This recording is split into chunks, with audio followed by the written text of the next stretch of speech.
Okay. The first item on the agenda is introductions, and I see that we had a little flip-flop in our seating chart, and I was wondering if, when I saw that this morning, I was concerned that maybe we were picking on Nina or Alan, but then I found out that Alan requested that, and Nina was consented to get moved to the other side. So with that, Alan, would you like to introduce yourself and give us a little update? Alan Redfield, cattle rep, south of Livingston. It's been one of the strangest years we've ever had. It's so green, it's unbelievable.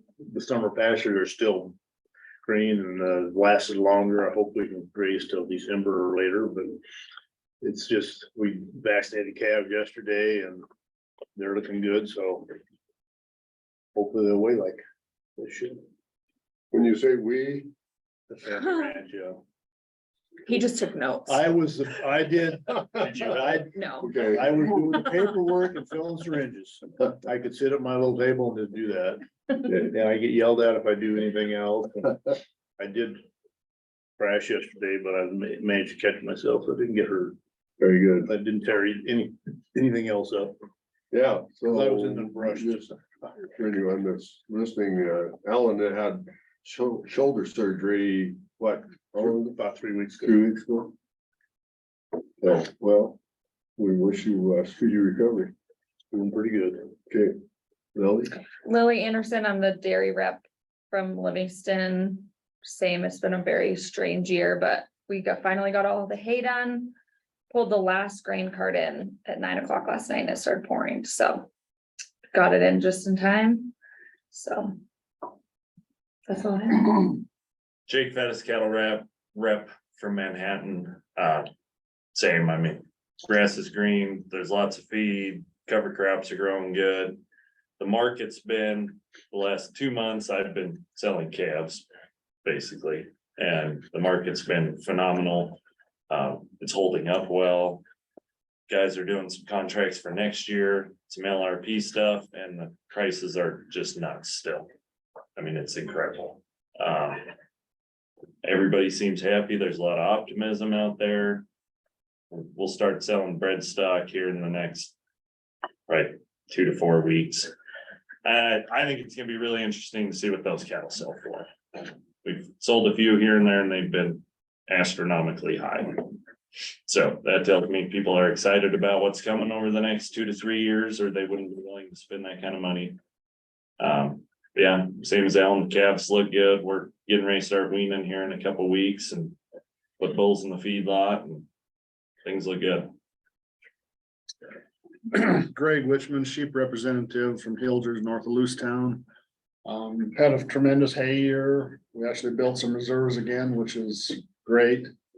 We had good grass. We had a couple weeks of pretty hot weather. Our grass is all brown, virtually no regrowth on our hay fields, but did get our cows moved home. We got a precondition as soon as it quits raining, and which I hope is a month, but we'll see. Got rid of our lambs. They weighed up fine. The lamb market's doing good. Wool market is non-existent right now. It just, nothing's moving unless it's the super fine stuff. So, but like I said, it's raining outside, so life is good.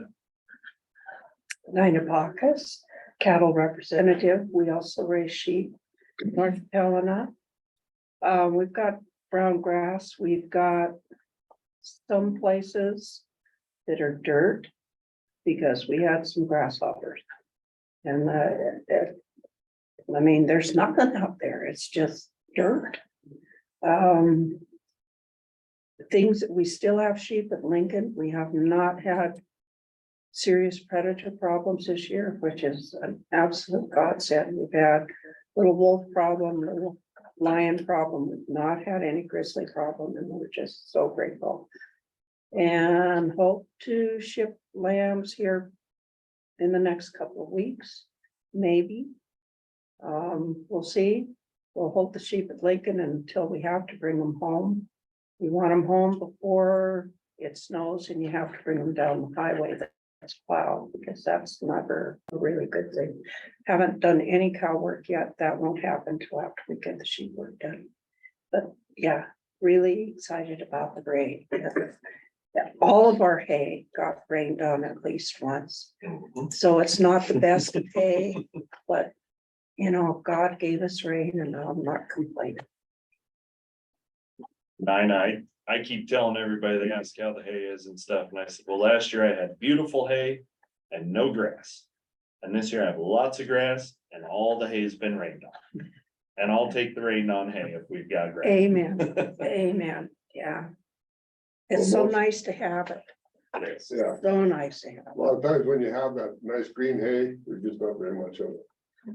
When we came back, we were in Bozeman Tuesday, and when we came back through the Townsend area, a lot of people had really thin windrows, a third cutting down, and I don't know if they got it up.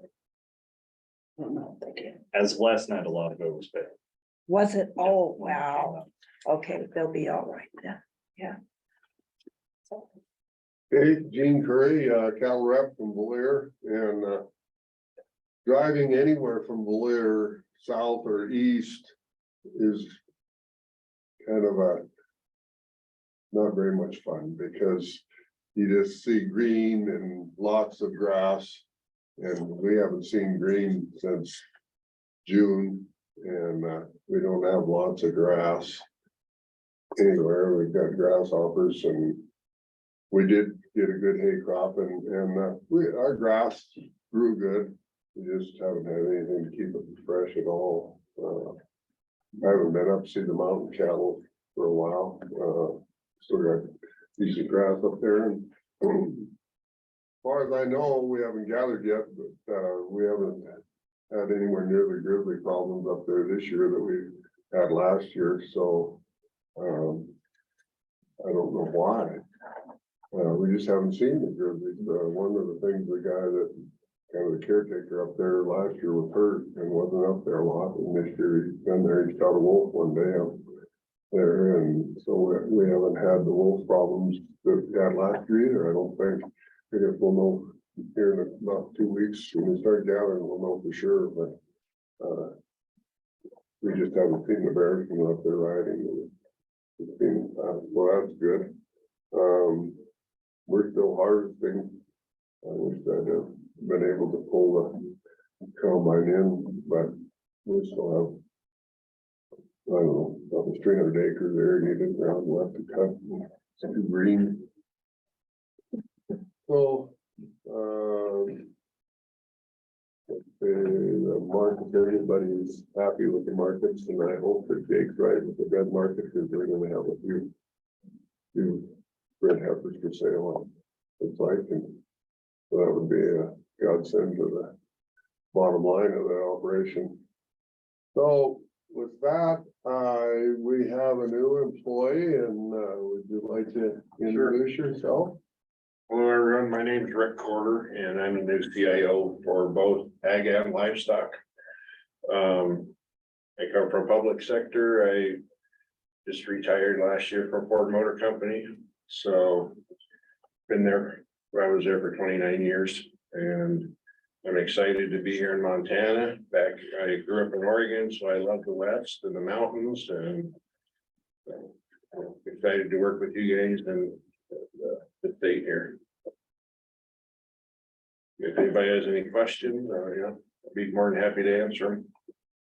Well, we might have some questions later on today when we get into some tech That's stuff, good. but welcome aboard, and we look forward to working with you. Appreciate it.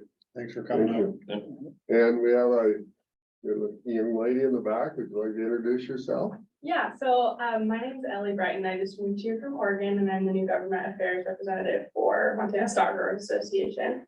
So I'll be the kind of point person for MSGA for you guys.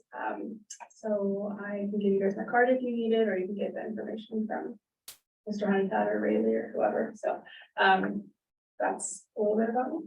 Okay, well, welcome to our meeting. Thank you. Looking forward to it. And we'll see you later today, Mr. Chair. The only person who's requested our Zoom information is Carly Johnson, State Affairs for Farm Bureau, but I looked and she's not on yet, so if she comes on sometime later today. And William is. And William Client's officer will not be joining us today at other business that came up, 2 days ago that he had to attend to today, so he won't be able to join us today. Okay. All right. So, the next item is the approval of the minutes.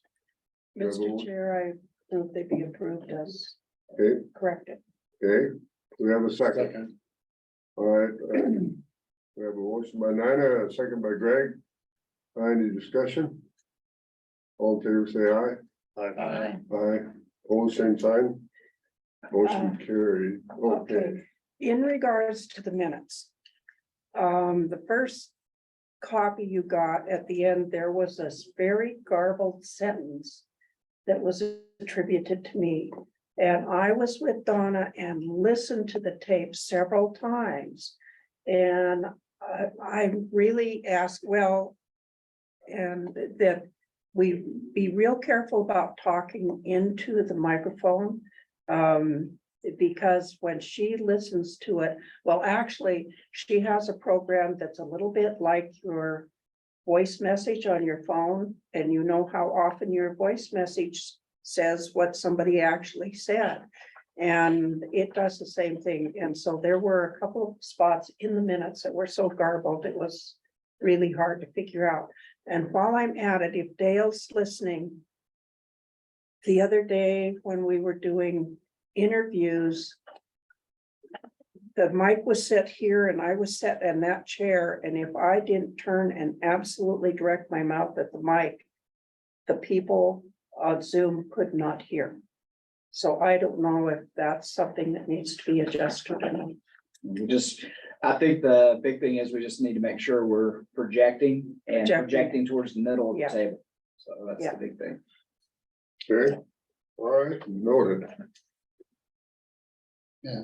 Comes in with salt from last week. All right, Mr. Chair, next thing real quick is the OGSM. I will put that up. Let me just share that so people out in Zoom land can see it as well as I talk through it. So yeah, earlier this week, as you saw in your weekly report, was our monthly ops review meeting with the governor that all agencies do. As far as our dashboards, there was actually very little to report because most of our dashboards build as we go throughout the year. So the quarterly slaughter figures on state inspected and custom plants, not a lot's happened. We're only 2 months into the first quarter. But you can see, it's probably hard to see there, but the numbers are tracking fairly consistent with last year, if not a little bit ahead of last year at this point in time. Obviously fiscal year 2022, the year we doubled production, is sort of, I think, always going to be an outlier in our statistics because of what was going on with drought and culls. And we were catching up from delays from COVID and other things that were happening during that time period, but still showing what I would call systemic increases in meat inspection. And as you will talk to Alicia Love later today, you know, she has 23 or 24 businesses wanting to start or upgrade in her pipeline. So more to come. So yeah. along that line, how many, do we have any that are moving up or discontinuing? As far as I this, say up, I mean the USDA. USDA, we've had one plant move to USDA recently in the last couple of months. We have another that has plans to move to USDA, and the way that works is it really makes it difficult for us for planning, because when we had the plant that finally did move to USDA, they've been trying to move to USDA for 2 years. And then all of a sudden, within 1 week, they had their grant of inspection and we're starting USDA the next week. And so, like the plant, but what we learned from that experience is when they started the process of going to USDA and we had an opening in that area of the state, we didn't fill it because we're not going to fill it because they're going to be USDA. Well, then we had a logistical nightmare constantly sending relief inspectors, which came with its own set of problems to that plant. And then we eventually had to hire someone. So with the other one right now that's online to potentially go USDA, we've adopted the attitude of we treat them like ours until they're not. And so We just have to, because we can't predict that, but we do have one potentially wanting to move away from us into USDA. I suspect that will happen for them at some point. And when it does happen, it would happen relatively quickly. As far as, and not to steal Alicia's thunder, but we also have two of the plants that's in her pipeline are looking at wanting to go into the CIS program, which will be a little more work. And so we'll see if they get there. But what I'm saying is, as far as our production within the state, systemically, we do have more capacity in the state. And I guess time will tell whether we have animals to fill that capacity or not. So, but we'll see. That's what the future will bear out. And I won't steal other conversations we might have when we get to meat and poultry and conversations later today. On our budget, always is typical this early in the year, our revenue is behind our expenses because a big chunk of our revenue won't come in during this fiscal year until, February, March, and April, when per capita comes through again. But probably the key thing we look at this point in the year is, are our expenses remaining behind the appropriated budget? And they are. So we're not trending ahead of what we have for budget so far. And you can see that our liquid cash values are staying really strong. And so that total cash line that's there is a representation of what fund balances we have in all of our state special revenues. So that would include per capita fee, brand inspection fees. What we have backed out of that is that's not representing all of the brands money, because the money that we don't actually have access to right now has been backed out of that. So that's not included in that figure. So our actual cash balance is higher than that number, but a good portion of that is not accessible to us because of the way we have to amortize re-record fees and brand transfer fees and new brands fees. Vacancies, we're doing good. You see, we've got a little gap on meat and poultry inspection again, but that's because we're turning on new positions. And we did have an internal transfer that we'll deal with later today, but that's not, as far as the positions that were in place, we're still really solid with inspectors and are continuing with the new positions we got from the legislature this past session. We'll be continuing to hire and staff up there. The brands markets, there's a little bit of a gap there because, and the reason for this dashboard is when we have vacancies in areas, that's where we tend to have problems. So the markets, you'll see Jay's got some positions to approve to hire, and we're still in the process of hiring some of the open positions we had. But obviously we pay close attention this time of year to the market staffing as we get closer and into fall run. And Mike might mention this in his HR update later today, but also working to get some of those short-term positions that we have turned on that we bring in for fall run. We're starting to turn some of those on because all indications are the next 6 to 8 weeks are probably going to be pretty critical in those locations. On the market cattle movement, fiscal year 24, July and August look a lot like July and August looked last year. It's kind of hard to see. It's not much of a line there. It looks a lot like July and August in 21 and 20. So, my indicator there is we're returning to a more normal timing of fall run. You see those previous 2 years, well, particularly fiscal year 2022, as we joke, fall run started about July 4th that year, and then it didn't quit for a long time. But looks like we're moving to more normal numbers and timing for how people are moving and shipping cattle. Some things I just pointed out on the high side was the 2 new meat inspectors, the lab building getting contracted and moving toward maybe having some dirt work happening there soon. We did launch our new brands software. Remember, this meeting was earlier in the week, so it was on the high side of the ledger on that day. I don't think it's on the low side of the ledger, but it's somewhere in between those two right now, and we'll talk about that later today. On the low side, just dealing with the Yellowstone bison, EIS, a lot of other federal processes that are going on. that are just sort of overwhelming, not just the Department of Livestock, but all of your natural resource agencies and state government. Changes to grazing rules, changing the mining rules, changing, creation of conservation areas, just one thing after another that we're having to think about and try to figure out how and if we should respond to. And I know that's a stress on all of our stakeholder organizations who are trying to track all that as well. And I did put a low, we're a cooperator on the BLM grazing rule process. They were gonna update their grazing rules. I put that as a low because they have suspended that rulemaking process. And now are moving to policy changes, but they're still gonna keep cooperators engaged. There's a webinar on October 11th that I will watch, and so hopefully I'll learn more at that time, but I am a little worried that as opposed to through official federal rulemaking, they're gonna make changes to BLM grazing policies or grazing rules through policy adjustments. That's concerning to me. And so it's something we'll have to pay close attention to.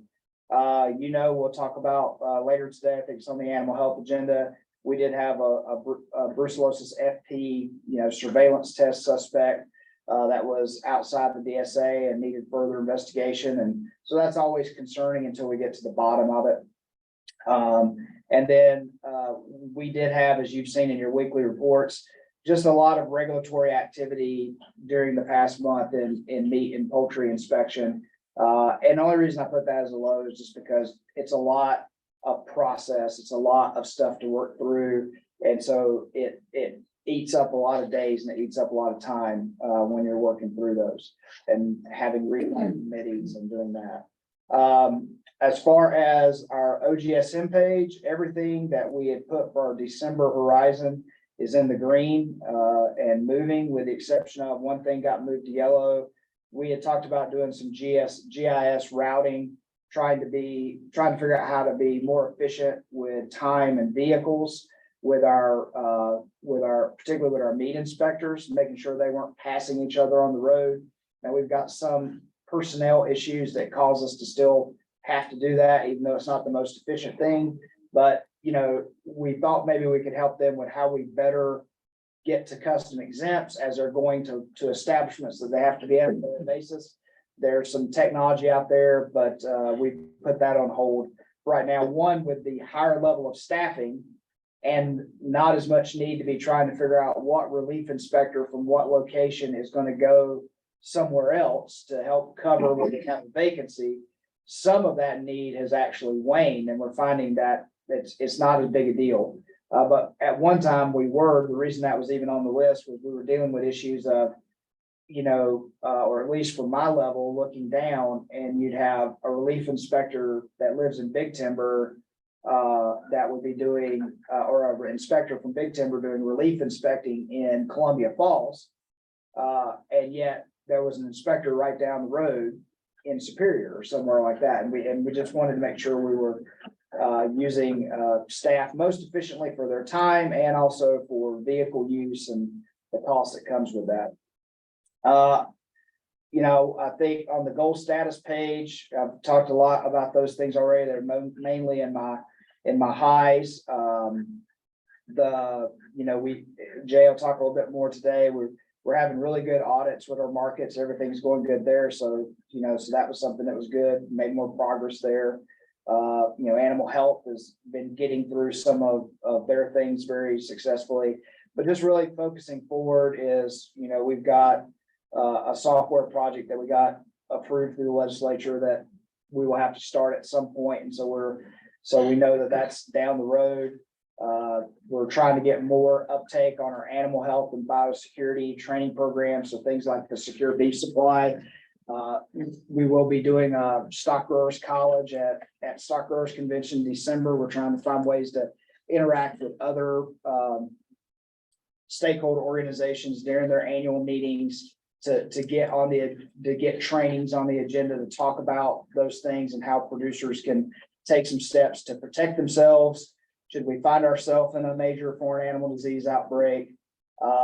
We need to, we're probably done with audits. Maybe we need to probably do a couple more to hit our goal 6 with the markets, but now that we're starting to get into fall run, obviously we would not be doing that when folks are at their busiest time. And I put on here, we do still need to celebrate the groundbreaking of the lab. And so that's something that still needs to be scheduled and something we need to make a big deal out of, because it's really is such a huge win for the department and all the people that put work in on that over the last decade or more in getting to that point, and also celebrating with all the other partners that we're joining in with. So we still have to figure out a way to do that properly. And then, of course, they always want to see the org chart and vacancies. And obviously, there's been no change to our org chart. Our org chart's probably one of the simplest in state government. Because one, we're not a huge organization, and two, we're pretty streamlined in how we organize ourselves. But that was the OGSM report for this month, Mr. Chair, just letting the board know that, and be open to any questions or comments on that before you move along. Any questions or? When are we going to dig? Well, I asked I mean, our, we're headed towards winter here. They've got concrete work to do. well, surprisingly, concrete technology has very much advanced. They, as I think, Mr. Pettis said last time, particularly in the Gallatin Valley, you won't, they'll do stuff right on through December, January. Oh, they've been going through the whole winter. Yeah, and so my understanding is that as you saw, the clearance for the contractor to begin work was September 18th, which was this week. I didn't know if Mr. Pettis has been down 19th in the last few days. I know when I was there in Bozeman Saturday and drove by, obviously it didn't look like anything was happening or even set up to happen. But they do have, starting September 18th, they had the clearance to begin work. And I know there is a lot of site prep that has to be done, because basically that's just a pasture at this point. And so they've got a lot to do to get it ready to put a building on. When's Ag Day? Pardon? When's Ag Day? November 3rd and 4th is When's homecoming? homecoming is the 30th. It's week after next. So, yeah, I asked one of the Swank employees, I thought maybe the project would have been based out of the Blair office, but it isn't. It's out of the Kalispell office, so I don't know a lot of the supers over in the Kalispell office, so otherwise I would have, if we'd have been out of the Blair office, I could have told you what was gonna happen. Maybe. On their end, what they were planning anyway, but I don't know. It's still a big deal, and we're looking forward to seeing something happen. So, any other questions or comments on the board? Okay. All right. All right, our combination of new business and just general sort of updates. The first thing we have is our HR updates. We're running ahead of schedule. So Mike Spatz is probably gonna be running across the hallway here. I saw him on there a minute ago. So Yeah, he was on the Zoom. And so, but that's good. That's good. You're starting off your first agenda item ahead of schedule. That's a good way to get the day started. So, let's see, I've got, I'll get Mike, are you there? His door is not opening. Oh, It's cracked open. It's Do right. you want me to go? Yeah, if you down? want to just tap it, I'd appreciate that, Mr. Pettis. Thank you. Yeah. Well, you're going in the wrong door. Yeah. That's Brian's Next one door. down. You gotta go to the right.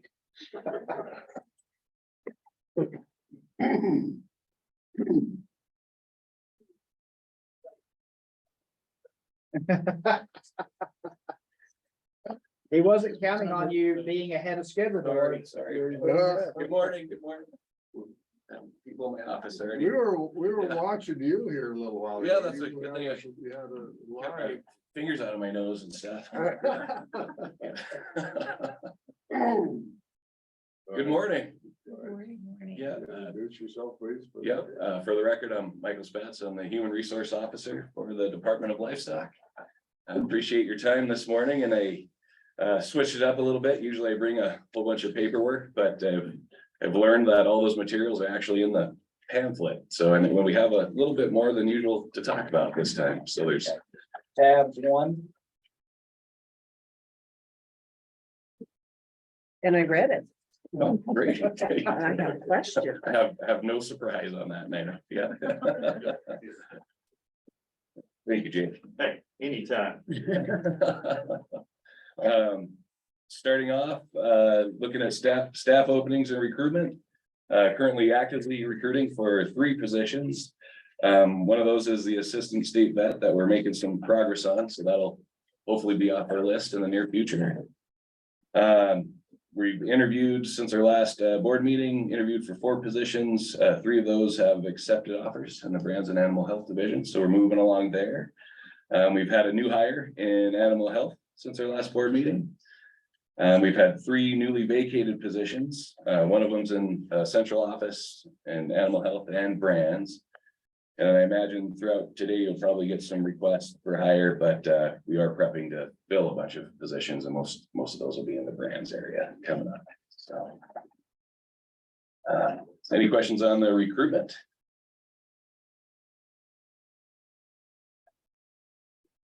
So the next thing I wanted to bring up is there are some, it's important it affects the agency, but some recruitment guidelines that have been put into effect by the Department of Administration and State Human Resources. Those were in effect this following Monday.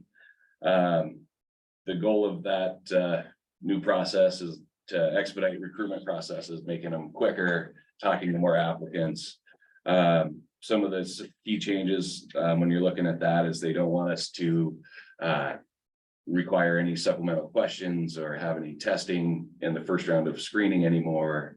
They don't want us to use scoring when we're in the screening process.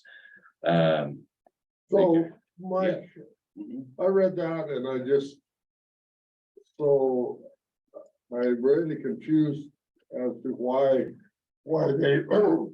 they are changing that policy, because to me, it seems, I mean, there's gotta be some way to differentiate who you're gonna hire and who you're not. I mean, everyone Right. scores, whether you write it down or whether it's in your head. I mean, Sure. it's just a process that is human nature. Yeah. What is, And that'll be my role to help management with some of that. I think we still can. We'll just have to be really clear on what our minimum qualifications are when we're hiring. We'll have to really figure that out, and that'll help us if people are meeting minimum qualifications or not. so basically you're just gonna So yeah, probably raise the bar just a little bit before. potentially, right? Yeah, I think a lot of our positions, that's kind of, a lot of them are high school diploma type positions and things like that, which a lot of people will meet those minimum qualifications, but we'll have to see what type of other experience specifically we're looking for. And so we'll still be able to screen and have criteria. And I think the goal is just so we're reaching out to more people and not missing out on someone that we usually typically maybe wouldn't talk to, but we're getting those in the pool, at least having conversations with them and seeing if we can get them on board with the agency. Yeah, I think the perception is that, and some of you who've been through many processes with us over time would see how you could come to that conclusion, that the state hiring process can sometimes be too onerous, too exclusive, and that it discourages applicants from participating. And so they want to open that door to make it, I think, easier and more streamlined for more applicants to get in the pool. And then once you get more applicants in the pool, to talk to more people, and then, maybe you get, better selections.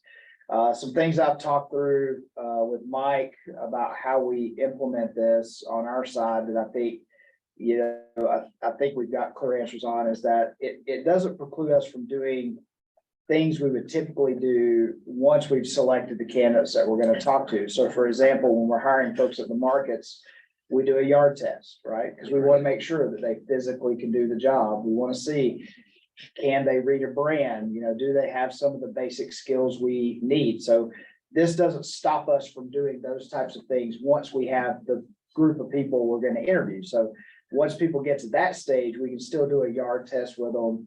Or if we want to do writing samples or other things, but we'll be doing that not on the front end. We would be doing it after we got employees into the system. So we still have, you know, it's not like we're losing the ability to do those types of things that have been important to us because of some of the very specific skill sets that we need that aren't easily found out there in the general workforce, as all of you know, because you're trying to hire the same type of people to work on your ranches and in your business. The other thing that I did say, and I was going to use as an example today, is it's been a while since the board's been involved in a hiring process where we had a lot of applicants.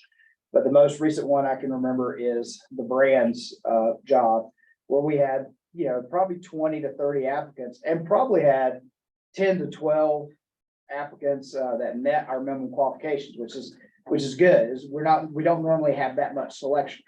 What would have changed there is because of the way this new recruitment guidelines work, we probably would have, in that case, ended up doing at least a short phone interview, maybe with all 12 of those people that met the minimum qualifications, and then narrowed it down from there. Because of the way you're talking about screening, right? You say, well, and I think that's what'll change, and that is the intent, I think, because that means we'll talk to more people, which is what they want us to do. So it'll add a little bit of time to the process, but and it doesn't preclude us from doing things later in the process we maybe normally would have done on the front end. But we'll see how it works. It'll just be a little different how we do things on the front end. Yep, it's a change and they, No, go ahead. Oh, I was gonna say they kind of want to be involved and get, part of this is to make sure that, statewide that we're kind of screening the same way throughout the state and looking at applicants and they're even kind of part of that one of the bullets is that they're actually even kind of condensing how we post our jobs. So we look similar to other people. So no one's too far out in any realm. They're trying to get us more consistent together. Okay. So. Question. I found the one at the bottom, use mostly behavioral-based interview questions. Very interesting. And we try to do that already, but what would you do in the situation with an employee relations issue or something? Or if you Okay, I see disagreed with what you're saying. how would you handle it if you disagreed with your manager? Behavioral based, So we're kind of in line with this already. It'll just be, like Mike said, it'll be a change in how we do it, but I'm hopeful that it's a good thing. I think it's good to talk to more people. It's just finding that extra time to add those steps of phone screening and things like that, and a little training, but I think we can handle it. So right on the very last sentence on that bottom one, that was never our policy as far as I know, was it? No, we haven't. Some agencies do that, and at least since I've been here, we always just brought the interviewees in and handed them an interview question, or didn't hand them to them, but just started the interview process without it. I would actually say that last sentence helps us because we've never been a big fan of providing the interview question. Because one, we're asking behavior-based questions. We're asking about your experience. There's no technical information. We're asking people to memorize, or, we're asking how have you handled this type of situation in the past, which, I mean, I know not everyone is the most articulate in the world, but you should be able to talk about your own experience and how you've done things. And actually, where we've actually had more of an issue is when we've had hiring processes where we've had current state employees from other agencies, because typically when they've asked me and they've said, well, when do I get the interview questions? And then they're quite upset when we say, no, you're not going to get them. So now we're actually more supportive for how we've been doing things than we were before. Correct. Yeah. I think you get a more honest answer. Well, I I said think that you wrong. could be, if you know the questions, you can formulate an answer and be politically correct or whatever you want to say, but That's right. not maybe a true. I just had, Mr. Chairman, Yes. if we did this, would this have changed how we interviewed for the assistant vet? Just a little bit, because we wouldn't have used our normal scoring process on the front end. So we would have looked at more of just, did they meet the qualifications or not? Did they attach their materials that are required? And then kind of, we'd have a business summary write-up of, here's what they have, what they look like, interact with the panel, who should we talk to or not? And we didn't have supplemental questions for that one, or did we? Gosh, that was so long ago when we posted that. I think we have them put, our supplemental questions are subtle.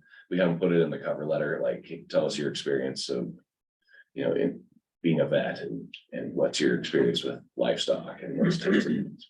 But there are some jobs, I think district investigators typically, we've had supplemental questions Yeah, on those yeah, hirings. which will- And what would change is we won't be able to do that now. yeah. And the actual recruitment system there's a box that you check with all the requirements you want up front from an applicant. Those boxes just went away as of Monday. They took that ability away, so we can't even put it on the posting. So, yeah.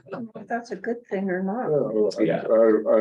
When I read this, it didn't seem to me it was all positive changes, but, so just, on the phone interviews, will those have to be recorded and then, archived or? They'll be documented. Yeah, each recruitment will have some specific, you know, when we keep them simple, my mind says they're 15-minute, 20-minute process per person. We don't want to spend a whole hour on pre-screen, but as quick as you can, you know, 3 to 5 questions that really hit on what we're looking for from an applicant and see if we can get that. And I'll help with that as much as I can. I think, you know, management or hiring panels should have a role in that because they know what they're looking for, specific positions, but I'm here to help with that too. It's So, gonna make it more complicated.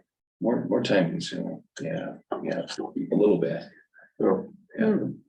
Yeah, like I said, they didn't, when I read through them, I didn't feel that they were all positive changes for our department, but I guess we'll work with them and maybe after everyone works with them, they'll see that maybe some of the changes aren't positive. Yeah, all changes are, you know, they're tough and I think there'll be a little point where we have to work through it, but I'm gonna stay positive.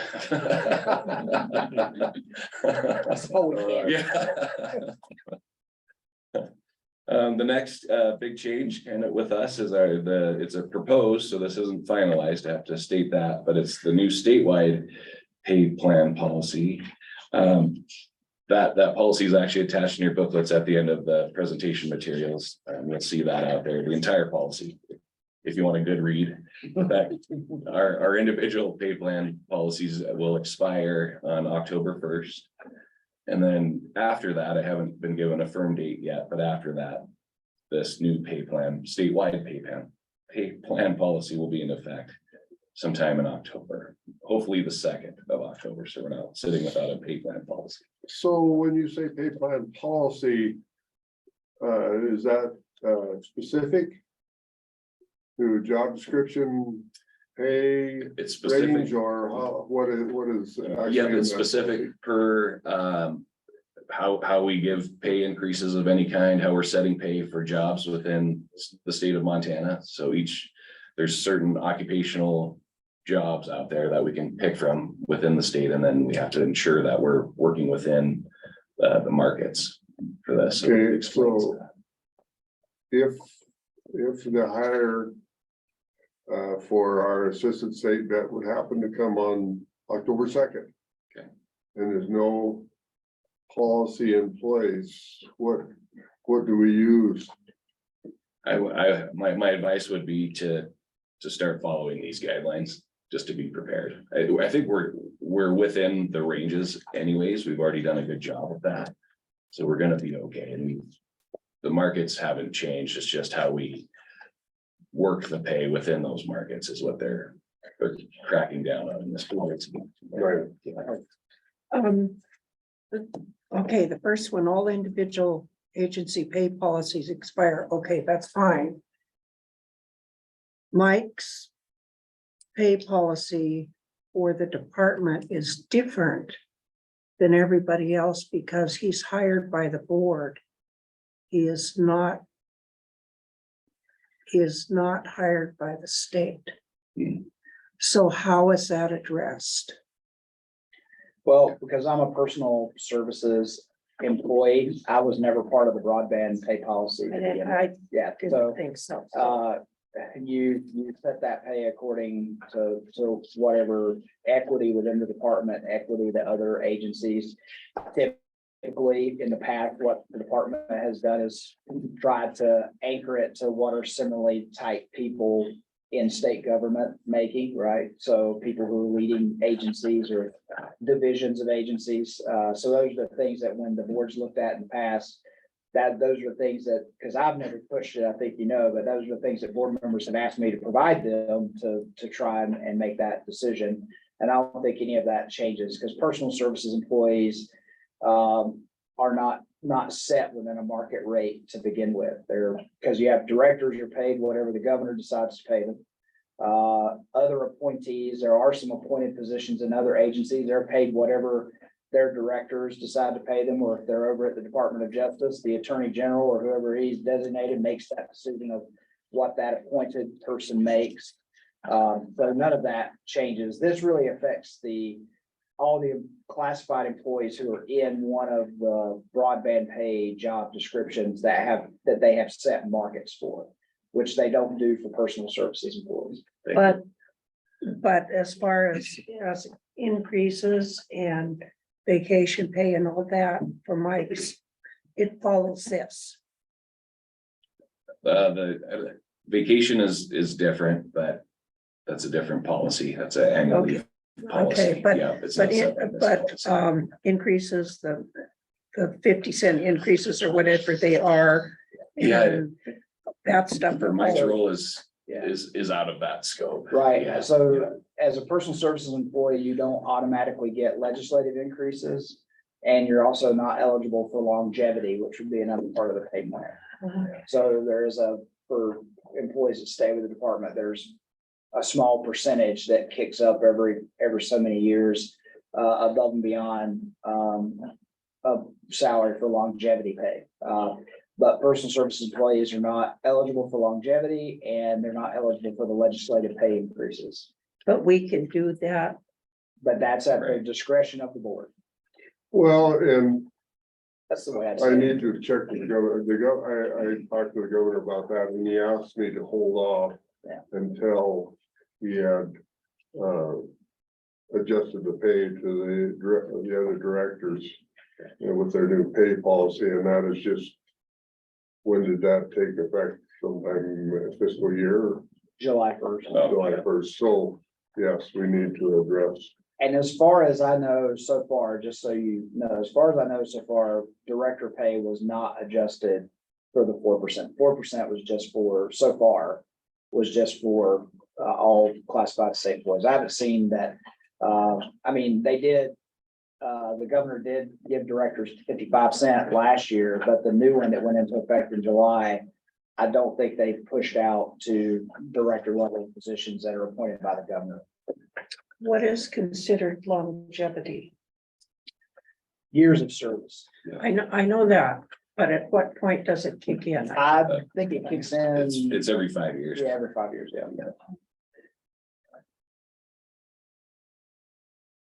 But it's okay. I So you know, will- but what you have to go through, putting up with all of us and the department and the legislature. you know, We will have it on the agenda next. Always a highly embarrassing conversation. Yeah. Is that when we get our bulletproof vest and things like that? Yeah, you'll have to talk to HR about the full food vest. Well, Yeah. they aren't gonna go for the AR-15. Yeah. So, yeah, that'll be in effect. Hopefully, we'll have some final answers in the next board meeting. We'll talk about what actually got changed and what that looks like. But some of the proposed points, just so you don't have to read the whole thing, but they want to make sure that agencies are setting pay within market ranges. There's a lot of people that, there are some factors that might come into play if agencies can afford to pay within the market ranges and things like that. But they want to make sure that we're getting people within these market ranges to be competitive.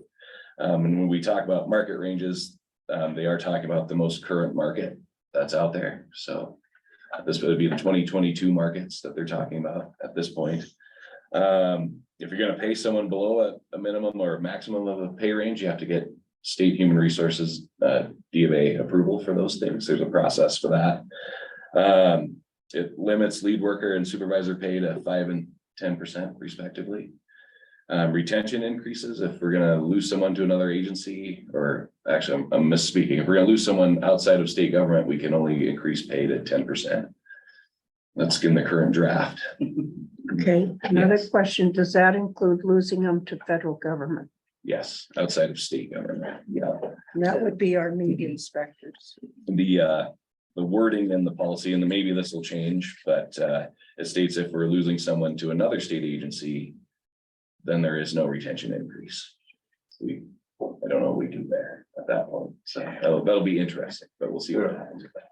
Yeah, A couple of things I would just point out that Mike would know because he's been with us a year, so is how does any of this reflect a change, make a big change or from what we've been doing?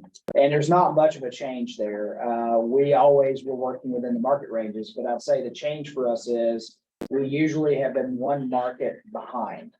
And so with the new pay policy, we'll have to make sure we're staying up to the most current market versus, like right now, our pay would be based on the 2020 market, not the 2022.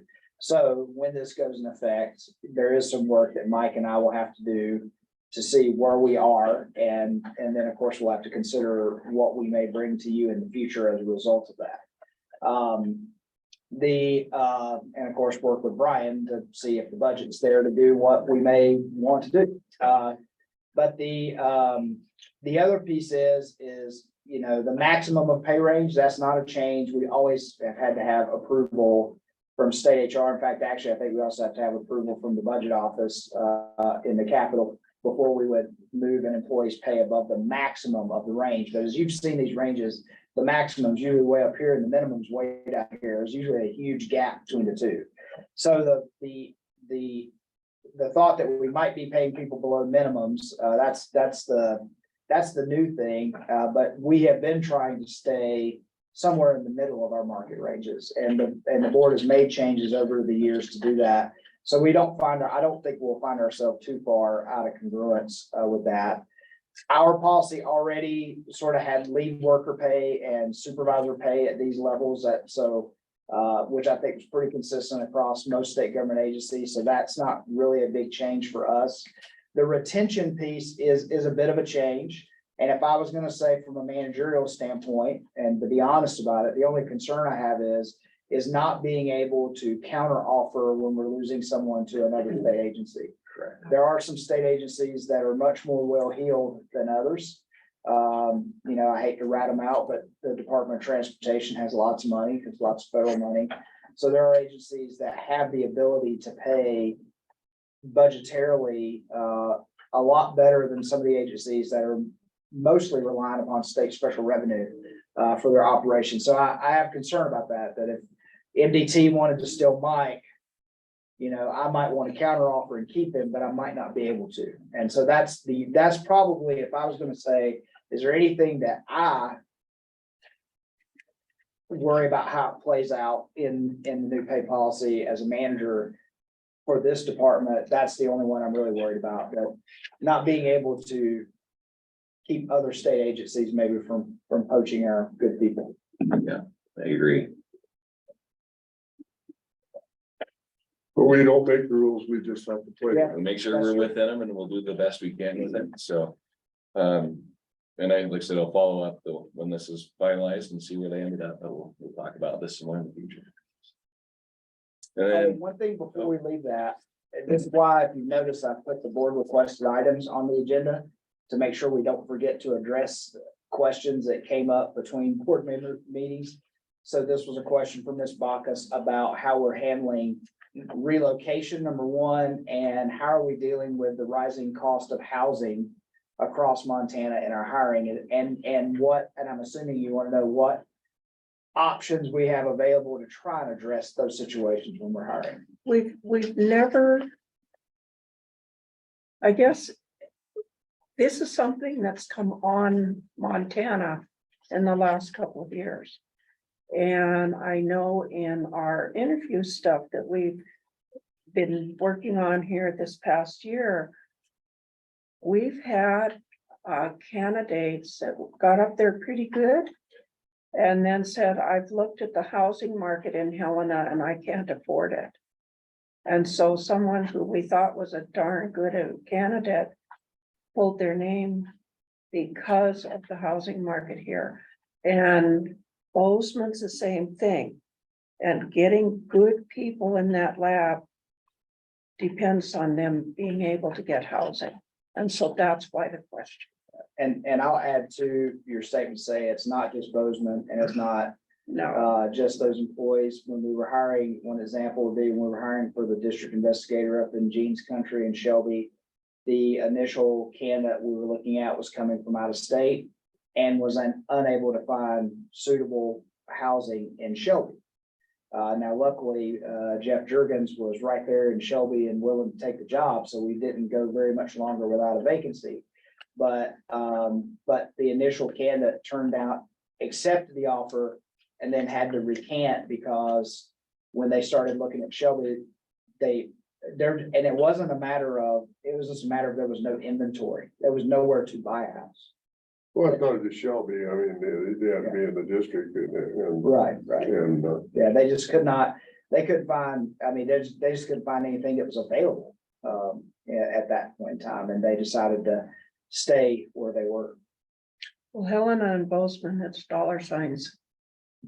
There it is. well, I mean, we've discussed, or it's become for this board, same thing in the Flathead Valley with meat inspectors and. The cost of living. And the salary weren't commensurate. It didn't work. And so with that, the question is, what is there any place in state pay policy to? Potentially, since I've been here, we've had a process where we can offer, I think we do a lump sum $1,500 relocation fee for people, something we're working on. I don't know if that's something we'd want to look at to increase or something in the future. Other options are, there are sign-on bonuses or lump sum payments within this new policy that we can consider. They have to be approved through the Department of Administration again through that process. Excuse me, but there are options if we're going to look at it. It's just things we'll want to be prepared for and have the paperwork ready and sent over and get those approvals ahead of time for new applicants. So do you want to keep doing a little more research absolutely. into that? And at next meeting, maybe you can provide a few more answers to. Absolutely. And I think once this is finalized, that'll help do that research as well, what they're actually, the requirements Well, are. we can't be the only department that's Yeah, absolutely. Yeah. having this issue and discussing this thing. Yeah, and As far as some of these inflationary issues, I will say, again, and not probably most of our employees wouldn't agree with me, but I think a former legislator who sits on our board might agree with me that the pay package from the legislature for this upcoming biennium for state employees was very, very generous in comparison to previous pay plans. With a $1.50 per hour or 4% increase, whichever is greater in each year. So most state employees will see their salary go up somewhere between 8 and 10% over the next 2 years. And so in some ways, that's how I think some people would say we have, as opposed to having a housing stipend or saying, here's a location in the state that you automatically can add to the salary in those locations because housing is greater there. I would think many of our legislators and others would say, we were aware of those inflationary factors, and that's why we were so forward leaning, especially with the state having a surplus in what we did for state employee pay in this biennium. They may say they've already addressed it. yeah, that's a great point. And when in talking about these and asking some of those questions, we're constantly reminded that, remember, state employees will all get another $1.50 raise in the next July. So don't work too much on your markets because that $1.50 may or may not get people within those markets correctly. And remember, $1.50 or 4%, Yes, and most people will be getting the 4%, so most people are getting more than $1.50. Because about 4% for $1.50 is, I don't know what that equates, what's 4% of, trying to do the math in my head, but it's something like $16 an hour, and most state employees make more than that. So most are getting more than $1.50 an hour. Okay, and then lastly, there was a kind of request to talk about probationary periods, and I just kind of went high level with this, but so if there's questions about it, happy to answer those, but livestock does have a probationary period policy, which accurately reflects the state of Montana's probation policy. But it says when you hire a new employee, they must serve a probationary period. And what that is up to the discretion of the agency, but that should be between 6 and 12 months. And then if we need to, we can extend that probationary period up to another 6 months. And if someone has already served a probationary period within state government and they come work for us, we can't make them serve another probationary period. That's how that works. And then it talks about just the probationary period is used to make sure people are getting the training and the skills they need to be successful in the position. And if that doesn't work out, then within the state of Montana, people can be separated from employment. And to add to that, training assignments. Yes. So even with employees that are internal, that are moving to a new position, that there may be certain requirements that they have to attain, we can put in place, like say someone moved from a branch job to become a meat inspector, right? We may not be able to put them under a probationary period because they were already a state employee, but we can put a training assignment that they have to complete all their steps to get qualified as a meat inspector. so, And a time frame in which that has to happen. so then if that employee did not attain the requirements, would that employee have the opportunity to move back?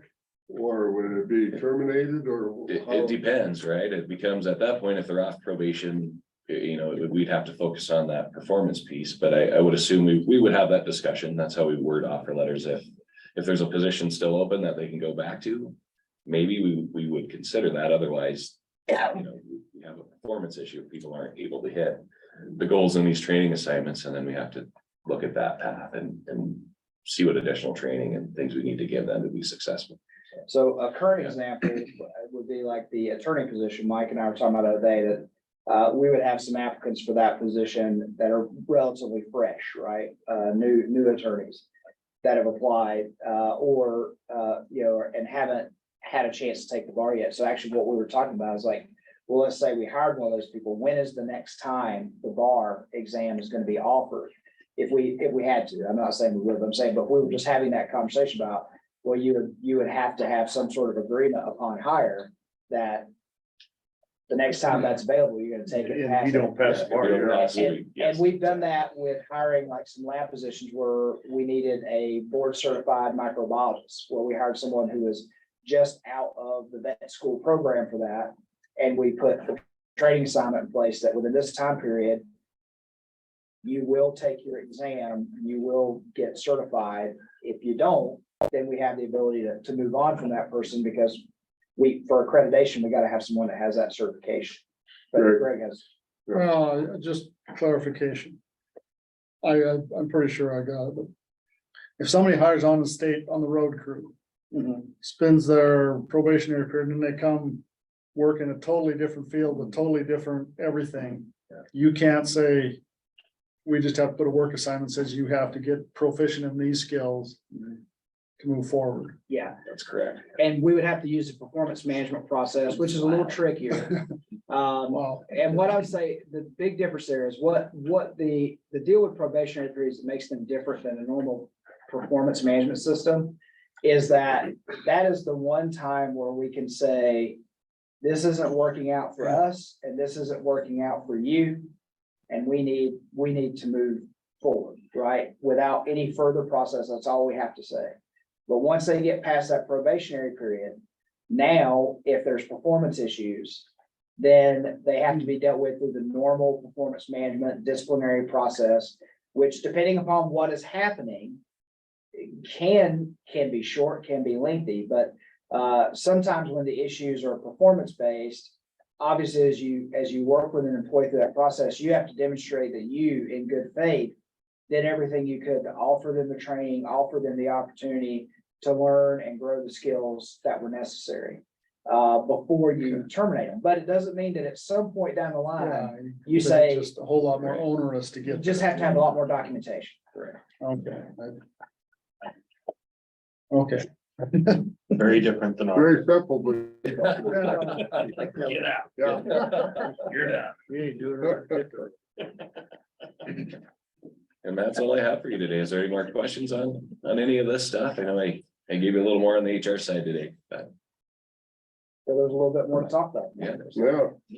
Yeah, And just one quick, Yes. and there's always a probationary period. It doesn't have to be agreed to. There's Yeah, always. that's standing for new employees. Okay. And I will tell you that typically we've used 6 months for most positions. Meat inspectors is 12 months because it just takes that long to get through and get you to all your classes. So it can vary based on the job and what you have to do to get the skills necessary for that job. Okay, that's management's discretion, but we try to keep it consistent. and the 6 month additional is on top of the 12 month. Correct. So Yes, you could- yes. the 18 months would be the absolute. The maximum we can make him be on a probationary period. And I'd say about the only time, there's always exceptions to the rule. But the rule would typically be to extend a probationary period would only mean because like we dealt with the last couple of years where, okay, one of the things you need to do is to take this specific class. Well, because of COVID, it got canceled and it's not gonna be offered again for another 4 months.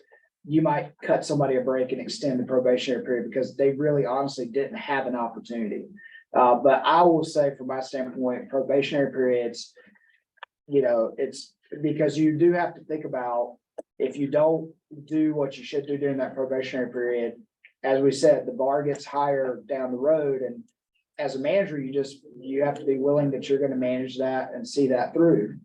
But if you already know that the skill set's not there, and I think we're lucky, we actually have had in my time here, so we've had people that would say, come in to work at the market.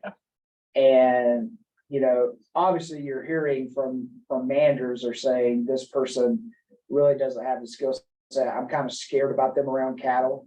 Usually we've been lucky that those people eventually go, this isn't working out for me. I'm going to go get another job. And we've not had to actually, they've seen it for themselves that it's not going to work.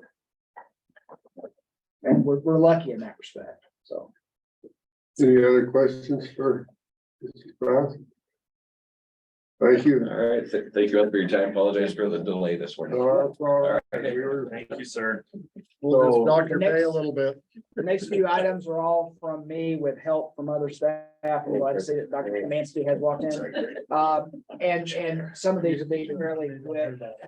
I just want to make sure the board is aware, the National Park Service, Yellowstone Bison Environment Impact Survey, or study, comments are due on Monday, the 25th.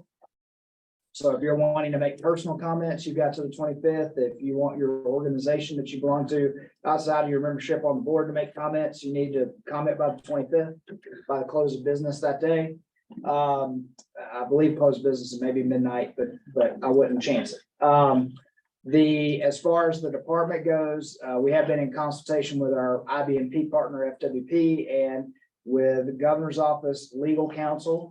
I don't want to share too much about what's in those documents, but I just think the board needs to be aware that I'm satisfied that that our concerns are addressed.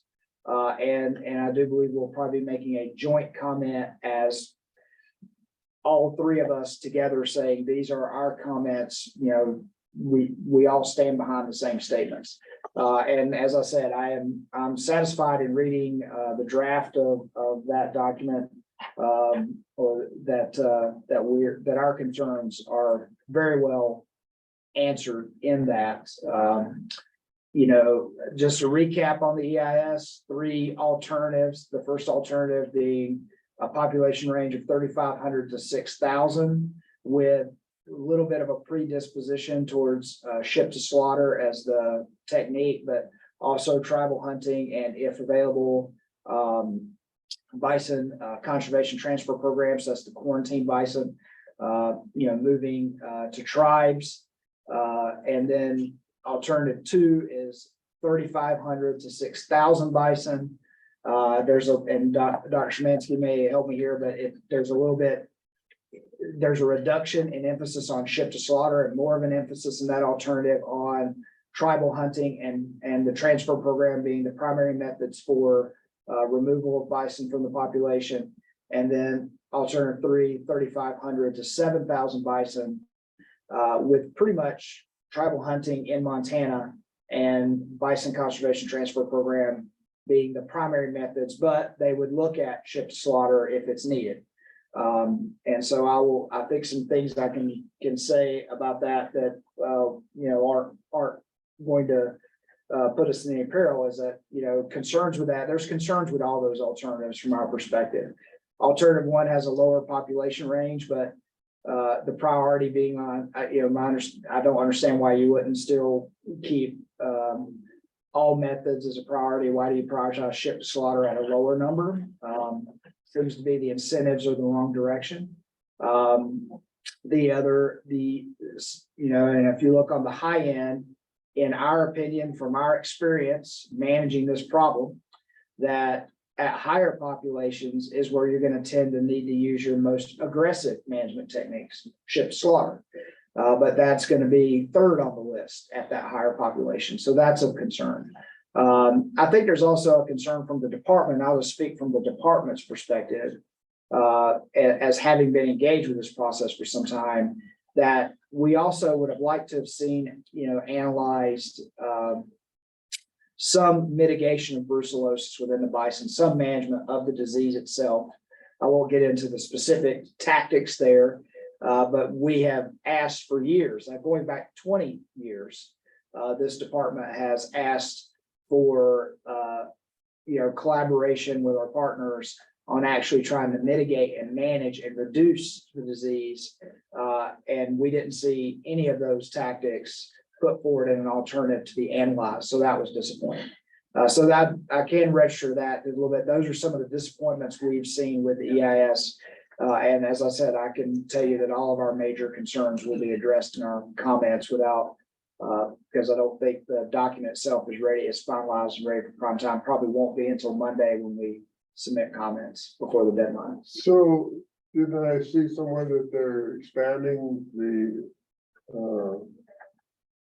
capture and quarantine facilities to, Yes. because that seems to be the big news now is getting more of the bison out to the tribes and they all, the tribes have to be quarantined for our quarantine period before they would. They go from there to Fort Peck. That's the only tribe I think that has any facilities to go.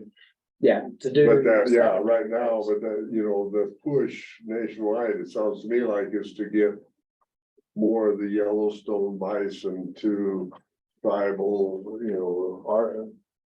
from what I understand, we're gonna lose a pasture next year.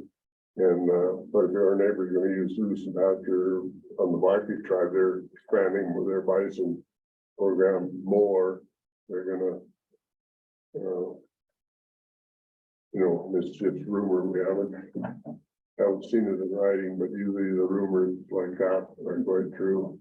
That they're gonna take over another pretty good chunk of ranch land for bison. I think it's through the Inflation Reduction Act. I may be wrong on the actual funding mechanism that's being used. But the Department of Interior, did announce more funding for their grassland ecosystem conservation program, which includes returning bison to their native prairie grassland habitats, mainly through working with tribal partners. So that's where I think that's where the funding is coming from to increase the capacity of that. So I think Yellowstone obviously has got access to some funds to increase the capacity of their capture facility and what they can actually have in quarantine. But, you know, ITBC, the Intertribal Buffalo Council, which is the main partner of all the tribes across the nation, working on this issue, not just Montana, tribes. And so I think they have access to funding too, which could lead to building of facilities in other places. You know, as you talk about, and I hate to talk about rumors, but there has been talk about another quality assurance, what I would call quality assurance type facility like Fort Peck has, potentially somewhere like Wind River in Wyoming. So there's a potential that there could be more of those types of facilities built in time but of course, the bottleneck is, you know, speaking that, and you guys will understand that as ranch managers, the bottleneck is the actual capacity of what Yellowstone can put through the initial quarantine. That's the limiting factor.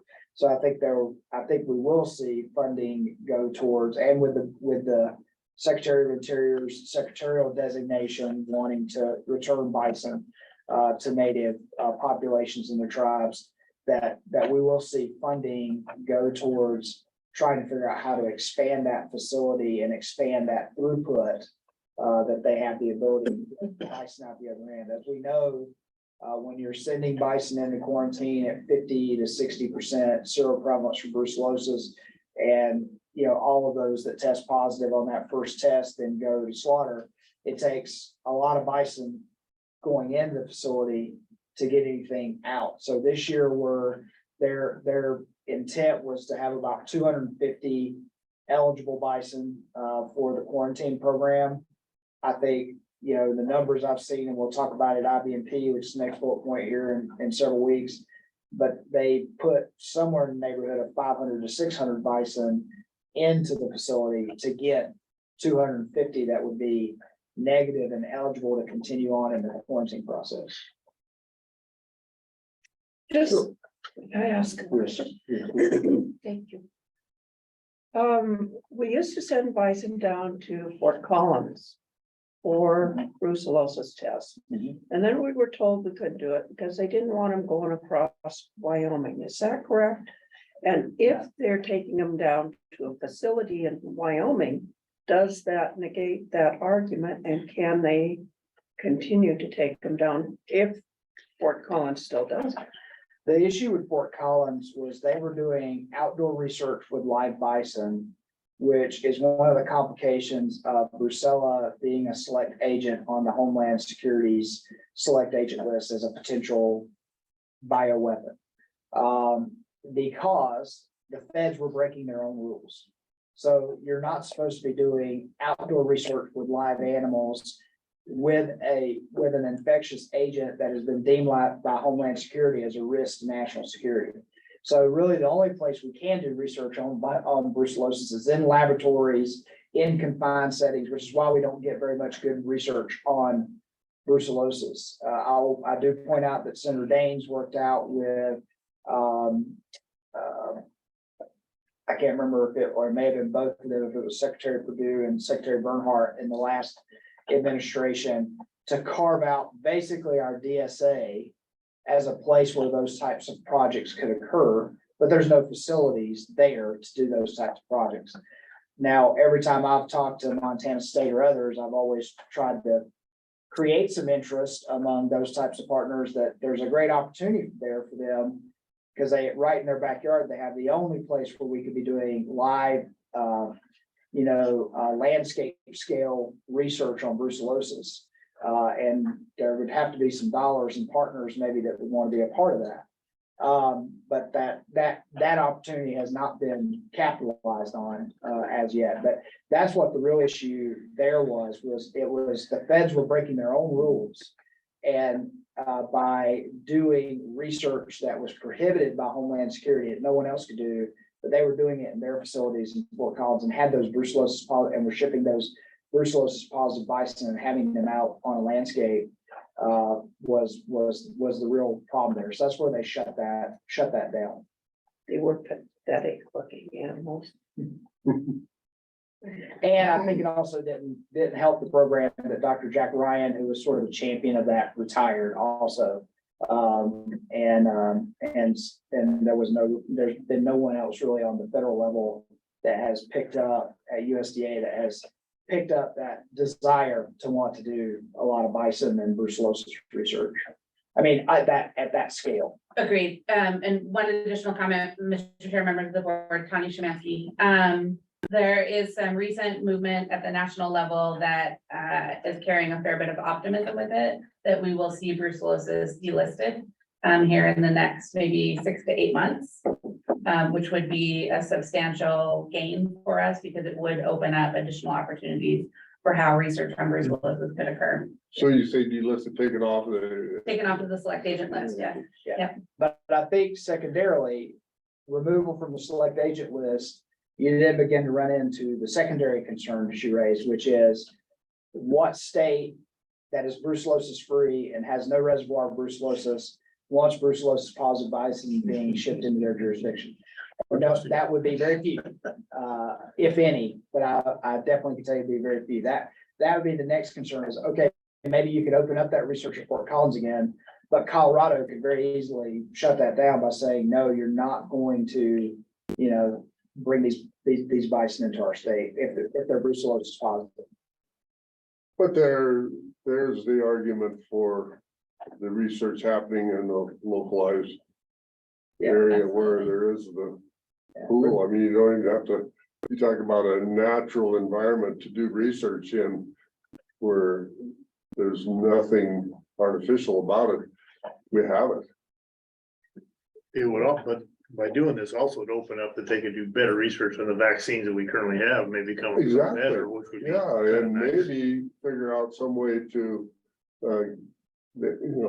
bison, in my narrow world, bison and brucellosis is a simple issue. It's elk and brucellosis. It's a complicated issue because you can identify every bison in the state of Montana really rapidly and isolate them and find out whether they're brucella positive or not.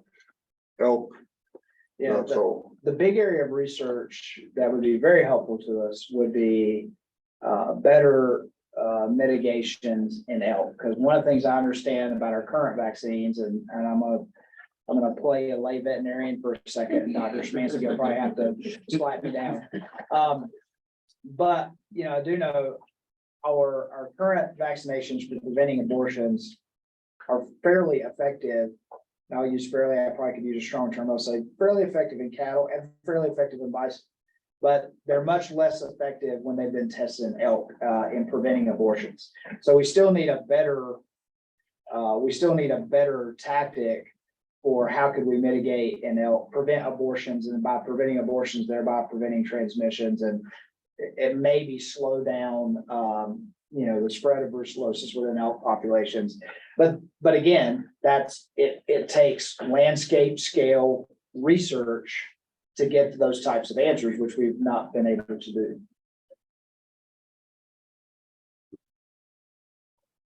Okay, well.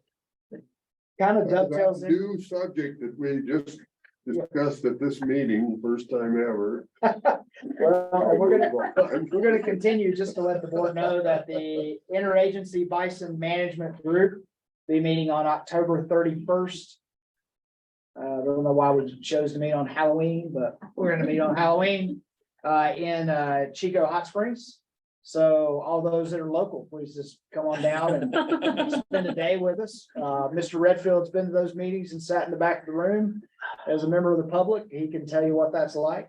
Frustrating, yes. Yeah, it's probably, actually, it's probably equally frustrating sitting at the table. Oh, I think so. And so we'll be there at the table again. I think big hitters, one between now and then, the IBMP Protocol Subcommittee is continuing to meet, of which I am a member. We're still debating about things like what is the definition of consensus? Which I think is a very simple thing, but others find it more nuanced than I do.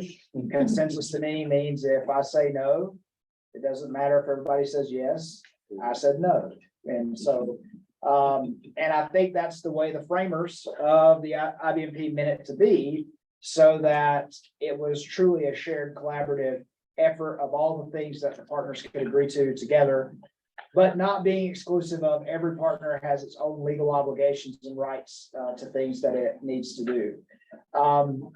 But we're gonna be continuing that conversation. Or the other thing that's been happening in the partner protocol subcommittee is the conversation about should new members be brought to the table at IBMP.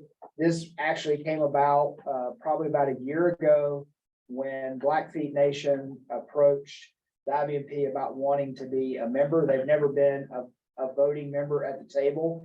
They've been represented, Irvin Carlson has been there, who is a Blackfeet enrolled member, but he's always been there representing the Intertribal Buffalo Council in his capacity as president of that organization.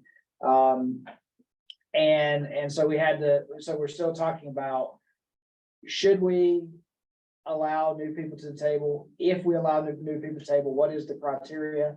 And the reason I say it's complicated is because the tribal partners that have treaty rights to Yellowstone, that's who that was initially opened up to, and several tribes jumped on that, Nez Perce and others that jumped in there and took those seats. Others did not want to be a part of that. Now, there's nuances there because with being a full partner comes financial obligations, comes like right now, we're the lead partner. So we're on the financial hook. We're the ones that have to work with the facilitator, get the event set up. And so if you're going to be a full partner, you got to be willing to do those things when it's your turn. So that's a nuance to it. The other nuance to it, and with someone here from Park County could probably speak to it much better than I do, is that years ago, there were multiple groups that attempted to get a seat at the table. I think the Park County Commissioners being one of those, maybe members of the Montana legislature to be represented. And at that time, it was, no, this is what the court ordered. These are the people who are at the table. And then, of course, the GAO, sometime later, the Government Accountability Office at the federal level said you could not limit the treaty tribes' participation because they had treaty rights to wildlife in Yellowstone and certain hunting grounds on federal unclaimed grounds within Montana. So it doesn't get very complicated. I'll tell you what I have offered in the meetings is we have never at IBMP limited a treaty tribe's ability to speak. So if they think they need to be a full partner to be able to speak in the meeting at any time, not just like a member of the public that gets limited to 2 minutes sometime later in the day, but we have always allowed the treaty tribes to interject in the meeting throughout the day. So if they're wanting to be a full partner because that's what they want, they already, by our practice, we've already allowed that. So we need to dice out, why is it that people would want to become a partner? What do they think they get by becoming a partner? But I definitely have also put forward, so you know what I'm saying in those meetings, that it makes that definition of consensus argument even stronger, right? If consensus is unanimous agreement, I'm less concerned about how many partners are at the table. But if it's a majority vote, then I become very concerned about how many partners are at the table and who's at the table. So, that's still ongoing conversation. So we'll give a report of the partners protocol subcommittee at IBP. We have some administrative stuff to do. Yellowstone National Park has proposed one or how many, Dr. Szymanski, adaptive management plan changes? Just one? I think there are several changes proposed to the adaptive management plan. Yeah, and so those are the dicey conversations. Primarily, I think what I see in Yellowstone's submissions of what they want to discuss is a little bit paving the road for their final determination on their EIS. That's what I think they're trying to get ahead of. And I'm gonna say that in a bad way. I'm just saying, like, once their new EIS is approved, then they'll want to see some of that incorporated into IBMP. I will share with you for those, and I think Mr. Redfield can support me from having watched that I have very much said, as I've said, every federal partner, every state agency, every tribal authority has their own sets of legal responsibilities that they have to follow. And that no partner at the table, whether an adaptive management or an operations plan, should be asked to vote against their own legal obligations. And the example I usually give is, in state law, it says that we haze bison back from zone 2 on the north side on May 15th. Right? That's what state law says. So how could I ever agree to an adaptive management plan change or an operations plan change that said, we're no longer gonna haze bison? Because to submit to that, I'd be openly admitting I plan or intend to not follow state law, which comes with its own complications. So what I've tried to say is that what Forest Service partners, our Yellowstone National Park partners, our tribal partners with their governance of their hunting on federal unclaimed land, all of these things are really outside of the pale of IBMP because there's some other authority that sets how it has to happen. We went through this a little bit. I see Joe Coleman back there, but with National Forest Service. We went through this a little bit with some of the changes to the Custer Gallatin National Forest Plan. And I think that was a very contentious meeting, December or so ago, where I said, you know, the Custer Gallatin National Forest Plan is the Custer Gallatin National Forest Plan. And it governs what the Forest Service says it's going to intend to do.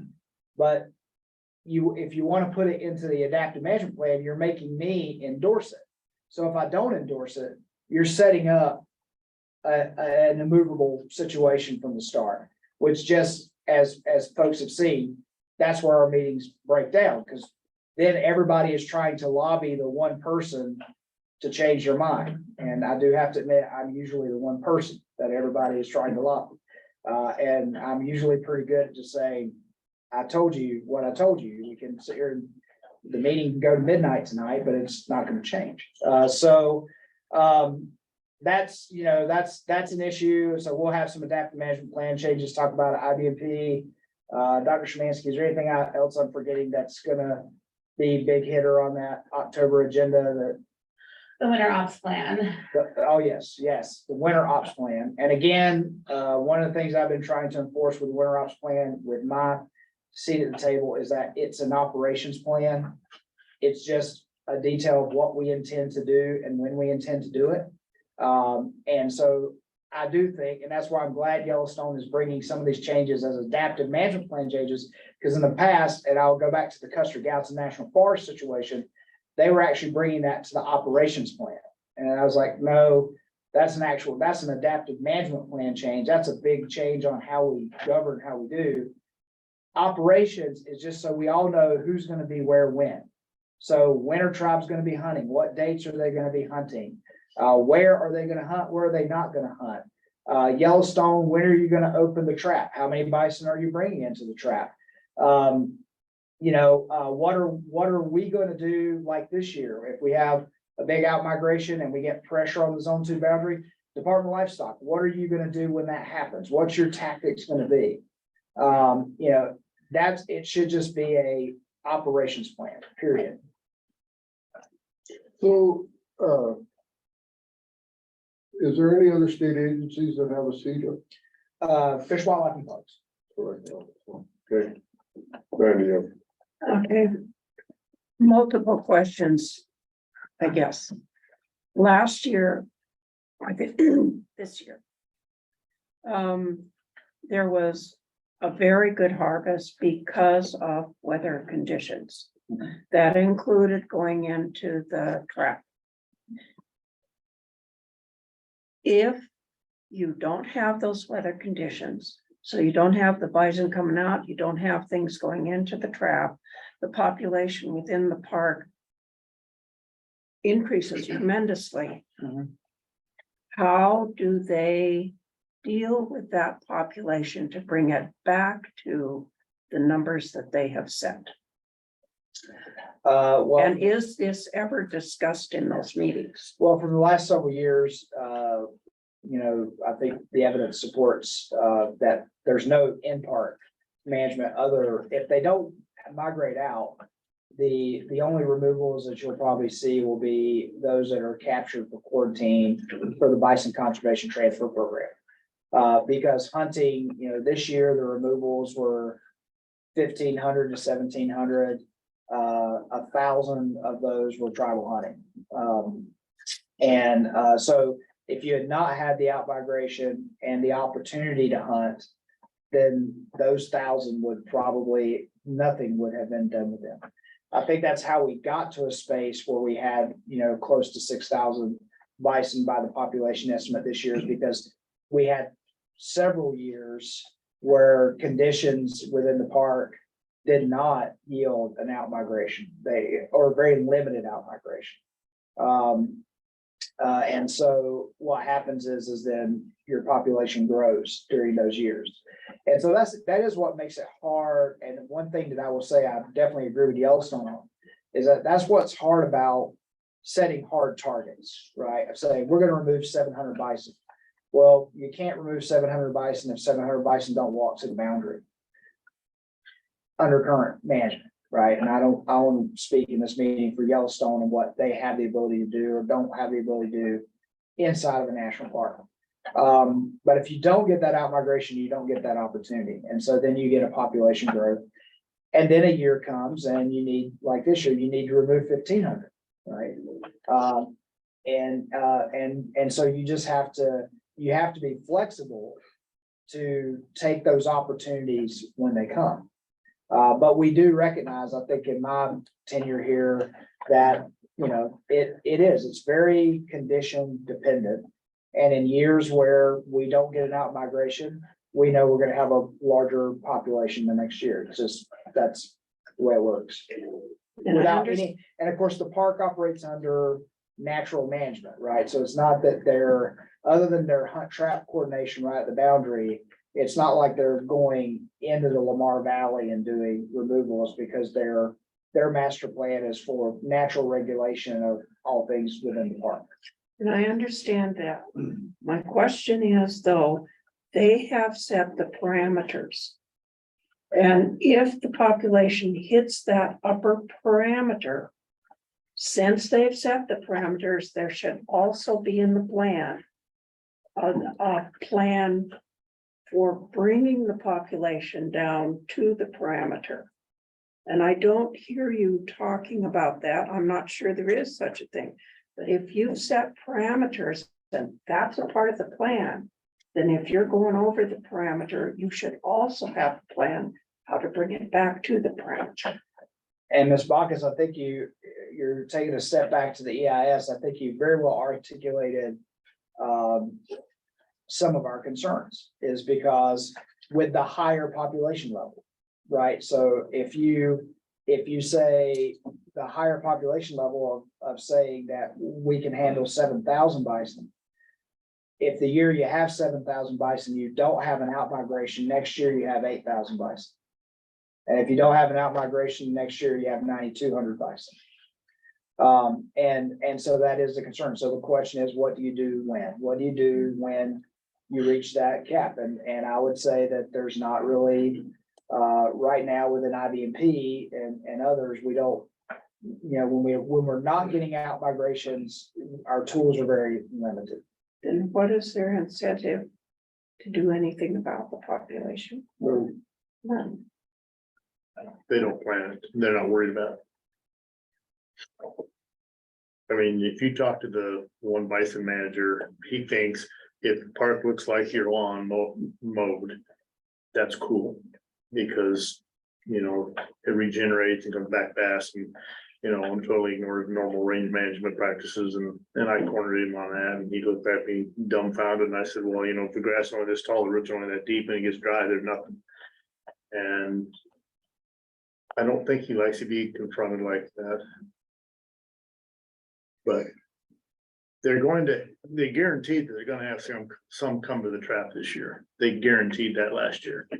Oh, They fed them and turned them back well, out. that's true. They'll come back when they get the cold. They're coming back. They're coming for that hay, and they bought a pile of hay this year. I mean, we've got a guy that does contract hay, and almost all of it went to the park. He was sold out the first week he started haying everything he wanted to sell, especially his first crop. It got rained on. Park got it all. So maybe that is their contingency plan. I don't know how much To hay draw they're them, to figuring, but there deliberately draw them in. could be, but that's, I mean, they won't, they can't say that. Yeah, unwritten plan. So, Yeah, they can't say it, but I just noticed where the hay goes and And so. Very good. So, Mr. Chair, one more bullet on the bison train. And Ms. Bacchus had asked to get a little update, because I think it was the last meeting we talked about. Release of Blackfeet bison in the Chief Mountain area.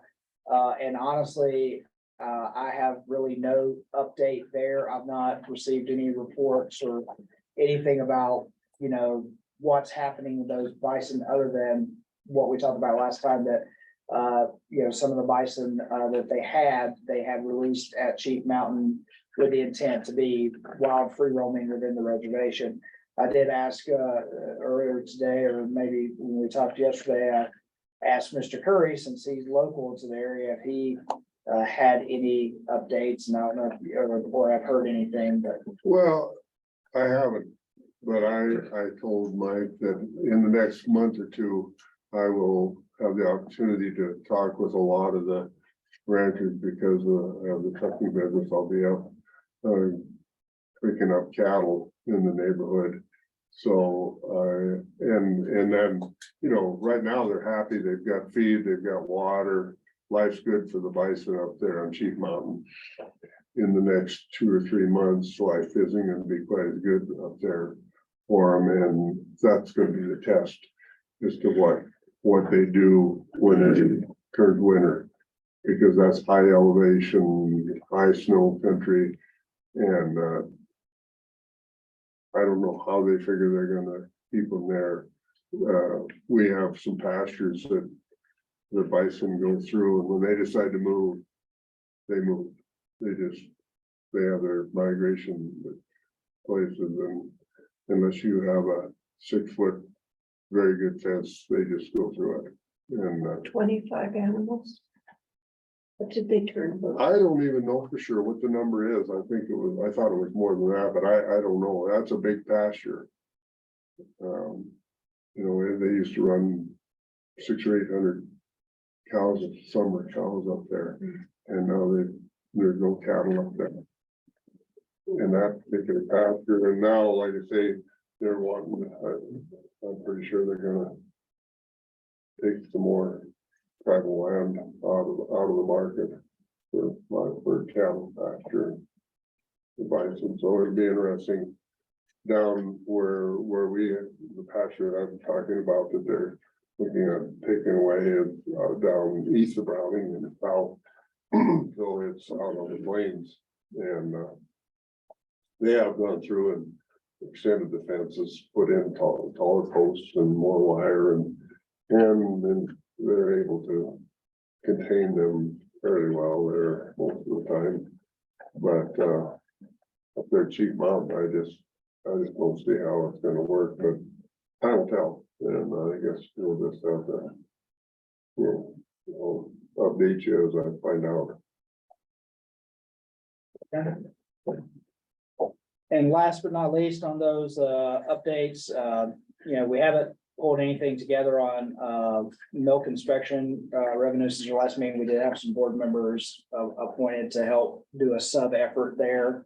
One of the things I wanted to do before we started was just get a sense of what is the situation and how long do we have.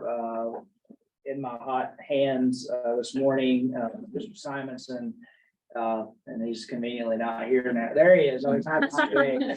But he handed me a document basically showing that now there's potential for overtime or other things that may happen, but this is just based on our normal run rates that we have till about September of next year with our cash balance. So that really puts us on a time frame to probably have a recommendation here to the board by spring at the latest, and hopefully sooner. But there's still some other homework we need to do. The last time we went down this road with looking at milk inspection fees, you know, it was quite a mess.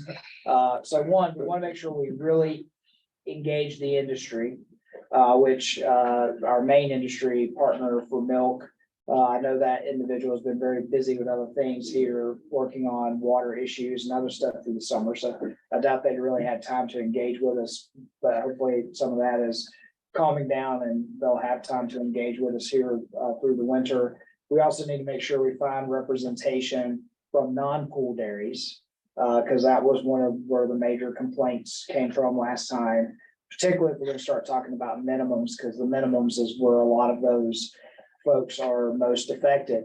But just to reset for the board, there's a minimum monthly fee regardless of production. So even if you only were producing 10 pounds of milk a month, if you needed inspection for that 10 pounds of milk, you have a minimum fee.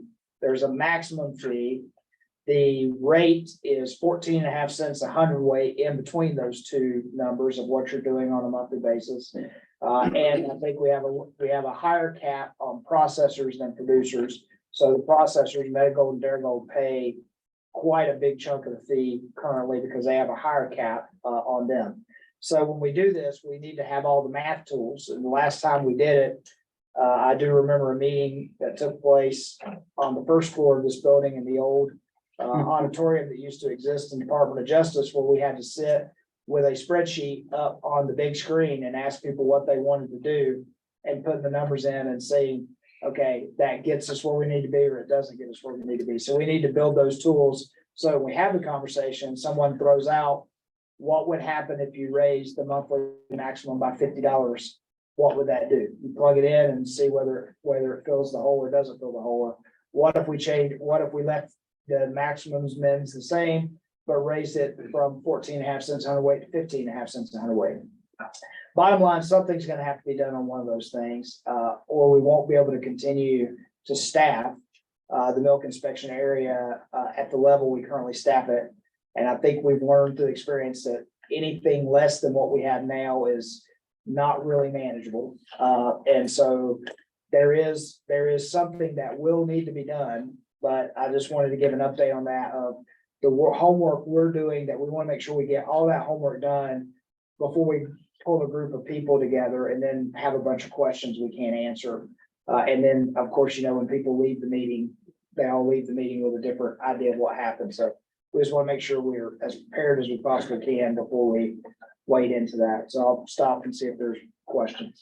May I ask her from Brian, could we, when we get to that discussion, have the number of dairy cows in the state and the number of pounds produced?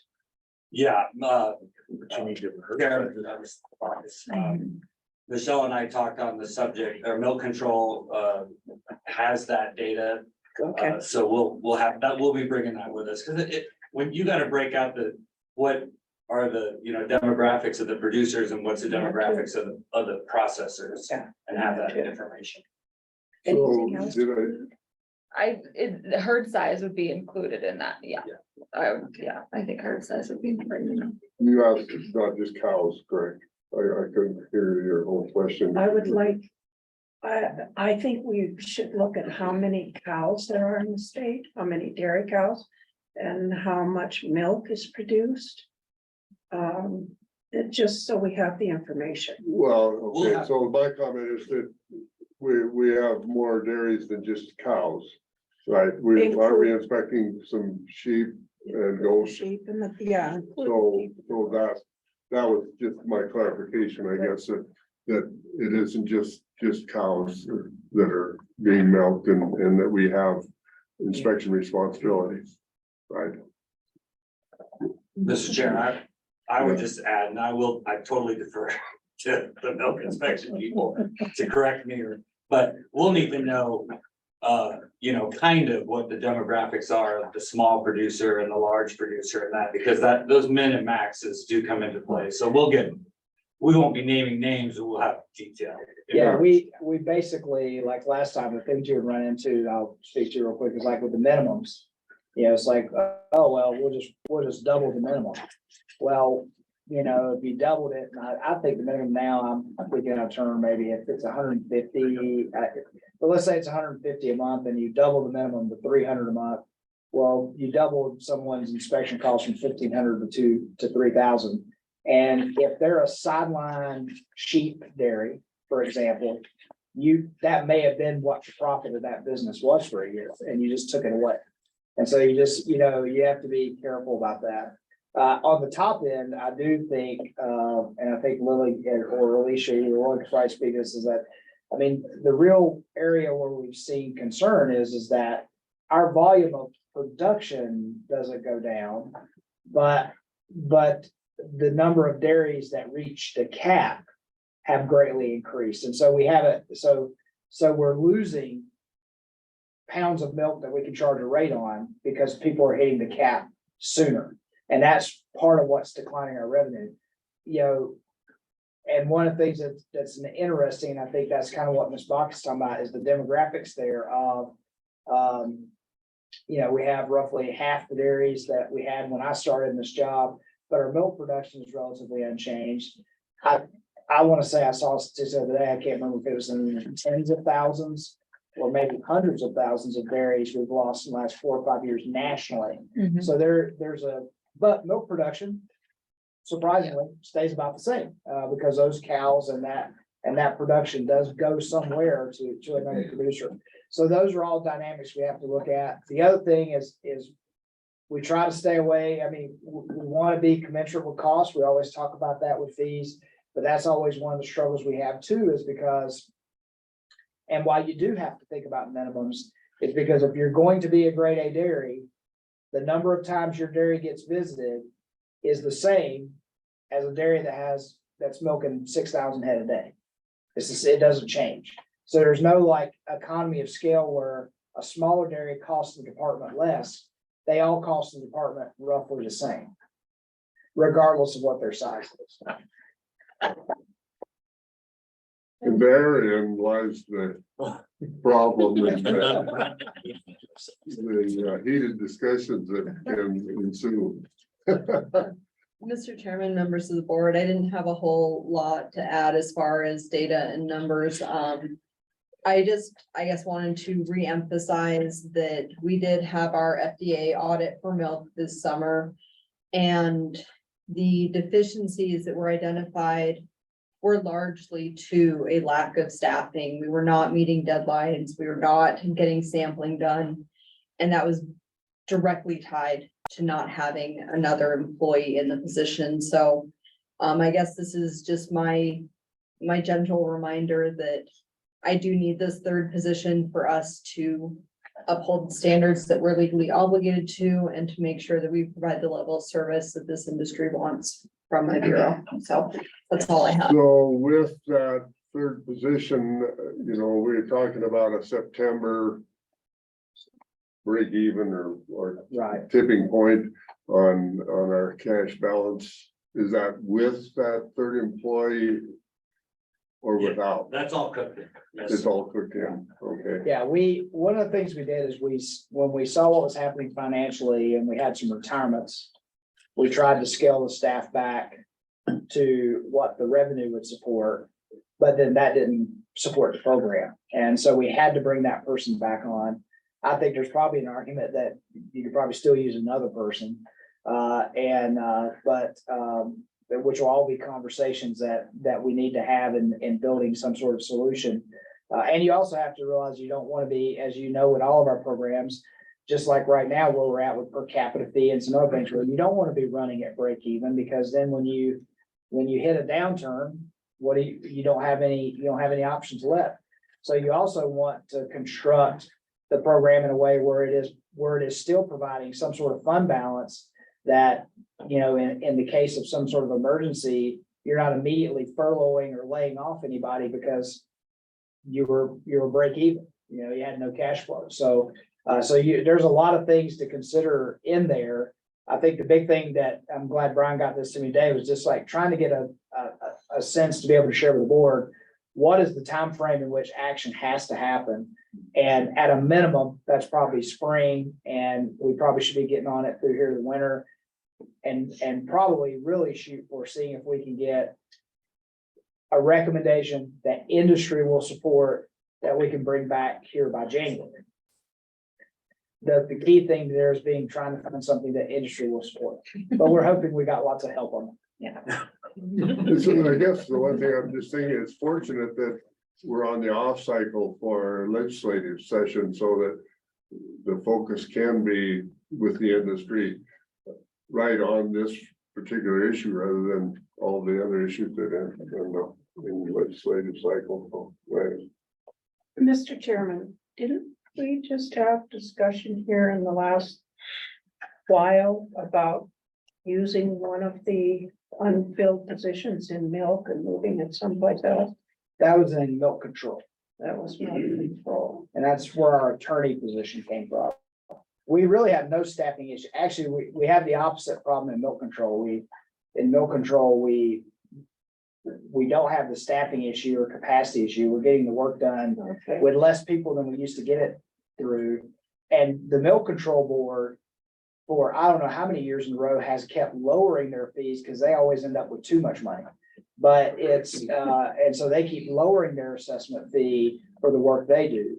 But the problem is the color of the money, just because you got a surplus over here, but you can't move that over to the inspection program. We have the same similar issue within Alicia's program in that because of the way the feds make us charge for our egg work, we end up with a surplus of egg money, but you can't just turn that egg money into milk money, because the way you gotta account for it, and the fees, again, the law does support that fees have to be directed back to the purpose for which they were collected.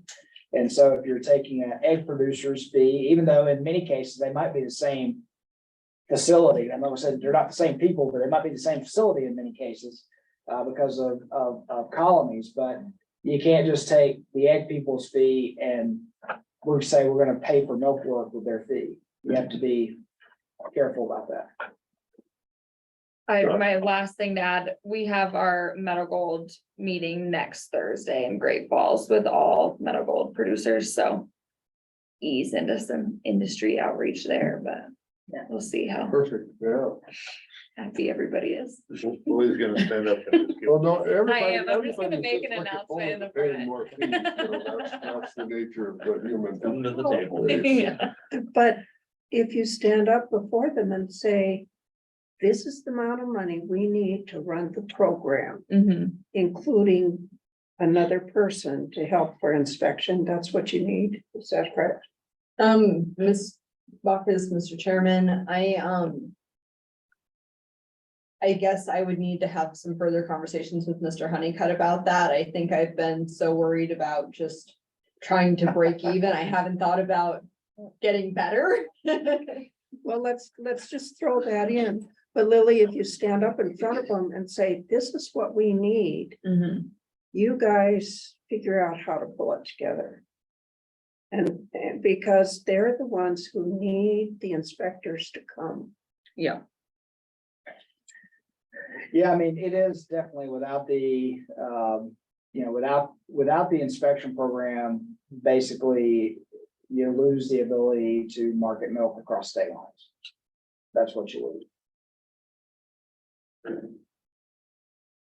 Which is key because we produce more milk than we consume in Montana, so we need to have interstate shipment. I mean, I'm speaking things that are just, everybody knows, but I mean, that's the importance of it. And unfortunately, because of the Food and Drug Administration, which oversees this, and pasteurized milk ordinance, it lays out what has to be done. So it's not even like a situation where you can say, we're supposed to go, 6 times every 8 months.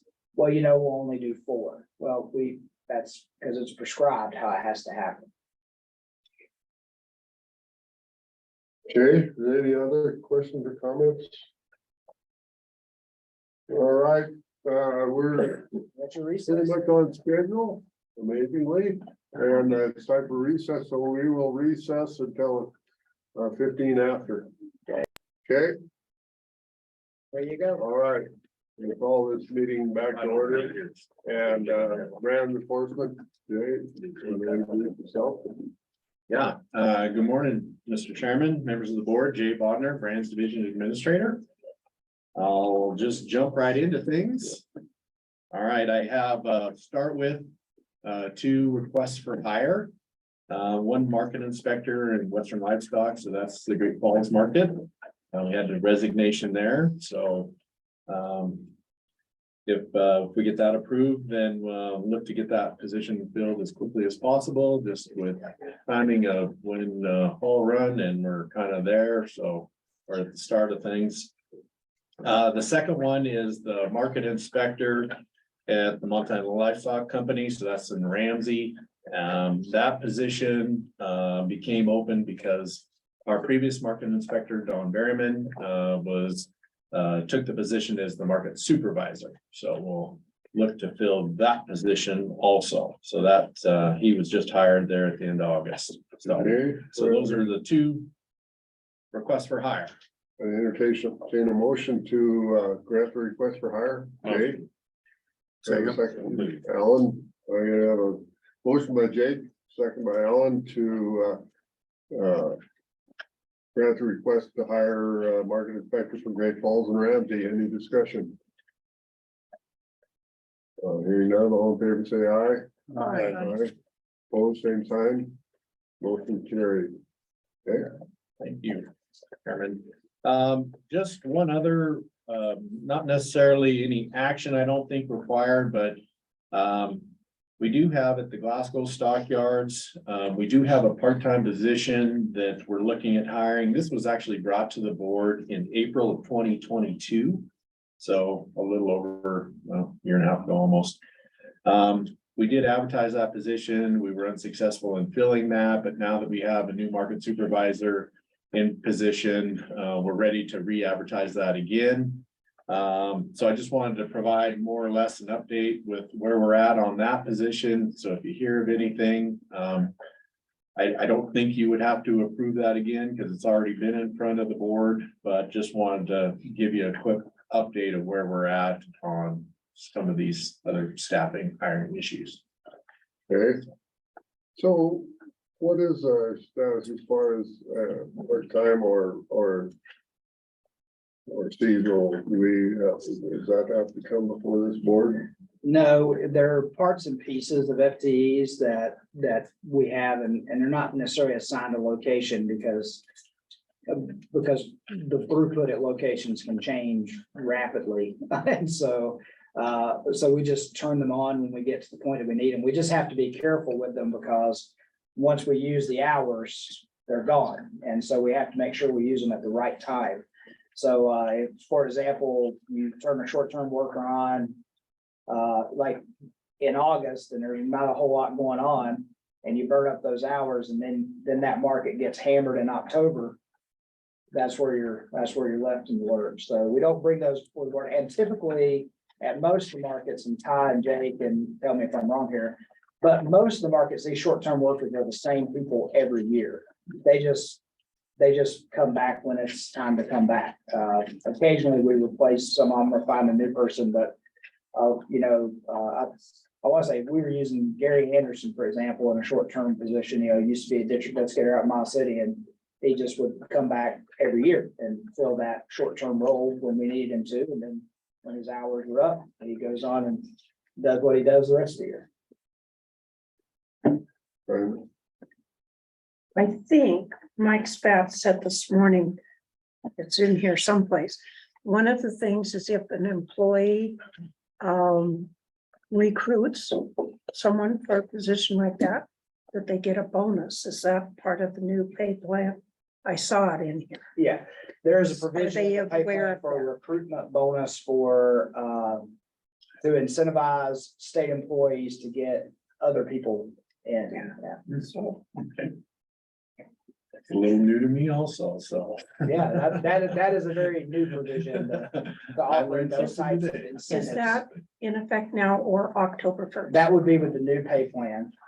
And I think what I read in there is there's a provision too, that person has to, the person that you recruited has to stay with state government for a certain period of time. You don't get it on day one.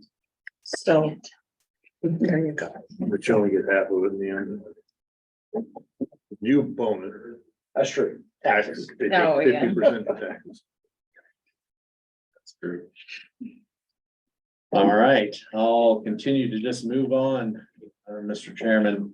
So next on agenda items we have the adoption of the ARM Rule 3215-102. So this was records to be kept. This is rule, once again, just as a reminder, is a result of House Bill 153. Updating the laws regarding livestock video auctions. So it previously only applied to livestock markets. So we included video livestock auctions, video dealers into this rule language package. And then updated a little bit of language as we were in the process of doing that. So the comment period for this actually ends tomorrow. We have not received any comments to date. And so I think we could go a couple of different ways, potentially. We didn't really want to wait until the next board meeting to maybe bring this, so the recommendation, or at least the consideration for the board may be that we would put this into effect either Friday or Monday after the comment period closed, given a caveat that we do not receive any negative comments that we would have to address. So that would be something that the board would want to Is consider. that something that permissible? Yeah, we've done that before when we had a board meeting this close to the deadline. You know, of course, the trust you're displaying in us is a tonight, somebody drops a major negative comment or a bunch of them that we would say, hold the phone, stop adoption, let's bring it back to the next board meeting, which we would, but I highly doubt we'll see that in the next 24 hours. Otherwise, then we can't adopt it until the next board meeting. And I should point out, I think this law becomes effective on October 1st. Right. So our rules, if we didn't adopt it before October 1st, our rules and our law might not match each other for a little while. Okay, so Jake, So I have a question here, in that 3215-102, the very top there, number 1. It says licensed market livestock video auction or livestock dealer shall keep and maintain a complete and accurate record of all animals purchased and sold, including a description of the animal brand or brands carried. When I go ship calves, they fill out a triplicate copy. The inspector keeps one, the seller gets one, and one goes with the truck. If I'm working with Superior and I'm working through a livestock video auction, I'm technically an agent, right, of that livestock video auction, correct? I don't get a brand to keep. So how am I gonna maintain a complete and accurate record of the brands carried on all those animals? I think the obligation there would be for Superior to keep the accurate record in that. They don't get a brand. They don't. They don't get a brand paper. It's a triplicate copy. The three, one goes to your office, one goes to the seller, and one goes to the buyer. Mhm. So you need a 4th copy. Mhm. So how are they gonna keep and maintain an accurate record of all the brands? so how Yeah, is, take a picture of. Alan's giving you. So we did remove some of that in House Bill 153 of the triplicate copy. So it just says a copy now. So the triplicate copy is gone. But I'm still not getting a copy. And Superior's not getting a copy, Northern's not getting a copy. So we would have to provide the 4th copy. So, yeah, either you will have to provide a 4th copy or you're gonna maintain the records. Cause we can't if we don't get a copy. And so, Mr. Chair, Jay, Ty, the question be, is this, so the additional language here is the livestock video auction or livestock dealer. This was an obligation for the markets already, but Yes. the release process and all that is where they get their information. In a livestock video auction, we're not having that final Yeah. process. Where we're doing that, we're like in the market has a record. Right. And everybody who gets the change of ownership inspection has a record. But we don't have that in that scenario, so we would have to figure out how to make that happen. Yes. Once this rule goes into effect. Correct. To provide that to them, is what is gonna happen. If this rule happens the way it is, we have to figure out a way to provide Mr. Fettis in that case, that information. So if you come out of me. Or out of Yes. Superior. What are we what are gonna you do? gonna look at? Well, it won't matter in arrears. It only matters once the rule gets adopted. Right. So what Yeah, is the moving forward. legislation? Yeah. How does it? And read? there'll always be a grace period till folks know what's going on. So the legislation actually, so it include video auction into, the requirements of what was required of just, livestock markets from auditing purposes, and then it also updated the language of what a video auction market is into the legislation. So the legislation would be where you read it, each livestock market and then what's underlined Yeah. and what changed in the. But it's not just livestock video auctions. Now you want every private cattle trader to have a copy of all the brands. You Yeah, don't but get a copy. Yeah. They don't get a copy. the change in the law extended that record keeping requirement to those individuals. To everyone. So what is our plan to make sure they have that information? If that goes into effect October 1st, you got a week. Well, I think, certainly, I think from our standpoint, we would have to. Well, we would have all those records, You will, yes. and so we will have to internally come up with a policy or process to ensure that these additional operations would have that information. So, Mr. Chair, a suggestion that I would make is I actually think we're leading ourselves towards. Let's hold on this, because even though the comment period ends tomorrow, I may be wrong, but I think we have 90 days to actually adopt the rule.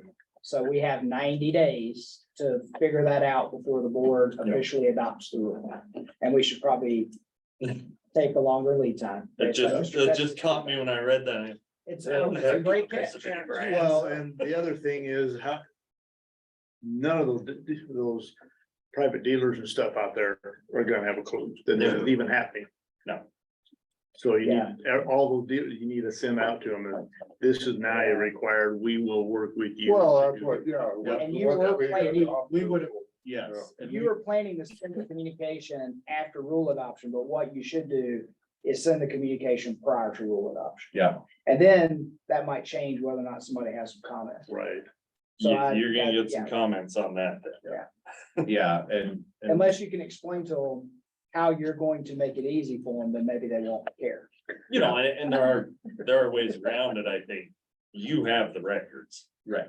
So if you required me as an agent to provide you with all the ranches that I marketed calves for, you could pull up all those inspections out of your records.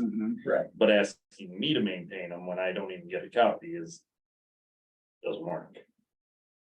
But now if we get the new system working, and they can just print an extra copy, then you could require Or us to there keep even it. email a copy. I mean, Yeah. but we're not there yet, No. No. so. All right, So well, so that we makes were, sense. yes, we were gonna table. We'll postpone this to the next meeting. All right, and just to clarify, so then, we will, Don't table. Don't table. Postpone, okay. yeah, we'll increase our timeline of when we were gonna communicate this with the dealers. And, we'll provide this to them, ask for comments, and then we will look at some internal process to ensure that they have that information, so that if we request it, that they have it, so, okay. We'll certainly do that. Good catch. Thank you. Yeah. Appreciate it. thank you, Jim. Having an industry board just pay for itself today. There it is. That's why this is the right way to do that. Not everybody agrees with that. So we will then, we will just move forward, and if it's ready next meeting, we will address it. If it's not, we will just wait until there is a. We'll have 90, and what'll happen in 90 days if we don't adopt our rule, it'll just expire and we'll just have to start over again. Yeah. But if we don't, but I would think within 90 days, we can figure it out. I'm thinking by the next board meeting, certainly my anticipation would be that we would be able to provide this back to you. So our communication will be quick with them, so, and clear and concise. Would it be helpful if, when they get it, they pop it back to the board so the board can look it over way before the meeting in I case don't know, Jake I would comes? think that would be a, Well, Jake might come up with some more. well, Jake is a dealer, so he will get the communication. No, I mean, how they're going to Address it. resolve the Right. issue. Yes, I think that's It's fair. Gotta work on it. All right, well, All right, rule. I'll continue on with rules. Now, this is a draft, so we can shoot holes in this one all we'd like. So our second one. This is a draft concept for new brands. And provided that, I think, in your packet. So we, last 2 years, we've averaged about 1,000 new brand applications. So this is specific to new brand applications, not existing brands. I just want to make sure that that's very clear. So we would put some sideboards on transferring these new brand applications, and so we put some qualifications there. If the owner is deceased, you can transfer it.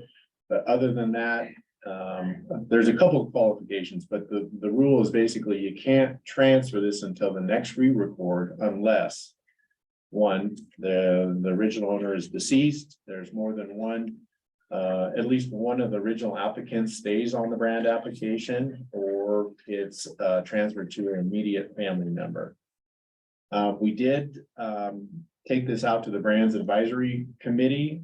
We've taken it out to the stakeholder groups and given them at least the initial concept of what we were looking at. We did, with that Brand Advisory Committee, get a couple of some inputs that we did put in here. So the immediate transfer of for the immediate family members, that was included, and also there's an appeal process too. So that was included based on the Brand Advisory Committee input.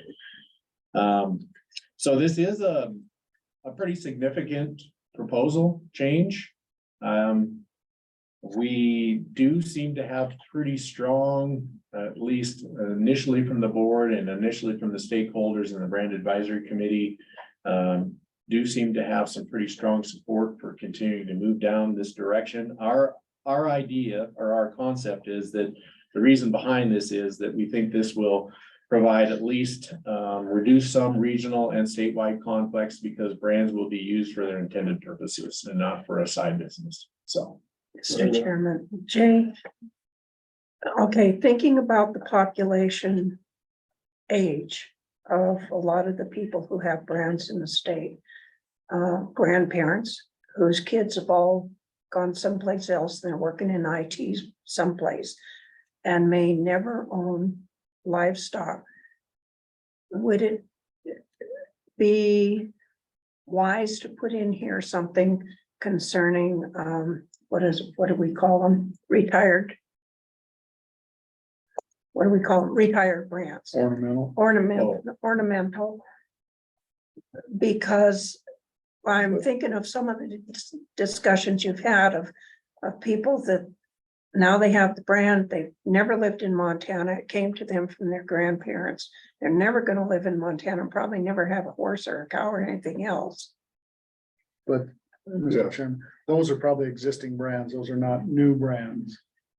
He's talking about transferring. Yeah, but Only new so if brands. I go in and get one, and then all of a sudden, Okay, 6 days later, I put it for sale and it cost me $200 and I can get 1,500 to sell it. That's what we're trying to stop, is people marketing those Okay. brands. Those would be existing brands that they don't fall under this. This is just new brands. And a new brand done today, when we hit the next re-record period, wouldn't be subject to this rule anymore. Then you could do with it whatever you want to do. It's only up to the- Because what we're seeing is people applying for brand and doing that a week later, then they're making $1,500 and go back and pick another brand. And So trying what to you will sell. see is a spike in new brand applications the year before re-record. Probably, Well, and maybe 6 days before re-record starts. you can't control everything, but I think you can try and put some sideboards Yeah, that's all. we're trying to- on what's happening. Yeah. So, And so just to be clear, so you're requesting that this would go out to public comment. Right. So, Correct. okay, Right. So this would, and if the board so chooses that direction, once again, we would go out with this draft document, I would reach back out to the brand advisory committee and the stakeholders that are a part of that also. So at least the organization, so it would go out to the general public, but ensuring that it goes out to the people that have been involved, at least that they see this also. So Okay, just to make sure that we get it out as broadly as we can. And I do think the challenge with this rule will be that it is solely to new brand applications. So making sure that people understand that is the subset that we're looking at. Yeah, and well, right, it's not a new brand and making sure, I think the question that Nina asked that Greg answered is that this is not applying to existing brands. So if you're thinking it applies to, I'm transferring the ranch from me to my children and the brand's going with it, that's not subject to this, right? Because you're transferring it to your immediate family, like your typical transfers that aren't what I'd call the profiteering transfers are exempted. Even, I mean, and there is a scenario, I guess, where somebody can get a new brand today and they get out of the business 5 years from now. I mean, that's the loophole I saw in it, and I'll just share the board, is like, somebody gets into the ranching business, they only last 5 years, they're selling the ranch, they're selling the brand, all the cattle with the brand on it. And so they're needing to transfer that to the new owner of the cattle and the property. But I would hope that that would be an appeal that exactly. we would grant if they come in and explain that. Okay, So in Roman numeral number 3, the brand will be transferred to an immediate family member. So I go register a new brand today. I could transfer that to my kid tomorrow. Could he sell it the next day? Yes. So really, there's still a way around. Yes. Unfortunately. This is how your mind works. Well, no, I. You provided more opportunity. Well, I guarantee you, this If mind I is the only- figured it out, I guarantee you the people that want to make money will Well, figure it out. they already got it figured out. Got it figured out, and that allows us to get a new brands fee and the And the transfer transfer fee, and then it moves, I mean, Yeah, I mean, same scenario, you just can't control every No, conceivable, I mean, and if you try to. Then you just, what a tangled web we would be. yeah. Yeah, and I We'd be the think Federal government.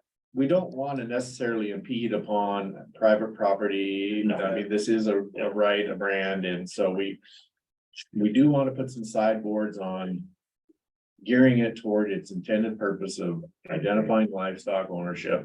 Yeah. And there will be some loopholes that potentially people will take advantage of, but this will make it more difficult.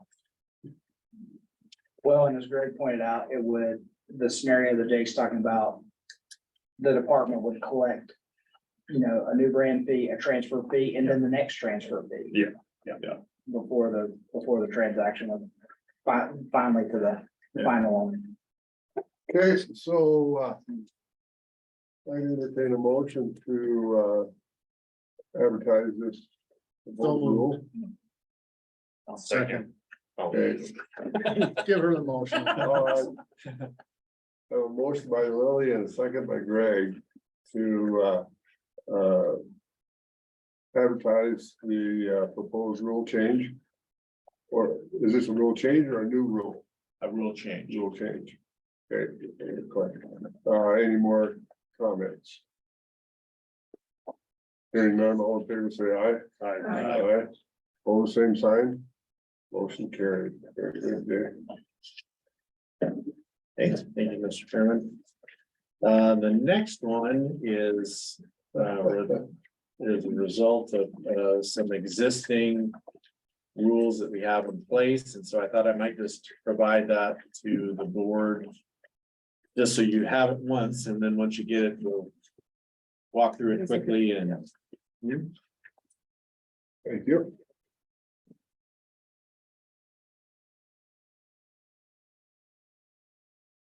So this rule deals with special identification marks, and the rule itself states that if you're going to put special identification marks on there, these it gives you the digits and the numbers, that you also have to have your registered brand on that animal also. So that's basically what the rule says. We did, have a situation, I think, that came about that questioned kind of what the background of this rule was, and I turn that over. Yeah, so this was requested by me. I was talking to an individual, he has registered Angus in that breed.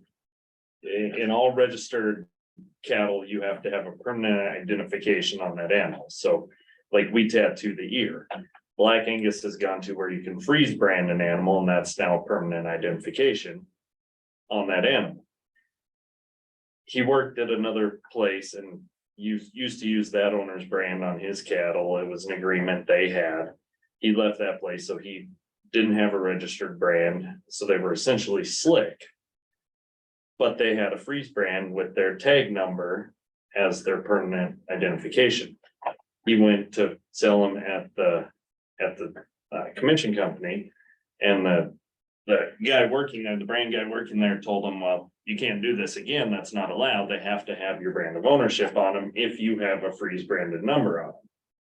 And he asked me, he goes, well, why is that? And I got to think about it, well, that doesn't make any sense, because it's not a conflict or anything. So I called Mike and we had a conversation. I think you kind of thought what I thought, and then we went into this rule and it states it right there. So we realized Mr. Ted Wall was correct. Absolutely.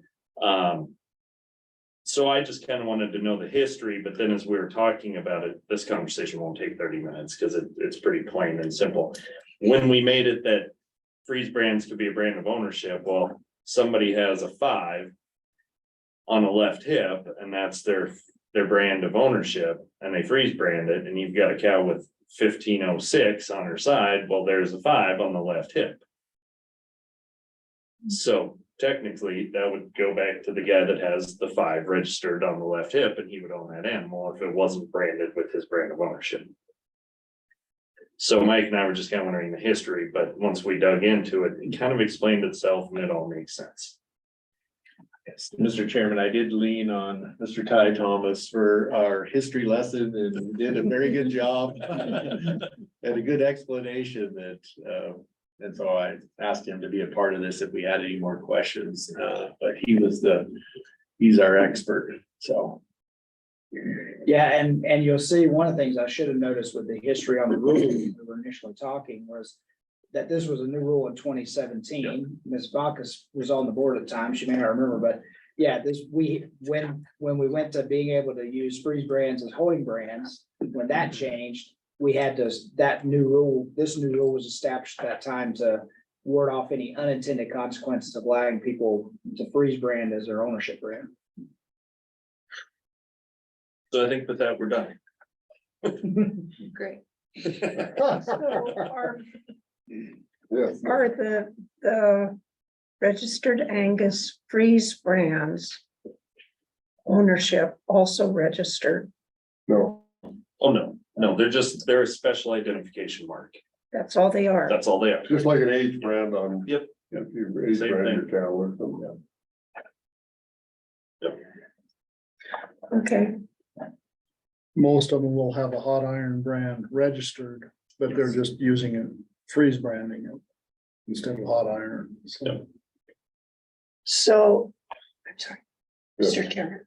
Okay, so if somebody only has the freeze brand on, that's a mark, and they're bringing them to the sale yard, if they talk to the inspector ahead of time, so he knows this is what they're doing. Probably need a bill of sale from Yeah. from any potential conflict, right?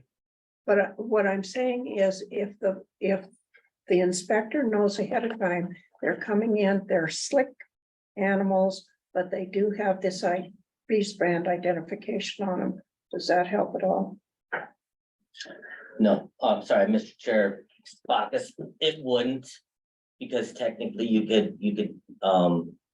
could actually say that would be an illegal branding. because they actually put a mark on an animal that now is considered,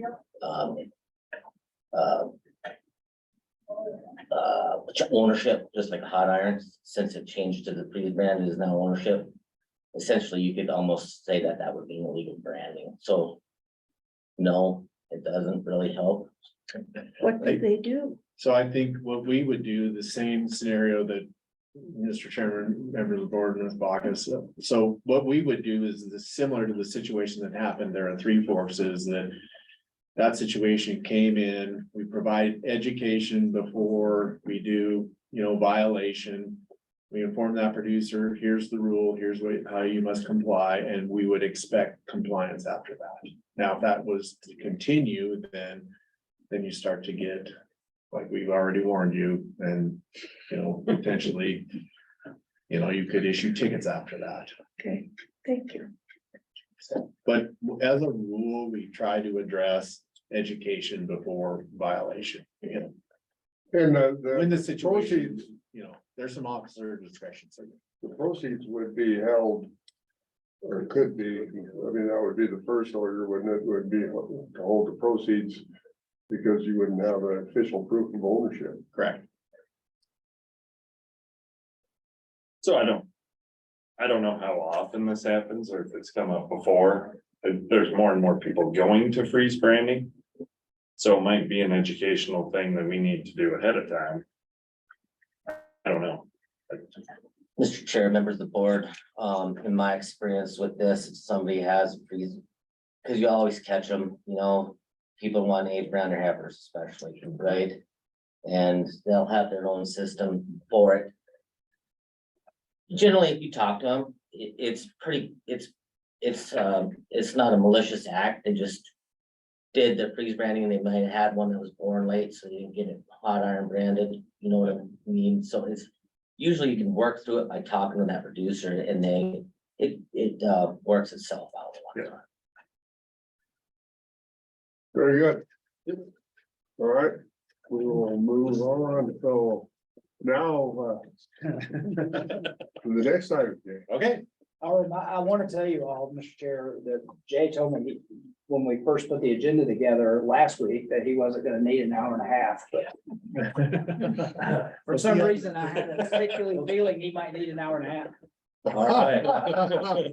but maybe he doesn't.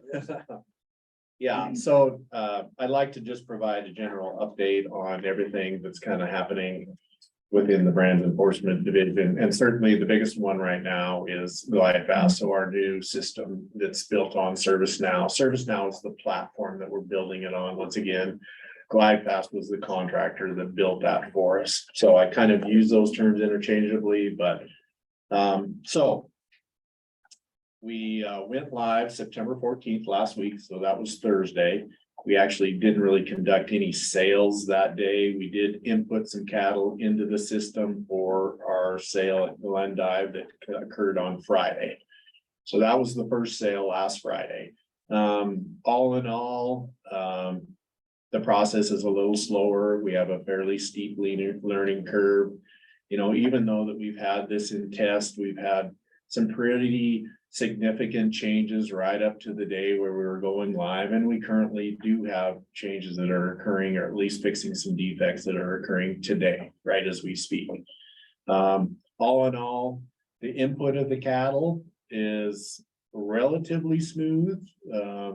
But our market clearances or releasing those cattle is a little bit slow. So that is an issue that has been raised more concerns that we've heard out there than anything. So that is one concern.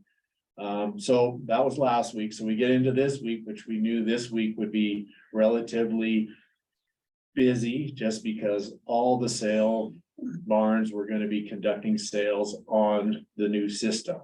So as that occurred Monday, we went down to Three Forks. I actually went down there just to see how that sale was conducted, how they got through it. It was a smaller sale, so we didn't have a large volume of cattle.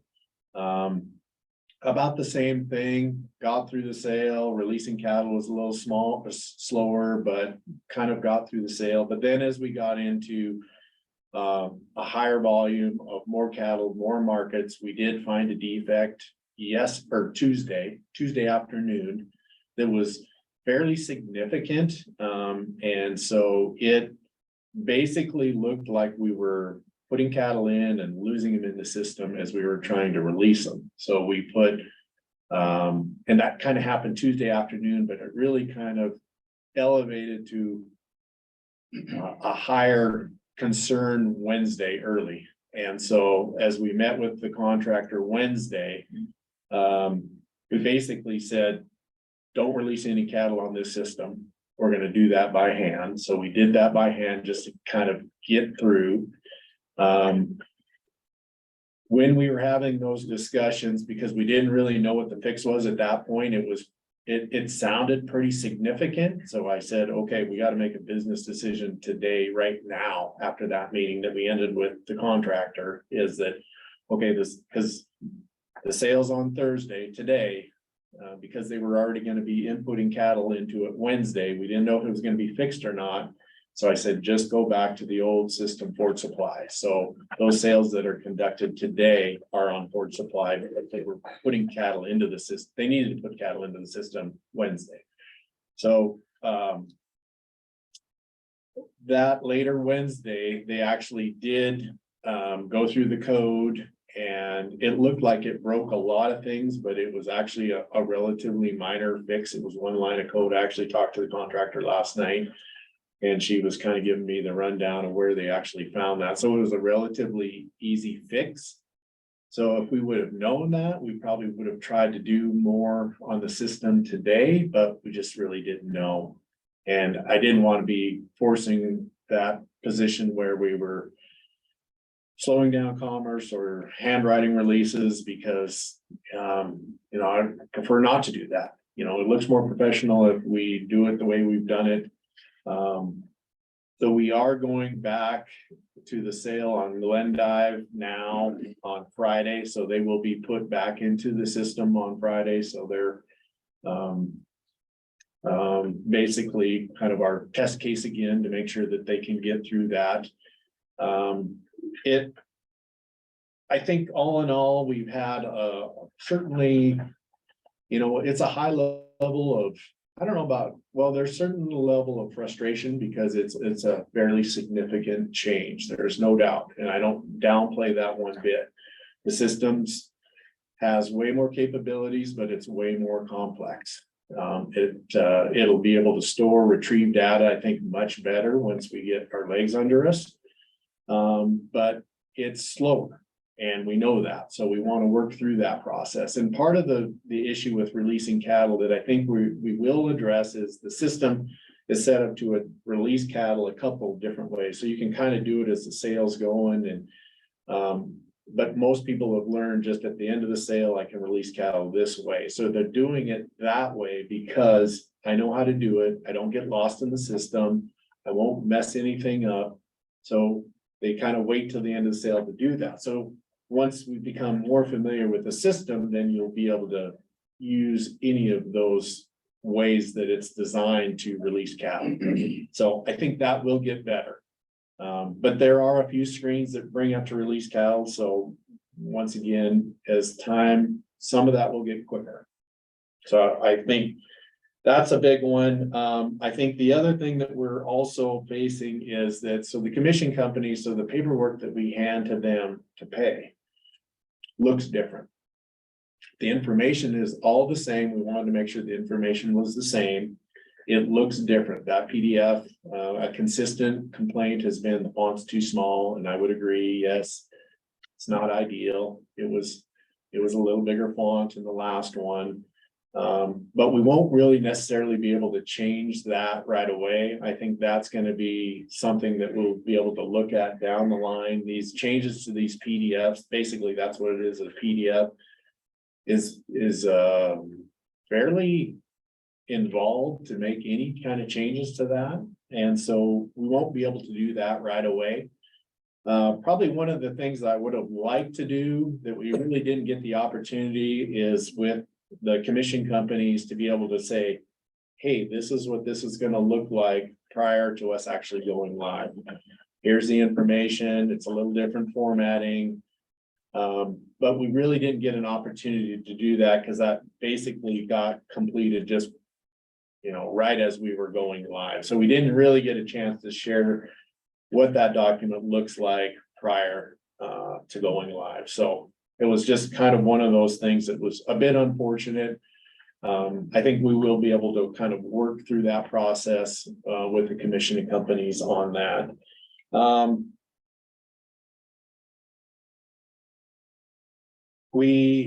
So moving forward, so I think that's the biggest thing that we're kind of looking at is, we'll get through this week. What does next week look like? So our game plan for next week is because, we do plan to go service now. We want to make sure that we get as many sales on that as possible, as quickly as possible. We are getting in fall run, we are getting some larger sales, high volume. So I want to make sure that we can get through, if we find any more defects, to get those addressed as quickly as possible. So our plan is really to basically overstaff these markets with either markets that have some experience on the system to travel around to, the Glendive goes to Miles City and then he goes to Sydney. And we have district investigators that are very well equipped on the sale that can go to these different markets to help run these sales. We do have devices now, so we have a mobile device. We're looking at potentially even doing probably some more. So 2 or 3 or 4, as many people as you want, could release cattle all at the same time. The system's designed to do that. So you have, a multitude of people that can operate on the sale at the same time. So that's one nice capability of this, instead of I have my number 1 computer and my number 2 computer. Now anybody can log in, you can put an inspector into the sale and then he has full authority to do, or they have full authority to do whatever they need to do within that sale. So that's kind of our goal next week, is to try to make sure that we're well equipped, well staffed in these markets. We've actually even sent some brand staff here in the Helen office. We sent them to Lewistown to try to ensure that it was a training and provide assistance to get through the sale.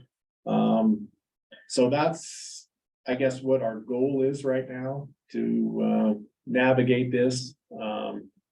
It is, once again, it's a major change. As much testing as we did, it's never quite like live day on sale. Where you have a lot more pressure and, cattle are coming in, cattle are going out, and trucks are getting loaded and we're ready to roll. Where's our paperwork?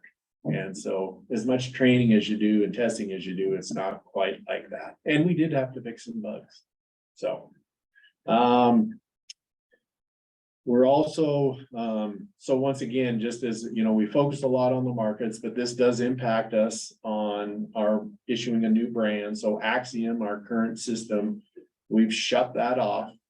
So that is available though for anybody to look up brands, and it's still accurate because we haven't inputted any new brands into it. So, but Callie will be working on issuing new brands. She's got a stack that we basically had to shut her system off while we imported all that data from Axiom into service now. And there was a couple of issues there where we had to make sure that that information was correct. And so we've done a couple of different data pulls into the new system. For the most part, most of that information looks like it came across correctly. There is some middle initials on some brand certificates. We don't know if all of those came through clearly. The important things are, one, all the information flowed correctly is important. So we will double check that. She showed us how we can kind of narrow that down and to look at those. Making sure that liens, that was critical all the way through the process. From a brand issuing a new brand, or a brand is transferring, any of that has to be correct. Liens have to be correct, but also in the markets, making sure that that flag is showing up correctly. And so that there was a little minor, I think, change there to make sure that was correct, but now that is happening correctly. So the sales that kind of ran into problems on Tuesday and Wednesday with the fix on Wednesday, we did go back yesterday afternoon and last night and did release all those cattle through the system. So we did get through the system. We did fix the problem, and I think we're down to just a couple of minor fee adjustments in Miles City that they're looking at, trying to figure out where those are. We're off a little bit, but it's pretty minor. But once again, we will find that issue. So we did go back, we did get those issues resolved at those sales, get those sales through. Even though the ones that the releases were handwritten, you went back and re-released her basically so that we knew that the system was gonna function. Correct. That what you? Yep, that is correct. Yep. So in the system now, that sale then looks complete. Input cattle were released. And then when all the things are finalized, then you can close that sale. Those sales can stay open for up to 30 days. And then they would automatically, so that gives the market supervisor an opportunity to make sure that if there's any little issues, minor issues, they can finalize those. So they have 30 days to do that. After 30 days, that automatically gets closed in the system, and then only in the Helena office, actually a fairly minor group has the authority then to open that back up to do any finalization there too. So. I know. Ty, Yes, you've been through, trying to work with Fort Supply and now this time. Any comments about how each of them worked? Is it working better this time? More input from staff out in the field? Anything you would change? Mr. Chair, Ms. Bacchus,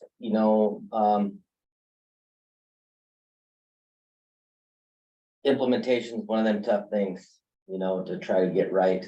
I don't think a person will ever get it right the first time ever. I think we have a system, with any new system coming on, you have a learning curve. It's gonna take some time to do your job on it, to get it down. I consider it almost like riding a bike. You do it enough times, it's almost second nature. It's just gonna take some time. As long as, we can keep on getting the bugs fixed, and finding them relatively quickly so they don't stretch out for long periods of time. I think it will be pretty manageable. And then it becomes, the frustration levels go down, right? As you start getting better at it, more efficient at it, then it starts becoming more just every day, old hat, I guess. But I guess that's the only thing I can say to attest to it. It's just, there's gonna be some growing pains with anything you implement. And if, too bad we didn't have a, crystal ball and look into the future and see what we need to do correctly first, because it's one of them deals, you just gotta take a shot and go for it and rack on and deal with the frustrations as they come. So. How about, I just wanted to add, I know you asked Ty, but if I was gonna add to that, and I think it needs to be said with this. Initially, we were looking at rolling this out the end of July, which would have been a much, much better time. We had unforeseen circumstances on a final bill that the vendor wanted us to pay, and the license for this is with the state of Montana. And so the state felt they wanted to negotiate that payment, and the vendor wouldn't turn the keys over to us until they got a bill paid, which none of you would. And that was what threw our implementation timeline off by about 4 weeks. But it would have been much more ideal if we'd have been doing this with small sales at the end of July, beginning of August.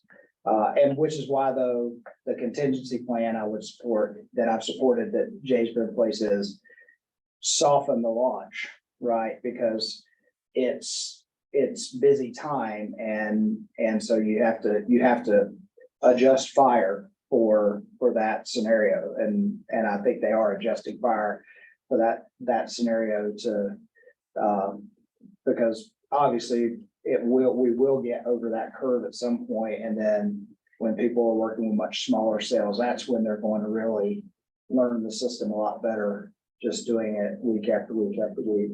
But right now, that's the unfortunate thing, is that timing issue that we're dealing with. So, Mr. Chairman, just as a, just a follow-up, so one of the things we've done with the system all along, even through kind of working with the contractors, we did have that issues tracker. So basically, we're looking at ways that we can improve functionality of the system. So we continue to do that. And I tell everybody that's working in the system, if you see something that you think would work better, let's write it down. Because we do have potentially the opportunity, because that was one of the basis of having the service now, is that internally, we have potentially the opportunity to rewrite some code to improve functionality, or state IT has that. They have a couple of real sharp ServiceNow programmers that potentially can work on that. So we're gonna continue to capture those ideas or concepts to see if we can improve some of the functionality in this system too. So that's one of the other things we're also looking at. So. Mr. Chair, Ms. Bacchus, one thing I didn't address with your question though, is, yeah, I think it was extremely helpful to have staff give their input. And again, to continue to get their input, because they're the ones that are gonna use it, so. Well, the other question I had along that line is the equipment that you have to use out in the yard in the pens. Is it adequate? Does it need tweaking? I know you had talked about an iPad, you talked about cell phones, you talked about a variety of things. Whatever they're using out in the yards, is it doing the job you need? Is it working? Excuse me. And when you said cell phones, one of the things I first thought of, should they have lanyards on them and around your neck, and just in case they go sliding out of your hand, you know? Yeah, so Mr. Chairman, so what we did initially is that we had some bigger tablet type issue or equipment that we sent out, I don't know, 3 or 4 of those to the market, said, take a look at this. Do you think this would work for you? It had kind of a hand, basically strap, had a stylus. The concept of it looked pretty good, but we didn't want to buy 40 of them. We wanted to send a couple out. You guys try it out. But basically the feedback came back, that's too big. I need something smaller. So basically through the markets, they said we would prefer something we can get in our pocket. So we went with the cell phones. So we sent one to each market. And it's loaded, we loaded it down with the mobile app, because actually the mobile app of this is, has received pretty high marks from the staff. So we went with that to start with, and I said, all right, we'll send one out to each one. We did have one market that said, yeah, that's gonna work for us, send us a couple more. Our idea was to have 3 in each market, but we didn't, once again, want to buy 40 of them if nobody's gonna use them or it doesn't work. So we sent one out. We've sent 6 more to the Billings market because they said that's going to work for us. So we make sure that they had 3 in each one. We have a couple of markets that said one's good, but I would prefer a tablet because then I can use that in the office. So we're kind of working our way through what equipment works best for which market. And if we can find a tablet that works just in the office, then we don't need the biggest, beefiest, indestructible tablet. We can buy something that's just gonna work. We'll put a little case on it. It's gonna sit mainly in the office. So we're kind of leaving that a bit up to the markets as they, once again, find what really works for them. So that's how we've kind of addressed the equipment side of things. Lanyards. They do, most of all of those had a case. We've had a couple of requests for different kind of attachments to those cell phones.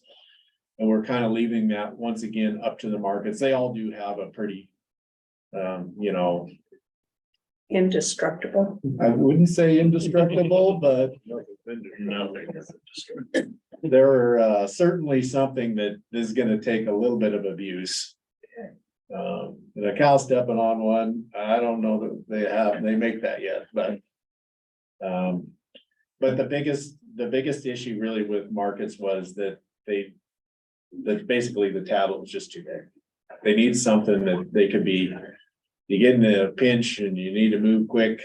I gotta get that cell phone in my pocket and move on and do whatever I'm gonna do and not get busted, so. Well, I remember with the Archers, some of them worked and some of them didn't work, and some of them were hard to read, and some of them kind of went black right in the middle of what you were doing, and that's why.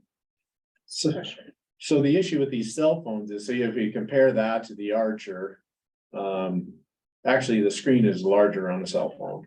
And that's really what we were kind of gearing ourselves toward, is that the biggest screen available that wasn't cumbersome in the yards. Okay, So I received several phone calls about this. Jay and I had a discussion this morning, Ty and I had a discussion last night. I talked to two different market owners and then two different market supervisors. And everybody's very, very frustrated. They were not enjoyable phone calls. The market owner's concern is the buyers are buying the cattle, they can't get them released, they can't get them out of the yard. And we're talking really small sales today. In 3 weeks, they're gonna triple, if not quadruple, the size of those sales, and their concerns are that cattle are gonna be sitting in the yards for 2 days to get released, because it's taking. One guy told me it took him 15 hours to input and release cattle on the same size sale they had this week. This week, it took him over 30 hours to get them done and out and released.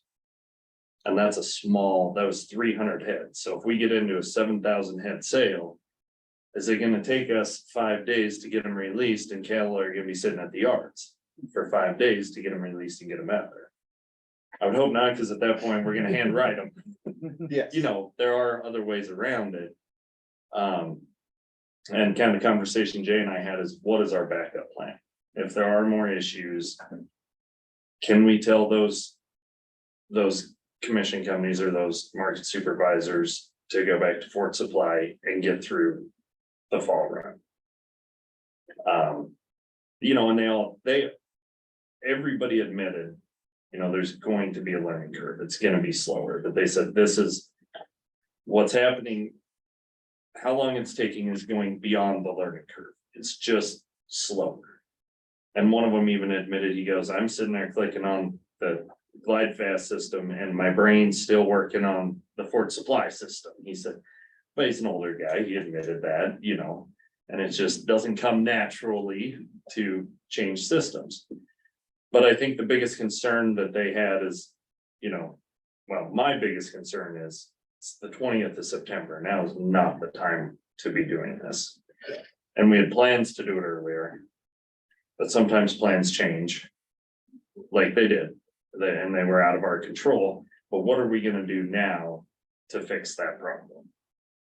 And I guess I suggested to Jay this morning, I said, well, if we give them the ability to go to Fort Supply, they're gonna gravitate that way because they know what they're used to it.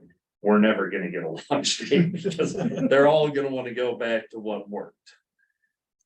But if we give them that ability, just like we did with CBIs, and say, this is your end date, whether that's get through fall run and it's March 1st, Fort Supply, we're shutting it off. You will not be able to use it anymore.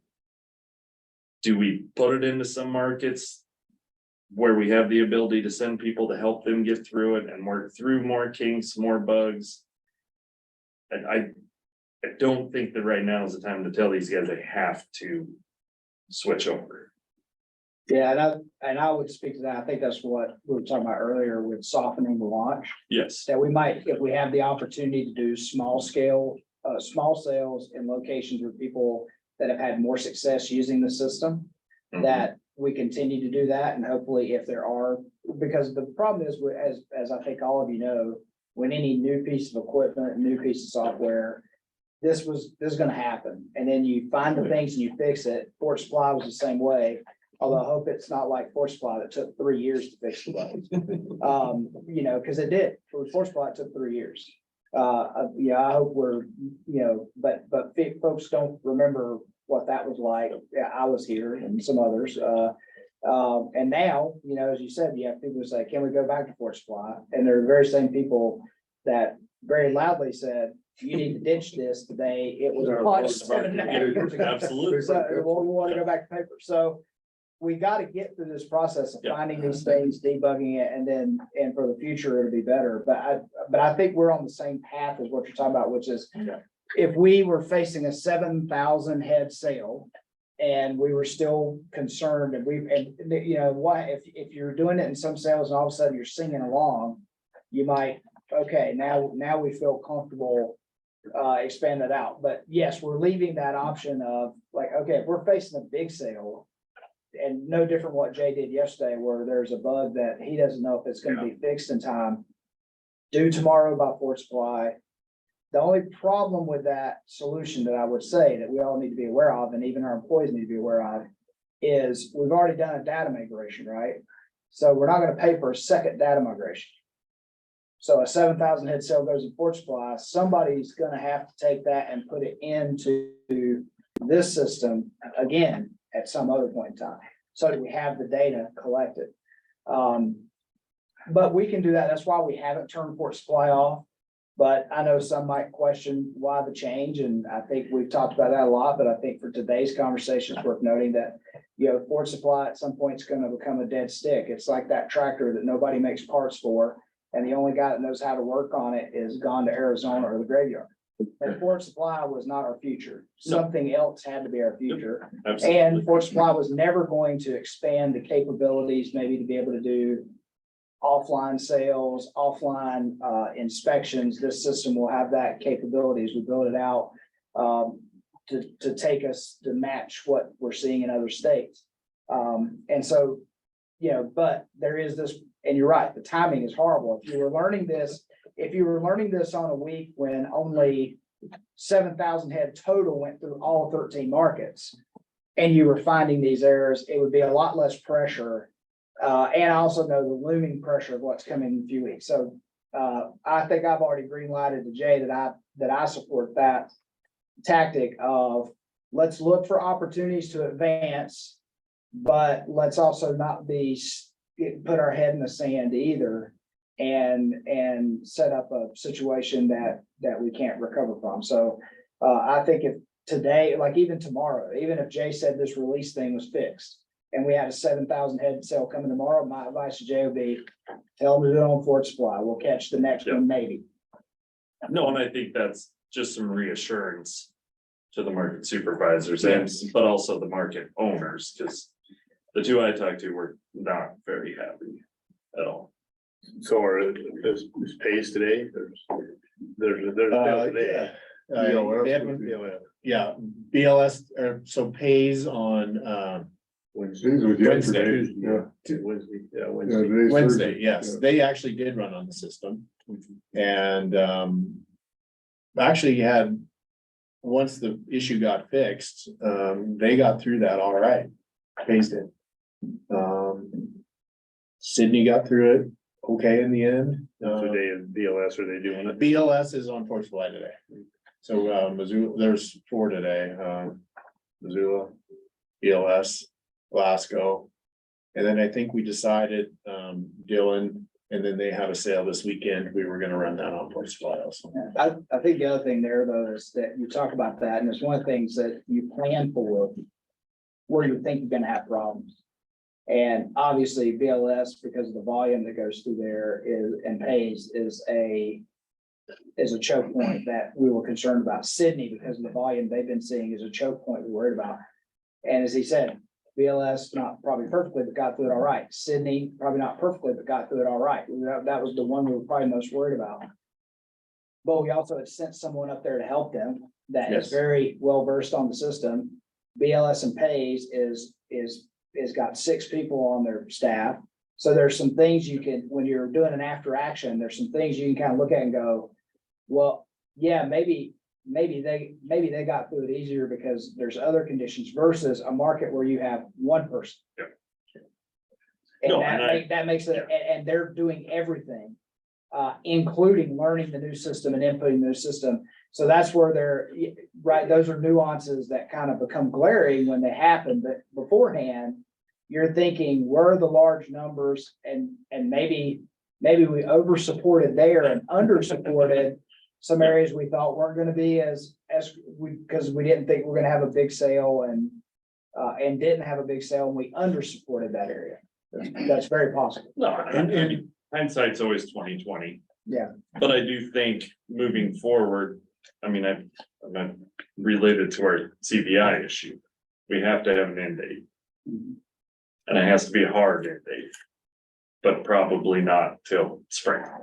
So what is our status with Fort Supply and, do we have contract obligation, timing on the use of that platform or what is? So, Mr. Chairman, so the platform still exists, so basically it's very limited support or almost unsupported. If it were to break down today, we probably could go to the contractor and plead for some help to fix it. But basically, I think there's only a couple entities that are even existing on that Fort Supply system, so it's Phasing out. Yeah, it's phasing out. As a business, it's phasing out. But we Well- have no financial Oh, cost involved with Fort Supply at this point. Yeah, we're not paying. And we don't have any specific date that we no longer have the ability to fall back on Fort Supply for a sale or something, is that? that's correct, yes. Now, one of the challenges, like Mr. Honeycutt mentioned, though, if you get to be in the system and at the same time of year, if you were to go back and look at historical, is that sale and service now, is that sale in Fort Supply? So that does create some issues when you do the look back. And so that's why we would, Yeah, but we've migrated information up until last week. Yes. That it'll be moving forward, all the Fort Supply sales. yes, Well, somehow we'll have to figure out a way to get them from Fort Supply to the new system. And it's not that, and I shouldn't say that because it depends on what the price is. Rick and Brian are sitting back there. I mean, if we wanted to do another data migration from Fort Supply to the new system, it would probably just be a matter of what are they gonna charge us to do that? And it may be that the best thing is, well, okay, when we get downtime, we just start moving stuff ourselves. But as far as, you talk about the future of Fort Supply, the other thing is, yeah, an option that we would have had if we'd have wanted to continue with Fort Supplies, we basically would have had to take it over. And we'd have had to hire someone to be the Fort Supply person, to learn it, to run it. And yes, it would be our internal system at that point. But the challenge, and I don't know how well versed folks are, but the problem is when the things that connect to it, when they have version changes. So like, it's like something that's operating or connected with Microsoft and Microsoft updates and it doesn't update with it and it's operating on an old unsupported version. You start to have issues where information won't cross over the way it's supposed to because of the version differences. The other thing you have difficulty with is keeping it secure because the security doesn't go along with it. And I would say if we'd have tried to maintain Fort Supply, if we got to the point where we couldn't guarantee the security of it, state ITSD would no longer allow it to be on the network. And then all of our information is off the network, even if we were trying to continue to do it. Because it becomes a liability of how it could become some way someone could get into the all state of Montana systems, Department of Livestock and do bad things. So these are all larger scale IT concerns, which I know you probably know very well, that you had to be concerned with. So we were going to move to something. Yep. Now, the good news about ServiceNow is, as a platform, is that we're using GlideFast as a contractor to build it, but it's Microsoft technology, I think, in the background, right, Rick? Yeah. And so So you don't have to worry about that. That's that ongoing support and staying up to date with versioning security. You're gonna get a lot more mileage out of the system than you would if you could do a homegrown system or go with a smaller, like, no doubt Fort Supply served us well. But we always knew that the guys who built it, one day were gonna retire. And what do you do when that happens? Well, I mean, so one of the market supervisors I talked to, and this was months ago, was really excited about it because he ends up doing a lot of bull sales. Mhm. Well, and they're back to back, days back to back, and in Fort Supply, you couldn't start the next sale till this one was closed. Mhm. Well, a lot of times this one isn't closed the day of the bull sale. I mean, it just takes days. They're not as efficient as a commission company because they aren't done 52 times a year. They're done once a year. So it just takes longer to get your information and all that put in. So he was really excited, and everybody I've talked to that has worked on the new system is excited about it. It's just this today. It's not looking, I mean, Yeah. 5 months from now, it's gonna be amazing, but today and tomorrow and the sales coming up that are gonna get bigger and bigger and bigger is the concerning part. I was gonna say, the analogy I use is we took off into the clouds. And at some point, we're gonna get above the clouds and it's gonna smooth out. Yes. But you gotta get through the clouds. Yes. You gotta figure out your way through the clouds before you get there. So I think what I reiterated to everybody I talked to yesterday is that, we'll come out of the meeting with a plan to reassure you that in the next 3 months, we're covered. Yeah. So if that's going back to Fort Supply and using that, or, we pick 3 markets, like you said, or whatever that number is to run it. But still, even if you pick those smaller sales today, like you were saying, and then you try to implement it into a bigger barn or a bigger company in 5 weeks, that's having a huge sale, and they haven't been working on it for the last Yeah. 5 weeks. All of a sudden, they've got that huge learning curve on the day they're having a giant sale too. Yeah, and So that's where it's- Jay said we'll send, Yeah. so when you get people Yeah. that become your champions, if you will, that's the term I would use, who've gotten really good with the system. You'd make sure 1 or 2 of them was there with those people Yeah. the day they had to do that. So I think just some reassurance is all we really need Yeah. to do. To make But sure everybody. you keep mentioning the big sales, but it sounds to me like the big sales are maybe adapting faster than the, That could be or done. with. One of the uh, big sales didn't go, so. So, But with the bigger staff and the support, they were able to get through it, so. The Okay. big sales, we all know that 2 of them are in the same city and so there would be an opportunity even to share staff back and forth to help out, I like- someone that. The example I give, Gene, is that example of the release problem. Until we know that release problem is fixed, we would not be trying to release 7,000 cattle. Right? That would be suicide on our part. And so we can't do that, but we can maybe find an opportunity to do that with a couple of 100 head sale and okay, it worked. And then probably replicate it a couple of times after that. And it's like, okay, seems like we've got that fixed now. And then you expand out from there. I think that's what we talked about yesterday afternoon that I said, I think is probably the right way forward. Just bearing in mind that at some point we have to figure out how to go back and get that data from the sales we're doing on Fort Supply. We know we will either have to put in the sweat equity or pay the bill to get that done at some point down the road. But the release worked for pays yesterday. Yeah, so all of those sales that occurred yesterday, we were able to go in with the fix and release those cattle in the system. Okay, nine. Thank you. Okay, if I'm understanding this correctly. If there's a problem with the sale, they can go and use paper instead. Okay, well, let me see if I've got this right. So then they have to come back, they have to take that paper and they have to put it into this system. correct? So that is, so just on a part of that was where the defect occurred. So just on the release part of that. So you could still input all those cattle, you could still get those market clearances to the commission company. So that paperwork all moved, but when it came down to, all right, I'm releasing these cattle, that's where the defect occurred. So when we did release that on paper, yes, we took that paper and then we went back and went into the system and then released them how the system was designed. So any of these markets that for whatever reason have to go back to paper, when they have to take that paper and put it into the system, that's a learning opportunity, right? And so then I don't think they do it that way.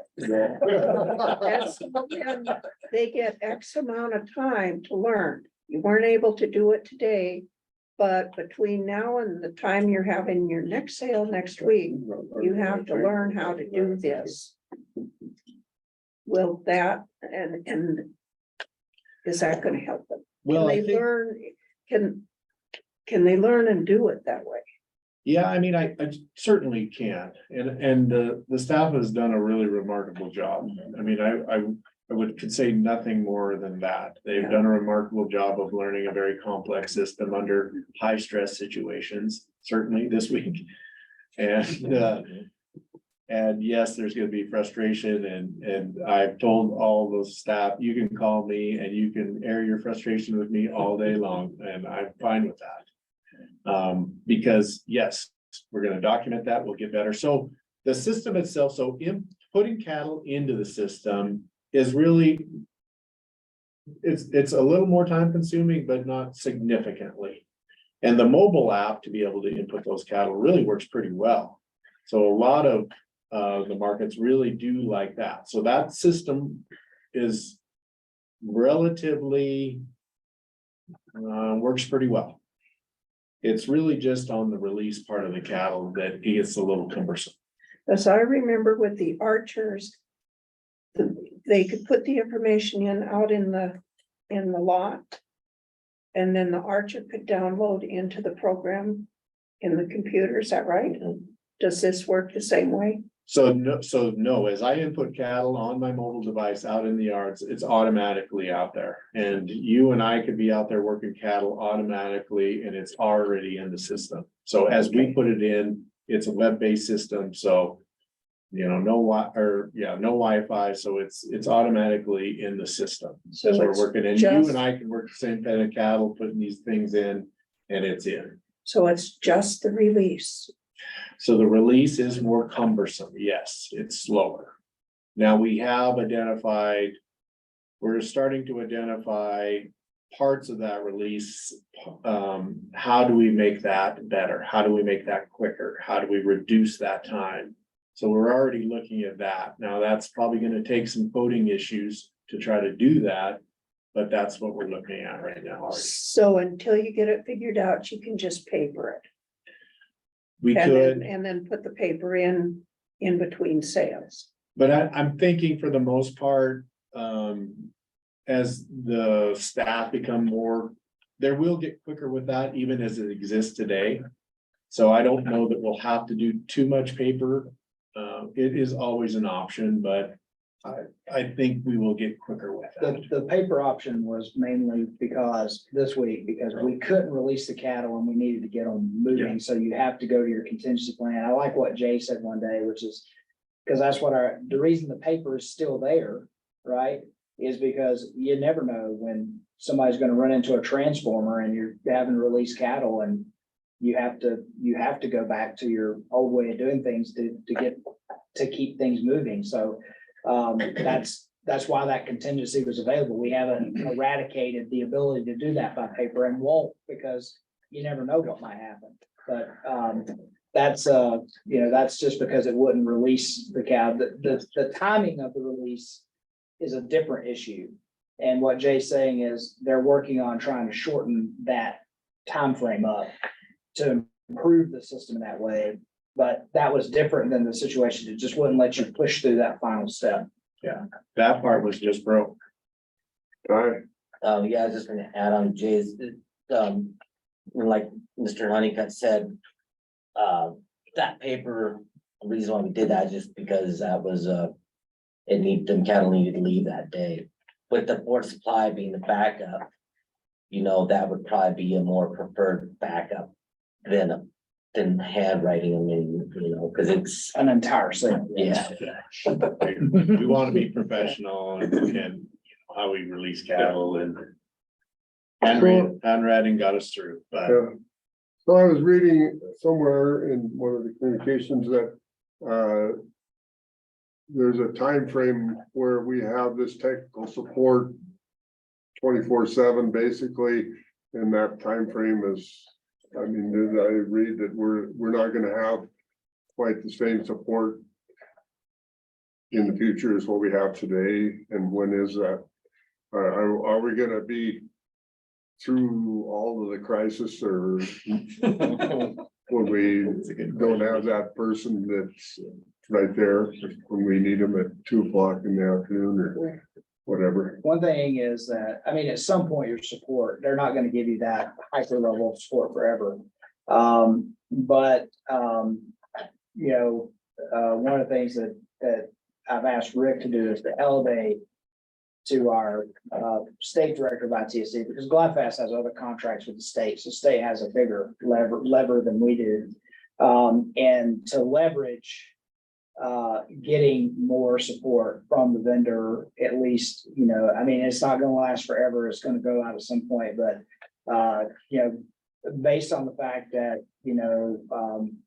these are still defects that should be, in my opinion, a part of the original plan, a part of the original project. Not something new, and it's not like we broke something and, are asking them to come back and fix it. That we're trying to leverage that to get more support. And if need be, down the road, we need more support, that would be something we may have to negotiate, and if we have to pay for further down the road. But for right now, with that, we still feel like the vendor shouldn't pull out until this is done. And that's what, yes. Yeah.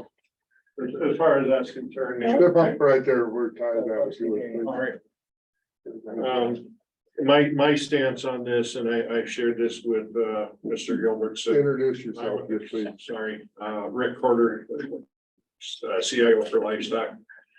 So I got in touch with Mr. Gilbertson from the states. He's a state CIO, and since we don't have a product that we can conduct a sale with from end to end, in my opinion, they haven't fulfilled their part of the contract at this point. And we shouldn't continue to pay them money to fix something that's not completely useful to us. And so that's why we're going to Mr. Gilbertson, asking for his support, because like Mr. Honeycutt mentioned, he has a bigger hammer to swing than we do. So. Well, perfect. I think you're right on. That's my theory. I mean, if you buy a new car, you expect to be able to drive it to Billings and back without it breaking down.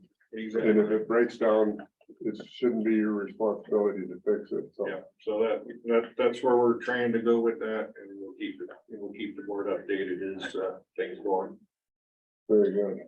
Yeah. so just for aftercare this week, so we've had a meeting every day this week for at least an hour and a half. We have it scheduled, so we share that with the entire markets and brand staff. And that's an opportunity to jump on. Prior to those meetings, typically, if we find a defect, we'll send that to them and fully vet it so that they have all the information they need to actually go in and try to address it. But we've been using these meetings to their full extent for a full hour and a half every day. And I don't think that was anticipated. I think it was, we had it scheduled thinking, well, I'll schedule an hour and a half and we'll use 30 minutes to answer a few questions and everybody moves on with their day. But we've used all of those hours every day, and we probably will do that throughout the week. So that's kind of where we're at. Okay. I think that discussion's been hammered out. Okay. I think so. And to Mr. Fez's question, I hope you feel like we have some assurances to get back to those. Yeah, no, and that's what I told them, is I was just gonna make sure that we had a backup plan, and I think if we can give the market owners and the staff reassurance that we have a backup plan, I think we'll be good. I think So everybody's just to comfortable. clarify that, so are the market owners communicated with regularly on this issue? Yeah, so typically I kind of rely on the market supervisor to have some of those discussions, so we'll reach out to all the market supervisors too. And if need be, if we get any of those calls, then we just, between Ty and I, making some phone calls and reassuring the commission companies that we're working through some of these issues. This is our contingency plans and relieve some concerns there. See, that's where the buck stops. I mean, it's our employees that are having the issue, but when I don't get paid from the commission company, I don't go to the Department of Livestock. I go to the owner of the commission company and want to know why, or if I'm trying to load a truck and I can't get it loaded and get it released. So. I honestly think it would behoove us to just call each market owner and just say, we know there's been problems. This is our solution. We're going forward. That's, yeah. Just to get ahead of the problem instead of trying to play catch up afterwards. I think that's a good idea. All right, so well, we hashed and rehashed that one, so let's go on to staff. I didn't, okay, Mr. Chairman, just a couple more things and, I wasn't planning on taking my full time, but we did and. I told you. And maybe a little more. So these next issues, I think relatively are just informational for you. I just wanted to provide, just a couple of staffing issues. Talked about the market supervisor in Ramsey. We did fill that with Don Berryman. He was the previous market inspector. Actually, another guy that's really jumped into the new system too, and has really become well accomplished in operating that system. So doing great work there. So District 11, so that's more in our kind of Yellowstone, Golden Valley, Muscle Shell. That district investigator position has been filled. So Samantha Novak, she previously worked for the department and in the meat and poultry inspection as a supervisor. And so she has been hired to fill that position. Her start date is next Monday, so September 25th. So we're excited to have her in this role. District 12, that's kind of the Park, Eastern Madison, Mar, Gallatin. That district investigator position, so that was Ted Wall's previous position. That has been filled with Clay Vines, and Clay Vines was another district personnel that worked as the bison program supervisor, so. So Jay has successfully stole two people from Tawny. I told her she has free reign to steal people from him.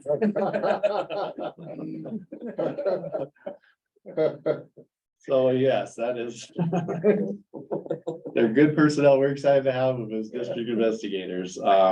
And lastly, our assistant market supervisor. So we close that position. We're looking at trying to conduct some interviews in that hopefully next week. So I'd like to get that one filled as quickly as possible because once again, all these positions that we even asked for today are all pretty critical going into the time frame we're looking at. So we'll hopefully move along quickly there. Next, just I wanted to give you a couple more rundown of a couple more truck stops that we did conduct after our last board meeting. I thought it was good just to give you a quick rundown of where we're at on a few of those.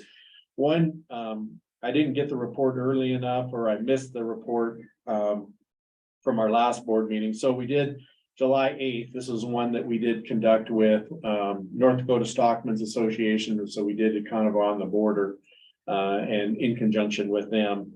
So that was July 8th, kind of down there in the Baker country.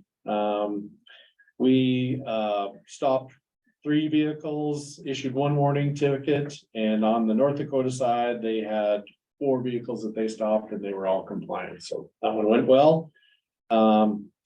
July 19th, we conducted one at Forsyth Wayscale, and that's been a kind of a consistent spot that we've conducted these track stops, just because it's a good location, it's safe, it has all the things that we kind of need.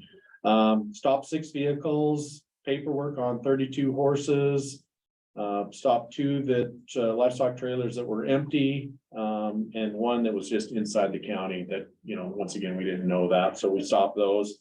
All the horses from Montana, they all had lifetime inspections, and we are getting the word out that these truck stops do occur, and I think on the horse industry, there's a lot of folks that are getting lifetimes on these horses, so I think that resolves a lot of issues, and it really makes it easier on a producer and for investigator positions too. So there was 1 truck that was carrying 24 horses that did have photocopies of lifetime, which isn't legal, and so did write a warning on that. So you do have to have the originals. So So what I mean, if you say lose the original, the department will reissue. correct, you will get a duplicate. It does cost $10 to get that duplicate, so, but. Yeah, we have the ability to do that. Producers have the ability to ask for that. So, so in August 17th and 18th, we did another one, and this was by Weibo. So we had a number of our investigators a part of that. We had on the first day 19 stops. That included horses, 1,600 pigs, 28 cows. We rode 3 non-title inspections for horses. We issued 1 ticket for a no CBI entering Montana. And we stopped 3 empty trailers. So that went pretty well. On the next day, we had 14 stops, once again, about the same kind of numbers. Really only issued 1 warning and 1 on no CBI. Also another notice to appear on that. So all in all, pretty positive feedback. We did get a call from the sheriff's office that somebody had called asking, do we have that authority to stop trailers? And so we did, in these situations, when we do conduct these, we always do reach out to the sheriff's office, say, hey, this is what we're doing. So we want that communication to be clear. And we did that in this case. So did kind of work with the sheriff's department and the sheriff about that. Yes, we do have that authority and provided that. And so just one of the things that I think happened, but all in all, for the most part, once again, pretty positive feedback on that. We did, yeah, Mr. Chairman. Well, I'm just thinking about the Canadian cattle going through the state. What kind of paperwork do they have to have, and how involved are we, and can we be on cattle that are just it come through the port going to Idaho or Colorado or whatever, but what authority and what status do we? So, yeah, Mr. Chairman, we would treat them just like anybody else, as if it was me hauling a stock trailer down the road. If that truck stop is set up, our signs are stopped, we would expect them to stop. So we've stopped a few of those that I know that are empty, that missed the signs. And so we've taken our truck and followed them down and pulled them over and checked their paperwork. So we would do that with anybody, and the same paperwork would be required of them of, you know, if they're inspection papers, CVI, those kind of things, that would be the paperwork that would be required of them, just like anybody else. Am I saying anything incorrect? Okay.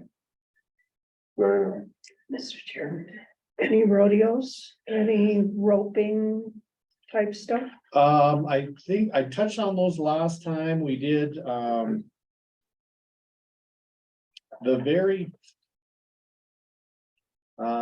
we did do one of those truck stops. was around kind of a roping or a rodeo that was held. I'm not sure which one that was. Oh, it was the one on the 17th and 18th. That was kind of, they picked the site based on a PRC rodeo in Baker and Circle, so. When you do those, do you check ownership on all the animals that are there? So yeah, so typically we'll look in the trailer, see what they have for animals, look for paperwork, make sure that paperwork meets the livestock that they're hauling.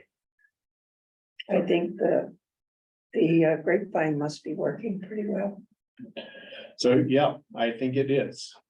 And I think for the most part, these look like pretty good numbers to me, that people were fairly compliant. You know, when you only issue a couple of warnings and a ticket, like that shows that I think the word is getting out. So the one that you saw one outside Livingston, one outside Livingston too. And a whole bunch of people blew by that one. Yes. My wife had gone by and she said there was no reason for it. The signs were really good, enough ahead of time. It was a safe spot to stop them. And I got other phone calls, well, why are they doing it? And I said, well, just to make sure people have their stuff together. And I also got a call, well, is that legal? I said, yes, it is. And in fact, I knew that it was gonna come, so I had it all. I had the code number and you can look this up. Yeah, that individual stop there, I think we had almost half of the people try to run that. It was pretty significant numbers that we were pretty busy in the chase truck on that one, which I'm not sure why, but. Well, That speed, stop historically has been the one where we've had more people run, I think. and they're coming off of there and they're just smoking through there and they're not paying attention. So if anybody's interested in, I've been to a couple of them. It's kind of interesting just to see how we conduct our business and see how our employees conduct these check stops. So if anybody's interested in ever doing that, reach out to me and we can get something lined up for you. So. And I just wanna say like that with that, yeah, you should see it. And the feedback I always, I've talked to lots of people and the feedback is even when communicating difficult information, I always get positive feedback on our staff and how they conduct themselves and how they talk to people. Which is, very, very important, calm, professional. And so I do want to say that for all our people that are working truck stops and any on there listening today, that the feedback that reaches my office on those events, based on the behavior of the staff is always professional and good. Even if they disagree that they should have had to stop, and even if they disagree with what happened to them when they did stop, they do say that the people conducted themselves properly, and I appreciate that. Okay, lastly, just one quick item. I just wanted to give you a quick update on where we're at on audits. So start with the markets. So 4 markets that are complete. We have 2 more that have been conducted and we're just kind of finalizing that, the last of the paperwork. No major findings in any of those audits with the markets. There were some minor findings with applying brand liens, which I think was pretty minor. We provided corrective action to make sure that occurs.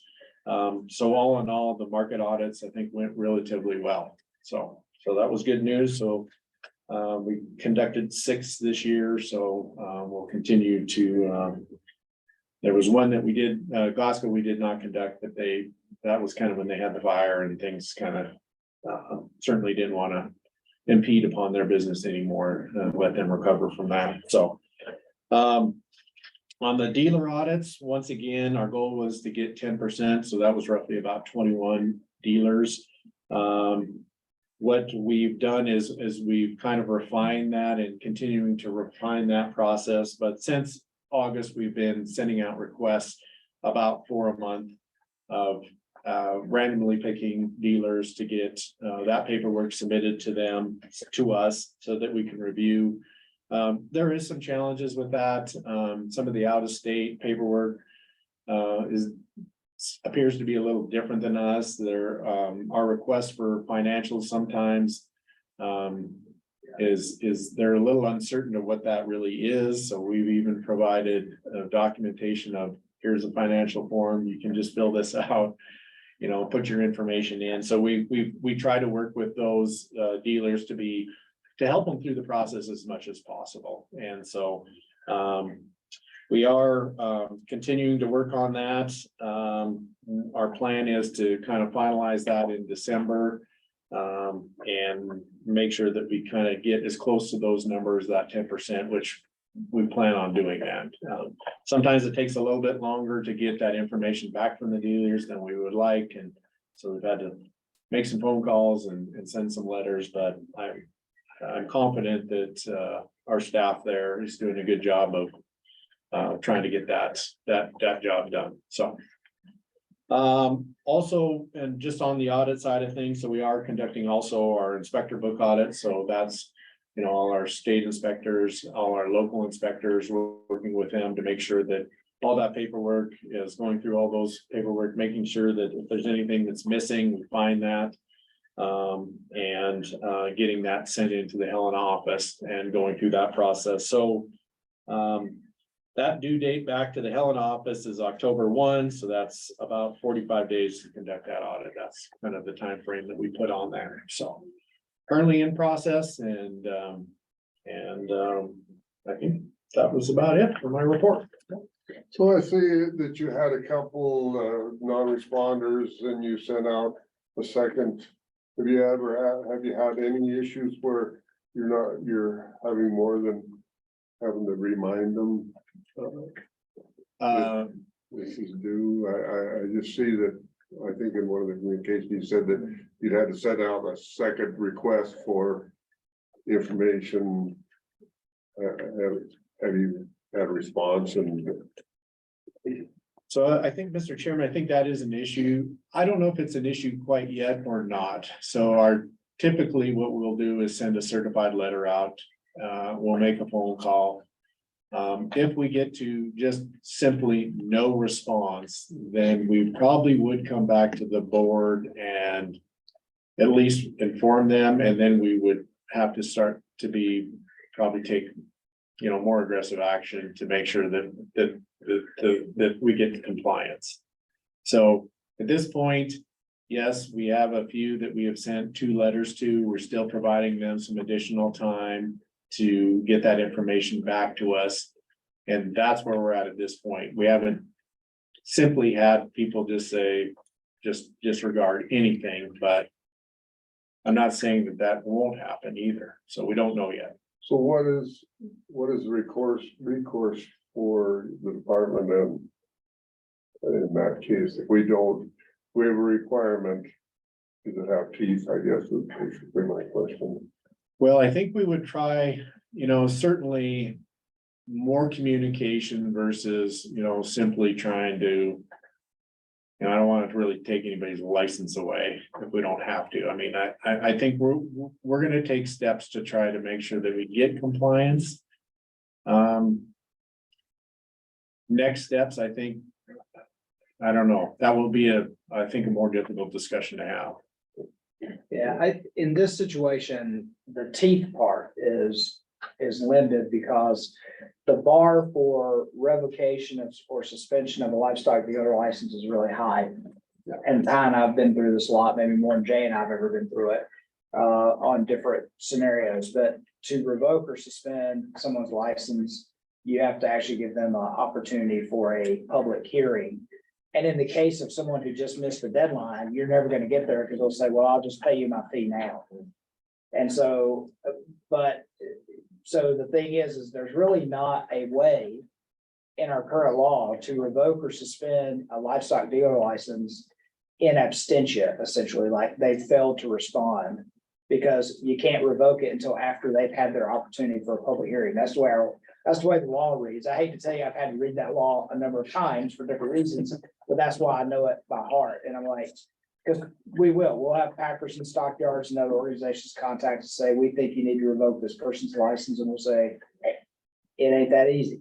And so, you know, about the only way that I've ever seen that we could do that is when someone fails to keep up their bond. That's about it. That's about the only reason for which we could suspend or, well, in this case, it's not revoking, but it may be suspend a dealer licenses that they don't keep their bond, and so they're not bonded. And so therefore we could take action, but the bar is really high on that. Okay. All right, any other questions or comments on the grounds about that? Is Mr. Tidwell on? Yes, he's on. You, all right. Tidwell, if you'd like to introduce yourself, give us your report. Yes, very good. Mr. Chairman, members of the board, my name is Dalen Tidwell. I'm the State Director for Montana Wildlife Services. Appreciate the opportunity to give you a brief update. Since our last visit here a few months ago, things have really been fairly quiet or calm, I would like to say, or on schedule.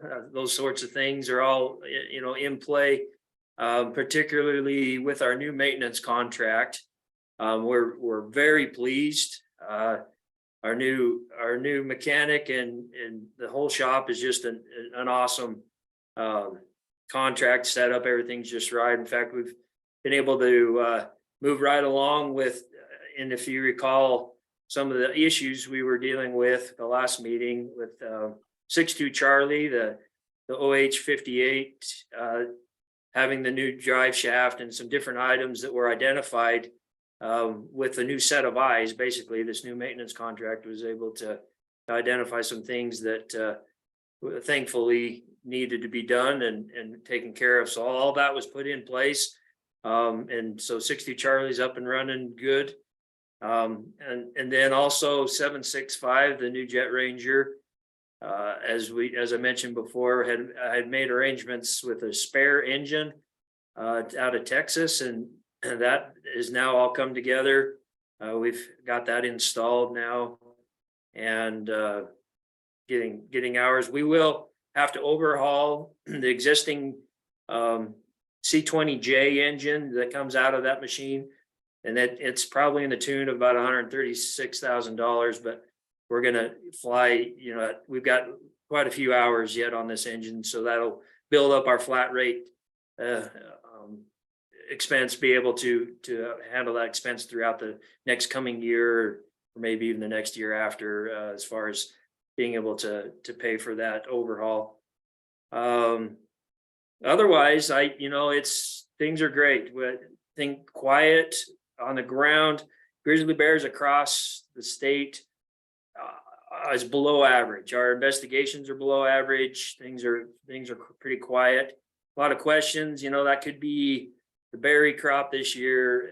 And honestly, we've removed a handful of really problem bears over the last couple of years that obviously relieved a lot of that pressure. And so that's a positive on the grizzly front. We are finding quite a bit of like summer pneumonia, a lot of just dead calves that are being fed on by bears. And of course, we get the call and have to do the investigation to be able to identify the predation. And so, some folks are kind of maybe a little frustrated knowing, or once they learn that the calf had died and just been fed on by a bear and it would not qualify for compensation. And we weren't able to confirm that. So there's a handful of that going around. And then also, you may be aware of the beehive issue up on the Sun River. Producer there lost 74 hives on the tune of like $50,000, which is pretty extreme. And we've been working really hard to try to help with the electric fencing, the non-lethal techniques of trying to prevent that from happening. But I'm just kind of giving you a heads up that may come to a question as far as livestock compensation, as it relates to the bears, knowing full well it's not part of the law now, but there's a lot of buzz, so to speak, about that right now, and a lot of talk. So, Dalen, yes, that particular the operation wasn't using electric fencing. Were they? Not in total. It was and is and continuing to get more hives protected. And it may, and I can't maybe speak to the details, but even the bears get past some of the electric as well. So it's a kind of a combination of that answer of, yes, he's trying and hadn't quite got them all done, and then yet there's also some breakdowns in some of the protection too, but yeah, the effort was there, no doubt. We're just trying to assist, and I just know that was a pretty significant damage issue related back to grizzly bears. Up in our country, Um, everybody, yeah. I mean, every hive, every yard is fenced. I mean, and I'm sure down in Paradise, but they've been doing that for 10 years at least. And before they even take hives out, the fence is in place, and they've learned apparently how to build a fairly successful fence to keep the bears out, because I don't hear anything in our country about bears getting into the beehive. How much Good. was, Yes. the cost of that? 50,000. 50,000? Yeah, that's the estimated damage. Yeah, that was just reported, or basically over the phone and through discussion. And you're right, Mr. Chairman. As far as the correct design and proper installation, those have come a long ways, and we're right on the front of that too, with our conflict prevention specialists helping out and helping that. There are always those cases where we have dig unders, where the bear just figures out that he can dig just right, dig a trench right under, climb over the top. I mean, there's some breakdowns in that, situations, but overall, yeah, the word is out that the electric is a very powerful tool, and if installed correctly is a great way to go. Let's see, anything else I've got? And as far as our response to right now, especially some of the high country stuff, we do respect that there's bow hunters out. And so we do agree to kind of pull off of some of the control efforts, especially with the grizzly bear. We hate to tie up an angry grizzly bear to a tree and have a hunter, come in on it and those sorts of things. So we're very aware of that risk and danger. So we I guess, just so you're aware of some of the concerns as far as us responding this time of year. Otherwise, I am making note of our time here today for your lunch break, but I think that's all I have, at least since the last meeting. We're looking forward to, like I say, moving forward with the maintenance contract. And I will mention the federal helicopter that I talked about. We've made the exchange with Texas on 88 Hotel, and now our new ship is in Alabama getting painted. And then the final maintenance installation, the details of converting it from a military ship to what we need are being done. And I hesitate to say how soon, but I'd hope we get that within the month or so now back to Montana. So that's a great thing. I'll leave it at that. If you have any questions, sure, welcome. How about the federal shutdown? It's a looming question for us. We are in a unique situation where, because we are cooperatively funded, we will not interrupt our service. We'll still be able to go out and do the response.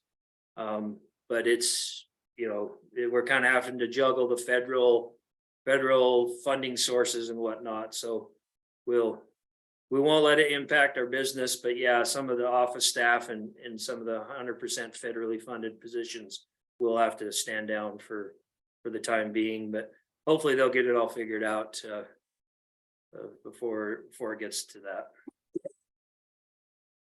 So, and it's probably not, it wouldn't be in your purview, but I heard a rumor that we had grizzlies move a little farther east than they've been seen in a long time. Was that a rumor or is that a fact? Well, we are in that communication down through the mussel shell. A reported picture was shared and game warden had been sharing caution to the hunting camps in that area based off of that one picture. I think it's still out to know exactly who took the picture and to confirm location, but the word rumored, I guess for us is to say that it's somewhere out along the Muscle Shell. And then, of course, you may have also known the confirmed bear down in the Prior mountain range east of Bridger. That one is a confirmed sighting and camera pictures from FWP. But to me, that's pretty local when you think about the greater Yellowstone bear population to the Priors. That's pretty short jaunt, I would think. Yeah, Mr. Chairman, agreed. And that for years I couldn't understand how they didn't get across the Clarks Fork there. And I think they finally made it. So it just opens up a lot of new territory. Well, we need the room. So, all right. Was there any other questions for? Yes, Mr. Chairman, on Mike's report, he said there was a report of some possible feral swine. Did you guys do any flying checking on that? Yes, thank you. In fact, I had that on my list, but the current status is we're on the ground investigating and looking. We do have a flight scheduled for the first part of next week. There was a little delayed communication issue up there where the whole phone system in that area had been shut down. And so nobody was getting phone calls through. I didn't quite understand the whole details, but as of this morning, we're on the ground, getting intel and sorting out what we can find out. And then, as I mentioned, the flight is scheduled and ready to go. Yeah, good. I figured about that too. That's sounded a little interesting there. All right, any other questions for David? Just a comment. The grizzlies are obviously getting much older and much crankier. And I certainly hope all you guys are taking every precaution you can and you're staying safe. Thank you much. I appreciate that sentiment. Mostly that is my fear, yes, because every time we're walking in on a claimed carcass that a grizzly bear has claimed for its own, and we're going to go interrupt that. And so it's at the top of everybody's mind all the time. We do have dogs that go with us and prepared. And as you say, it's a calculated risk. Our guys are professionals. They're experts, literally, in what they're doing and are very aware of it. So, but yeah, thank you for acknowledging that.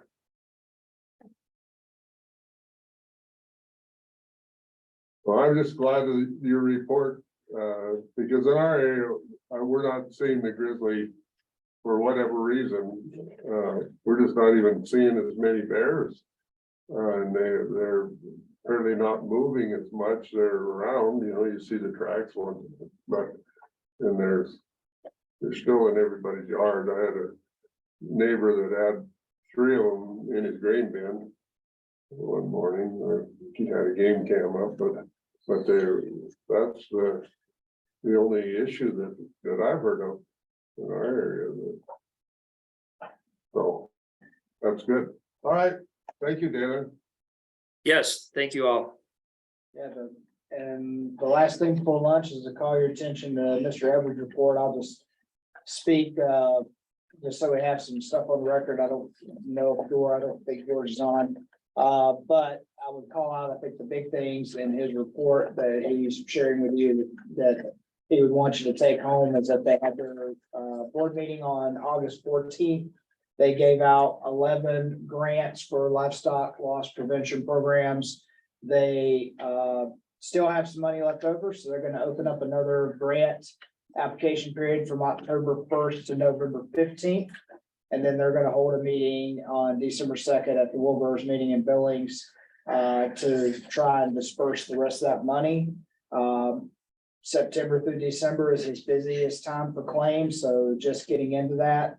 I think he mentioned in his report that while livestock values is good for all of you, it's not good for livestock loss board. As values go up, he's dispersing more money. And along those lines, he did put the reminder in that on October 1st is when the new law that they sought kicks in that allows them to restrict on values for registered livestock, and they'll be paying those at commercial rates. So for any registered livestock owners who have lost, that's probably gonna be a bit of a disappointment. That's what the new law put in place, basically to protect their budget from, having a couple of high value claims take out all the money they have available for the year. So that'll be in effect on October 1st, and of course, he's got his numbers report behind that. And I think that's it for predator control. Except we take per capita on honeybees. And if they're being depredated, then are we to pay claim, there's livestock loss to pay claims on them because they are livestock from the per capita. The livestock law statutes are specific to certain species, not just species that are identified as livestock. They have to go through the legislative process to get on. Yeah, so the species you see there, he's got cattle, sheep, goats, guard dogs, horses, llama and swine. Those are species that are covered in the program. Bees, I don't believe that, I'm pretty sure. Bees and not covered. reptiles. Right, but those aren't covered by the livestock loss program. Their definition, what they pay claims on is not everything that per capita is paid on. Okay. So they don't have that, but yes, as I think, Mr. Curry was pointing out, there might be some people who would come to the legislature, just like they also deal with the other way, where occasionally there are folks that, mountain lions got added in the 2019 session. 2019. Because, so before that, you wouldn't have losses paid for mountain lion loss, but you hear people talk about ravens, eagles. Yeah, I mean, but that would take a legislative change to expand the predators that they would pay loss on. Grizzlies are still in our country. Over half of the depredation was glacier and Andre. But it was all last spring. I just don't know that there's been much this summer. Hopefully this fall will be. They've been quiet. There's a pretty good berry crop, I think. I see down out there in the grain fields. Big pile of filtered seed. So, all right, with that, we're gonna break for lunch. We will, Lunch. Well, 45 minutes. Walking by and it looks pretty good. What's that? Oh, Lunch. always does. Pop the We'll, top and see we'll what it's at. return, There might be we'll take our seconds for this 45 guy. minutes. Let's return at, then after.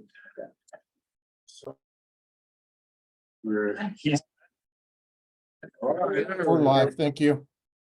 Now you're I'm recording. gonna call this meeting back to order, and our first order of business is Mr. Brian. You want to introduce yourself, please, to the record? Yeah, Mr. Chair, Brian Simonson, Chief Financial Officer, Deputy Executive Officer for the Department of Livestock. I got a frog in my throat, so I apologize if I try to cough it out here. We're gonna be on tab number 4. A couple things on the agenda page, or at least the first top one on the agenda page there is a request to hire milk control position. This is a replacement hire request. Ms. Dobbins' last day was September 12th. She returned to the accounting sector or into accounting job in the private sector for more money. And she confessed that milk control wasn't really her thing. Which, who can blame her? Anyway, sorry. The compliance specialist and myself, as before, when this is our third opening for this position. We'll just keep trucking along. price announcement went out yesterday. I audited it. I felt good about it. So we're doing good, or we're fine. Salary range should remain the same. And then, we're still between HR and myself, we still need to do some reviewing of the job description and, to look and see if we can tweak this to make the fit better or, find somebody that'll stay. That's the goal. But you still have a request to grant. Yeah, I would, we should be going out with a, notice of vacancy, I would hope next week. okay, I entertain a motion. Please. All right, that's your request. All right, a motion by Alan and a second by Lily. To grant the request to hire a milk control position. Any discussion? Hearing none, all in favor signify by saying aye. Aye. Our All next- same sign. You're not a voter. Motion passed. Thank you, Mr. Chair. Our next order of business is aerial hunting rule change adoption. The form that will go into publication on September 26th, that's the next earliest date after this board meeting, is on page 1. But essentially, back in June, we went over the rule changes that came into effect because of the passage of changes to MCA 817503 to remove the residency requirements on aerial hunting. Those rule changes went out. It says here July 21st, it closed August 18th, no comments were received. And so I need approval from the board to formally adopt this rule.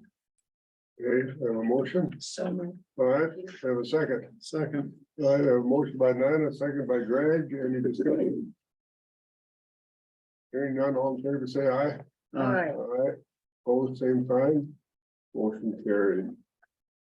Our next order of business is every September, we do a per capita fee rate setting session so that the Department of Revenue, we can get a letter out to them next month. Stating what our 2024 calendar year per capita fee rates are going to be. I've been here for 5 years. We haven't increased this rate since then. Well, and let's just start looking at the documents. So on page 2, you'll see that blue spreadsheet with some graphs on the right side of it. We're presenting this along with this session just to, lay a groundwork of where we are over the last, this is 11 years worth of data of counts of animals. Just because that question had come up a couple times early in my tenure here. On the left is some trending graphics, or on the right, I'm sorry. The only thing that needs to be mentioned, I think, each time on this is that those graphics are not equal from row to row. They intend to fill up the square or maximize the surface area of that rectangle. So for example, horses, if you look at the top, right one there, that goes from the top to the bottom. It represents a $25.6 thousand or thousand head count reduction from 2020 or 2013 to 2023, 25,000. If you look at chickens midway down the page, their 2023 number was 1.3 million. That represents on their graph there an $840,000 change over that same. No, Yeah. chicken, not dollar. Yeah. Oh, did I say that again? Yeah. Okay. You're right. Head count. I'm the finance officer, not the chicken. Sorry. Relative, those graphs are all relative to what's happening. But they just show trends more They than do. anything. They do. I don't really have much statements on that. So cattle from 2022 to 2023, that's a 4% reduction. The big loss in there was both bison went down 23% and alternative livestock went down 28% from the prior year. The biggest, there's only two increases, one in goats and the other, I think, in bees. Yes. And goats is the big winner with an 8% increase over last year. That is our report on that page.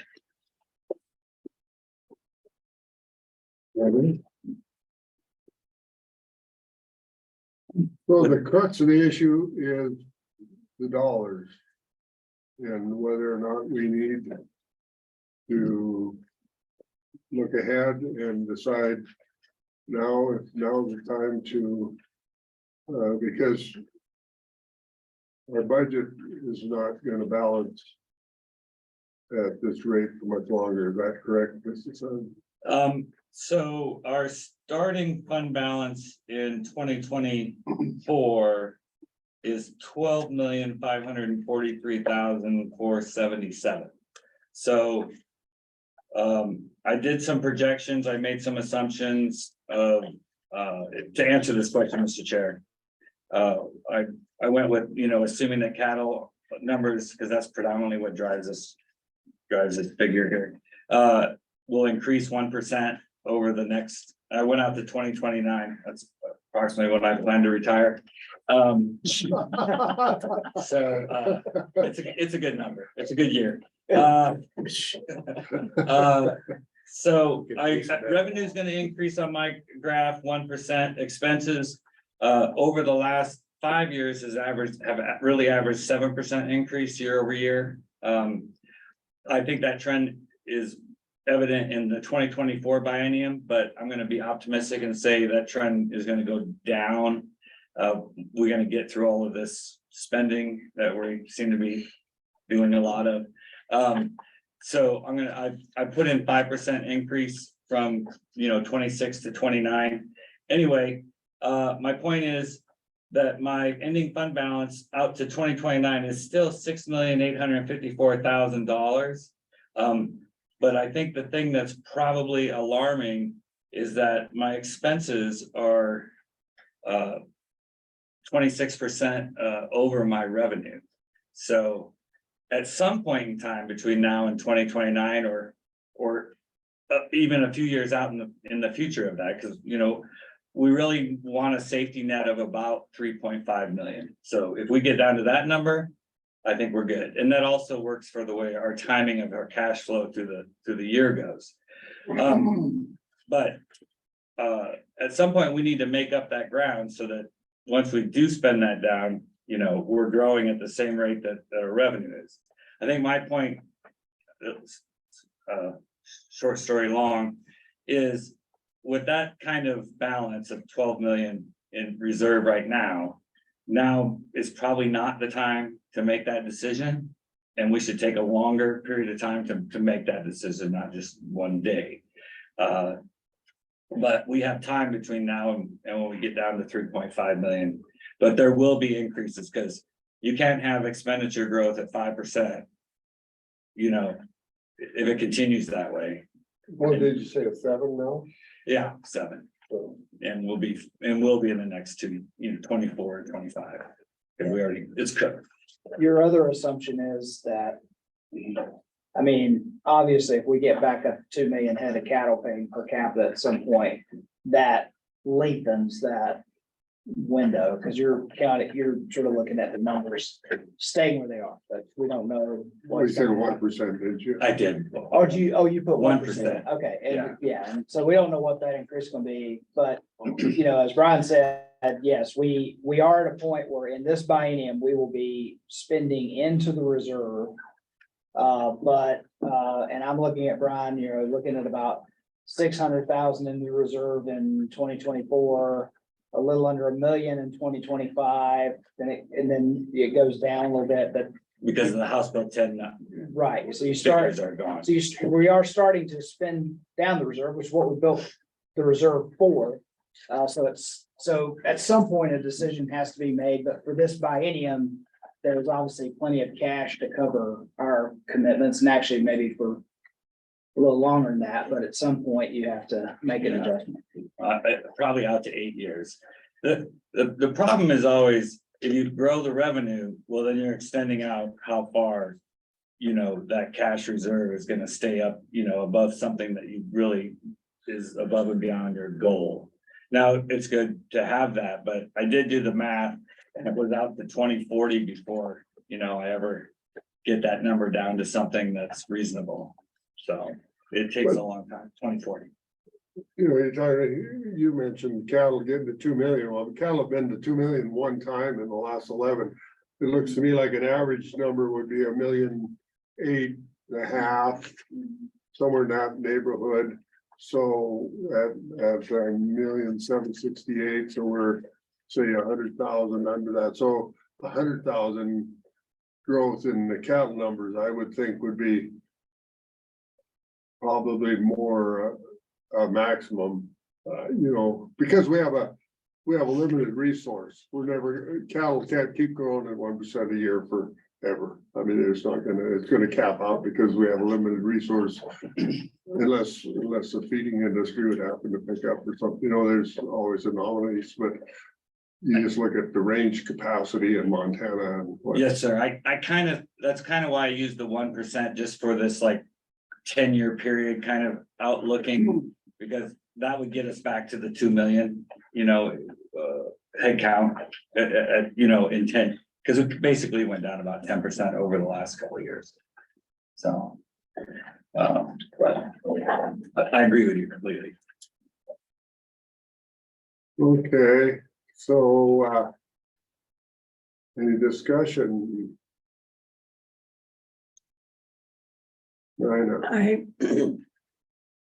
Since I started here, I have been against any increase in per capita until we have a really good handle on everybody with livestock paying their fair share.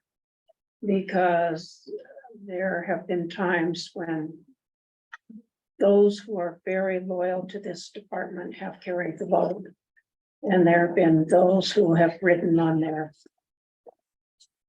the coattails. And I don't believe in that. I think that 2 million head number that's in here in 2021, you can kind of correlate that to a requirement by the government to verify numbers in order to get some Payment, yes. free money. And so, Well, and they did a exercise on horses. And they did pick up, what, 5,000 head of horses? I can't remember what that number was. I think it was something like that. And that was on a portion of the state. I don't know that that was the whole But state. well, for example, the horse industry is, I mean, the numbers are down from They're 13, down now. but the market really fell apart between 2008 and Right. 15 or whatever. I mean, you couldn't, and now we have, it's not gonna pick back up because the cost feeding one is, you know, not everybody can feed it backward. No. But it goes back to is everybody paying their fair share? Mhm. And that's a hard figure to get your thumb on. And I hate to ask Jay at this point when they're working so hard on the new computer program to look at another thing. And yet, in all fairness to our producers, I think it's something we need to at least look at as much as we possibly can. trying to correlate numbers. Yeah. Well, what we've normally found is that 98% are paying their fair share and 2% are paying none of their share. Which actually is pretty strong compared to how other tax receipts typically come in. But with the changing dynamics in the ag industry in Montana, with people coming in from out of state who are not aware of our laws and maybe they don't care about them, are we going to, and I'm sure we are, lose traditional livestock producers who have paid their capita and their place gets broken up or sold to someone from out of state and they really don't care if you do a capita? How does that figure in? Because Well, I it's mean, happening. there's always gonna be a portion of the public that doesn't pay what they owe. We're lucky, I think, that it's a very, very small percentage of our people. But, you know, you find, obviously you find people that don't. I mean, we do. Yeah. Well, and George Edwards found out when they wouldn't pay livestock loss unless you paid your per capita. You know, they started picking some stuff up and some of the weather disaster. If you went into your local office and you wanted your disaster payments, well, have you paid your per capita? Well, And all of a sudden- COVID money was on, that was really tied to Yeah, verification and numbers. yeah, and all of a sudden, here come, oh, I didn't pay it this year, let me get it paid. I don't know, I just think we have some folks who are so loyal. And I hate to me, it's kind of almost punishing them to make them pay for somebody who isn't doing their fair share. Jay, So, Nina, I agree with you, but if we're at 98% compliance, you're never gonna get to 100%. Just like everybody that's fishing in the river doesn't have a fishing license. True. You're never gonna get everybody to comply. Yeah. But if we're at 98% and we have to raise per capita fees to fund this department, then I can't be concerned about the 2% because I have to think about the services that we're providing to 100% of our livestock producers. So at 2%, they're gonna get some services that they're not paying for, but it's the other 98% that I have to be concerned with. I guess is the way I look at it. I'd love to see 100% compliance, but it'll never happen. You'll always have the freeloaders. Yeah, I guess the question though, to me, what Brian alluded to and basically stated that we really don't need to raise per capita fees right now to balance the budget. We have the reserves. That was the reason we built the reserves so that we wouldn't get caught, but I hope you're confident in that when we get down to the 6 million, because you said, you know, you talked about a 3.5 million kind of a bottom end, because Nina and I were here and Alan too, was involved, Greg, when there was no reserve, there was no money. And we're laying people And, off. yeah, we're laying people off, forced, holidays, things like that, and so is a $6 million reserve time enough? Because you're talking about a 20% difference in revenue and expenses at that time. So if you are gonna balance the budget that year, you're gonna, all of a sudden, everybody that gets a tax bill is gonna say, holy cow, what happened here?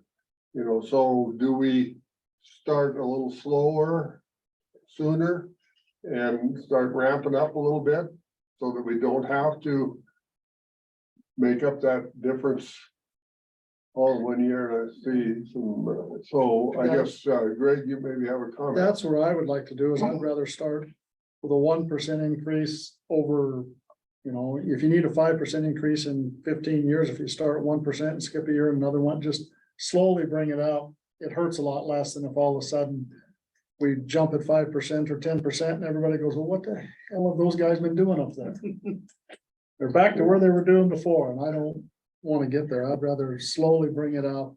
Any of us that we're anywhere around there don't want to get there. Yeah. And I bring up that in 2015, just so, and this is not a chart Brian did, it's actually, I happened to be at the Capitol and visit our legislative fiscal analyst the other day.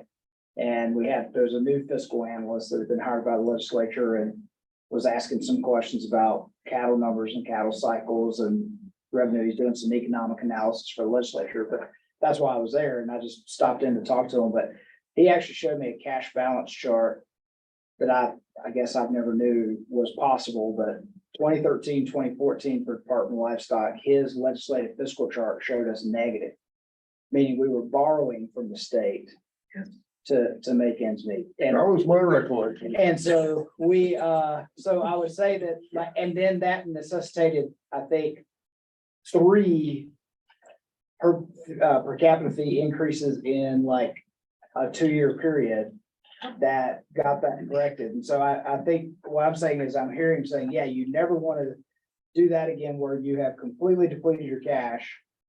And now you're going out with fee increase after fee increase at the maximum rate as that 10%, as much as the law will allow you to do.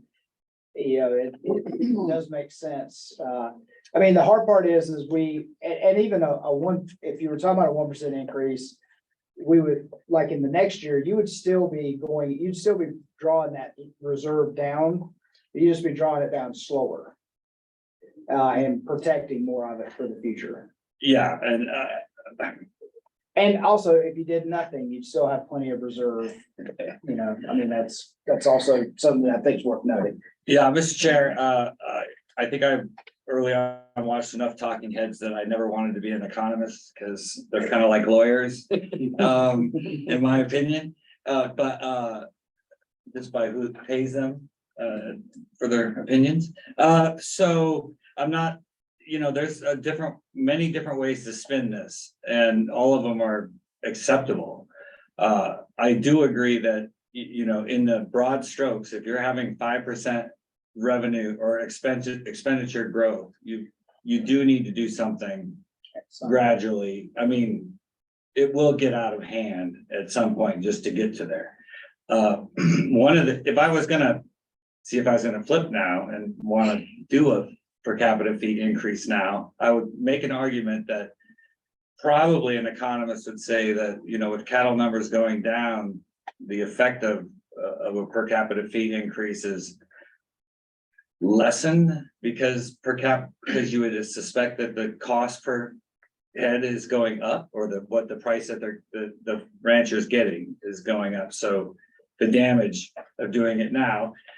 And additionally, if we are at the bottom and headed back up, then that 5% change that we do this year will almost look like a 10% change 5 years from now. You know, those are the kind of, you know, compound. Well, one of the things we benefit from, I'll try to make it simple. How did we get to the very, very healthy fund balance we have now? We had a board that executed 3 max per capita fee increases. And then we promptly increased our cattle numbers, which is the big driver per capita. Sure. That's the number. That's because that's what most of it's represented by, or most of the total. And then you had about a 300,000 head, 200,000 head increase in the number of cattle after you had done those 3 increases. That's what created this balance. But as I do think it's wise, and I appreciate the board, even though we were recommending, you know, that we're in very good shape, but also I do commend the board for having that forward thinking of, well, with the numbers you presented, there's no doubt you're going to have to do something at some time. And your question is do you want to be doing a big reaction, or do you want to just be gradually easing yourself into where you need to be? Thank you. I think we also need to remember, we changed the age of some of those animals when we would capture the per capita payment on steers and heifers and some of that stuff. And a lot of them now are leaving the state before they hit that age where captive would be paid on. And that needs to be remembered and figured in here as well. And to your points earlier, that was part of some of the information I was sharing with the fiscal analyst, to not over extrapolate our per capita data that they were looking at. And because certainly I know I've had to defend that in the past too, just on cattle numbers, that because of exactly what you said, because for cattle 9 months of age and older, right, on February 1st, that's in your inventory on February 1st. So there are a lot of animals that are not in that will not be in your inventory on February 1st. They're born later than February 1st and they're gone before the next February 1st. So I always tell people that, you know, when you see NASS or some other group come out with a number saying there were 2.7 million cattle and calves, And I know that's not you, but we've had legislators and others that overreact that and go, well, you got 700,000 cows out there. You're not even making those people pay their per capita. So until you do that, we're not letting you do X, Y, or Z. And you have to explain to them that, no, that per capita number is pretty close to the number of age eligible animals that are in people's inventory on February 1st. So that brings up perhaps the question of when that age is hit, and does that need to be moved? That date. The day has to be somewhere, and you'll always miss something as a result of that. I think, it's one of those scenarios in my mind that if it ain't broke, don't fix it.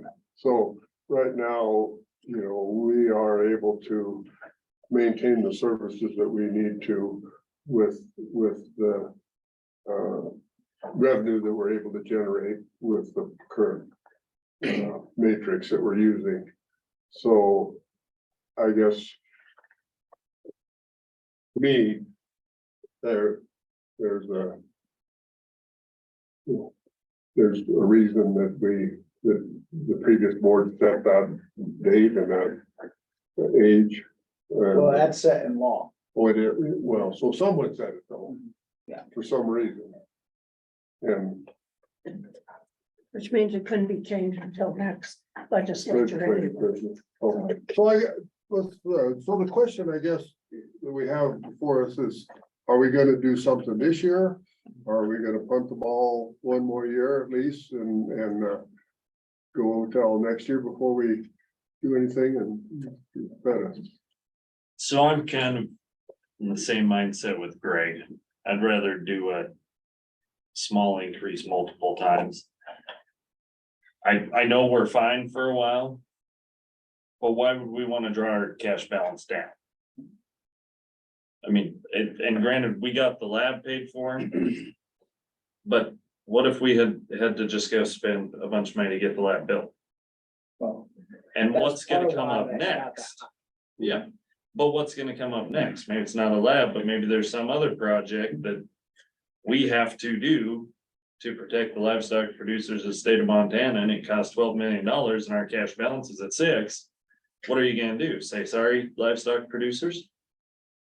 I would rather keep our cash balance where it's at and have the money to spend. And pay a little bit more per animal and keep our cash balance there so that if an emergency comes up. I mean, heaven forbid, we have a foot and mouth outbreak. Okay, that happens. And we have to figure out a place to quarantine cattle or, stop trucks, put cattle. It costs us $7 million to figure this out, but without it, our livestock and our cattle industry's done. And we don't have the money to do it. What are you gonna do? I mean, I don't see any reason personally to let our cash balance go down.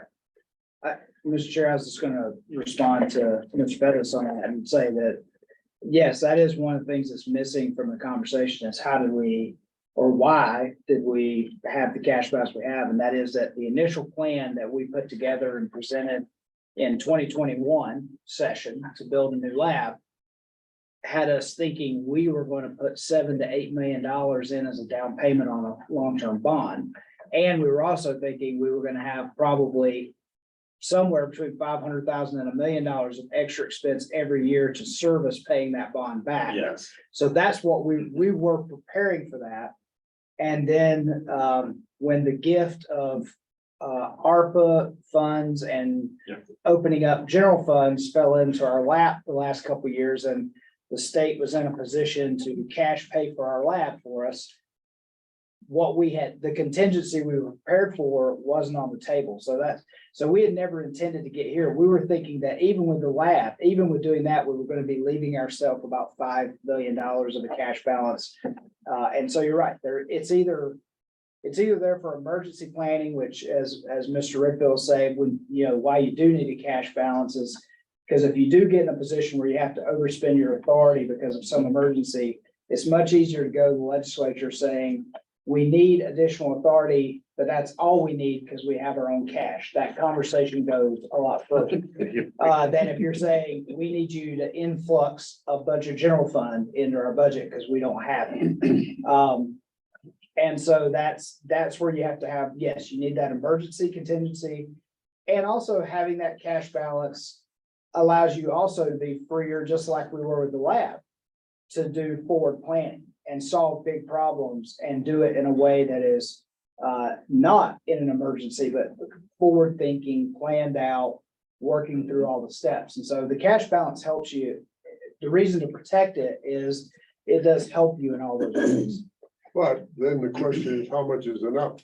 Yeah, and how much is too much? Yeah, or too much? Well, Exactly, I've because got- that's- I was gonna ask that as I well. got a couple points. When you have much reserve, there's a lot of eyeballs looking at it. In the state of Montana, you go to the legislature, if there's a dollar out there that they think they can snag for something else. And as conservative as I am, I'm really mad at some people who call themselves conservative because they're trying to spend a whole bunch of money and it's driving me wild. The other question I have is, are we gonna have any ongoing costs for the operation and maintenance of the lab? That we don't, I mean, that aren't, this, Dr. Drew's gonna have to. He's not paying attention at all, Dr. Judah. I mean, I asked that question because I think it's a legitimate question. We're gonna have a new lab, you know, it's bigger, it may run more efficient, but are the fees gonna cover it all? No. So we'll be drawing down there or something. I mean, unless we do something drastic to the fees, we're still gonna be operating in the red. Mr. Chair, I'll just put a little caveat into that, into saying that there is about $450,000 of authority that's already in the 24 budget for an additional O&M for the lab, but we're not to spend it, right? It's not built yet. That's right. So the authority is in there. You can see it in the figures, but we're not gonna spend it.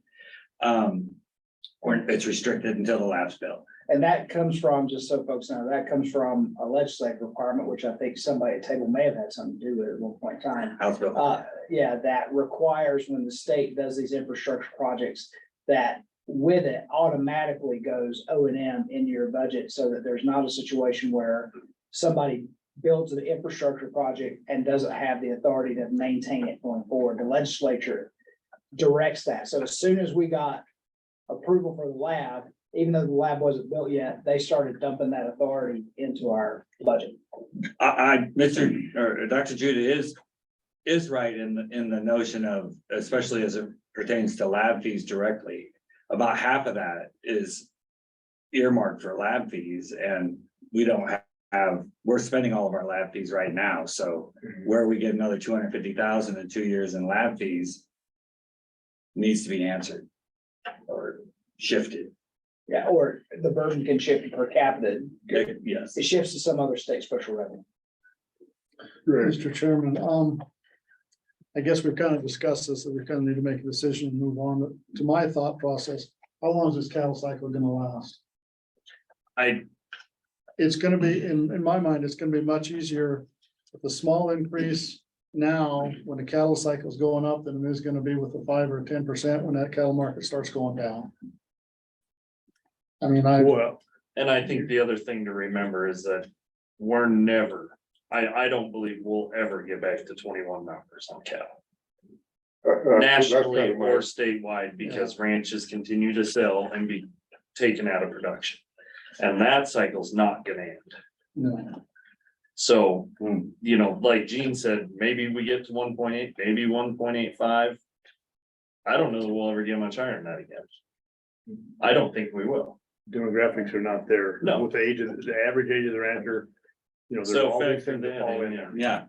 No, reworking assumptions is, yes, please.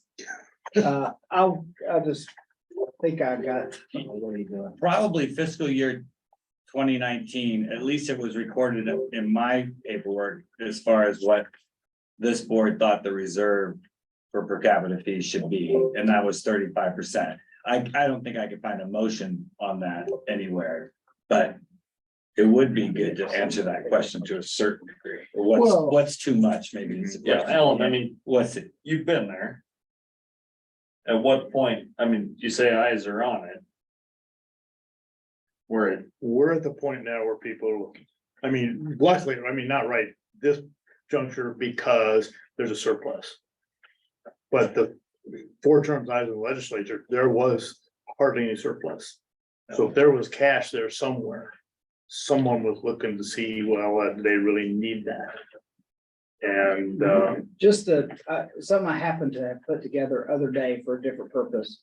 But to help answer that question, this is not per capita numbers, but this is MDOL cattle inspections. 1984 through 2021. And you'll see the first year on here was 1984, where the department in the markets and in the field performed more than 3 million cattle inspections in that year. And the thing that's important here is you just, like you said, you see these peaks. And to me, if you get down here and look at the years, I've got it probably blown up too much to be able to see. But these years where you have these peaks, they sort of correspond to the year after some event. So you could look at 84 and think of the credit crisis. You could look at 1989 and 1990 after the 88 drought. You can kind of see, and what that reflects is those were years where people had to move cattle for some reason or another, some economic reason or some other reason. But to just speak to that, the health, our latest one was 2021. We had our highest year per capita, but look at, we had a big jump in cattle inspections. A lot of animals left at that, or started to leave at that time period. So, but what I think this shows is that even these peaks over time get smaller. And I think that, and that's where I just wanted to lend some credibility to what Mr. Pettis said, that well, and the way I've always looked at this is 2 things are happening to our industry is that, yes, you're losing land to development or repurposing that used to produce livestock. And also a lot of our industries are getting more efficient. And so we can produce as much or more commodity with less animals. And so those 2 things coupled together, just, I wanted to lend credence to the fact that the cattle cycle will come back, but it probably won't come back to the peak that it was at in 2021. And that trend will continue, which makes a transactional revenue a hard thing to plan for. So, as I put it to someone one day, what we experience with this particular revenue is no different than when you tie some sort of program to the fuel tax and vehicles are getting more fuel efficient or more EV vehicles are coming to the market. You know that your revenue from that tax, and I'm speaking with a former chair of the tax committee here, so I'm a little bit out of my element, but you know what the long-term outcome of that tax is going to be if something doesn't change. diminishing returns.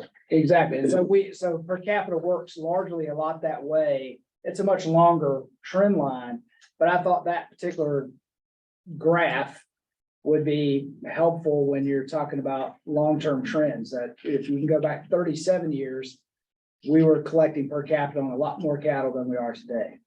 And that trend will probably continue. The interesting correlation put there is this pounds of beef produced. Seriously, pounds of beef produced then to now, and it's probably the same, or we're higher in total pounds. Just because of these issues. So, I was just looking at the charts that you have in our handout here. So, the number 1% has kind of come around. And so if you look on page 5, it's a 1% for cattle and 10% for all other species, but all other species don't amount to a lot. Yeah, 10% increase on all other species amounts to about $350,000. And 1% on cattle and amounts to. What about 1%? 35,000. More would be. Pardon? 35,000. Yeah. Yeah. Yeah. Yeah. So I guess in my mind, I'd like to see our cash balance stay the same. Well, I I don't know that it needs to go up. Well, then the math gets really easy because if we're having either 7% expense increase over the next 2 years. If we're if we wanna say the average is 5 and we wanna burn down some of our, you know, slowly, you know, then 5% starts to sound like the number to keep on a glide path, a long-term glide path. Increase it by 5%, If you're gonna do it every year. but if you do it every other year, which you originally. So you say mentioned, 5% over a 5-year period or? No, No, I mean, 5% a year, cause you got a 5% per 5%, year. Okay. yeah, you got a 5% increase in expenses every year. Okay. And I would tend to say, I just, that's what the math is. our recommendation would not be that aggressive I mean, I'm just being. No, I agree, because Yeah. if cattle, it depends on what cattle numbers do, so we'll have to look at it, you know, every September. Yeah, a 5% increase, just to put it, because cattle is always, 229's the number, it's easy to remember. A 5% increase would take it to 240. That's what you'd be increasing it in 1 year. But if you increase it 1%, you're putting a couple of pennies per head on cattle, a couple of pennies per head on all, if you're doing it across the board. But if you stayed with that year after year, you'd eventually start to catch up, particularly if numbers came back. And, you know, Just as it pertains to the millions of chickens, you do kind of need a 10% increase in there if you want to see any increase, because you gotta get a penny. no, somebody will take some snippers and cut off a little piece of a penny and send it in the mail. It's happened before. Just note that, you go 6%, chickens are right where they want to be.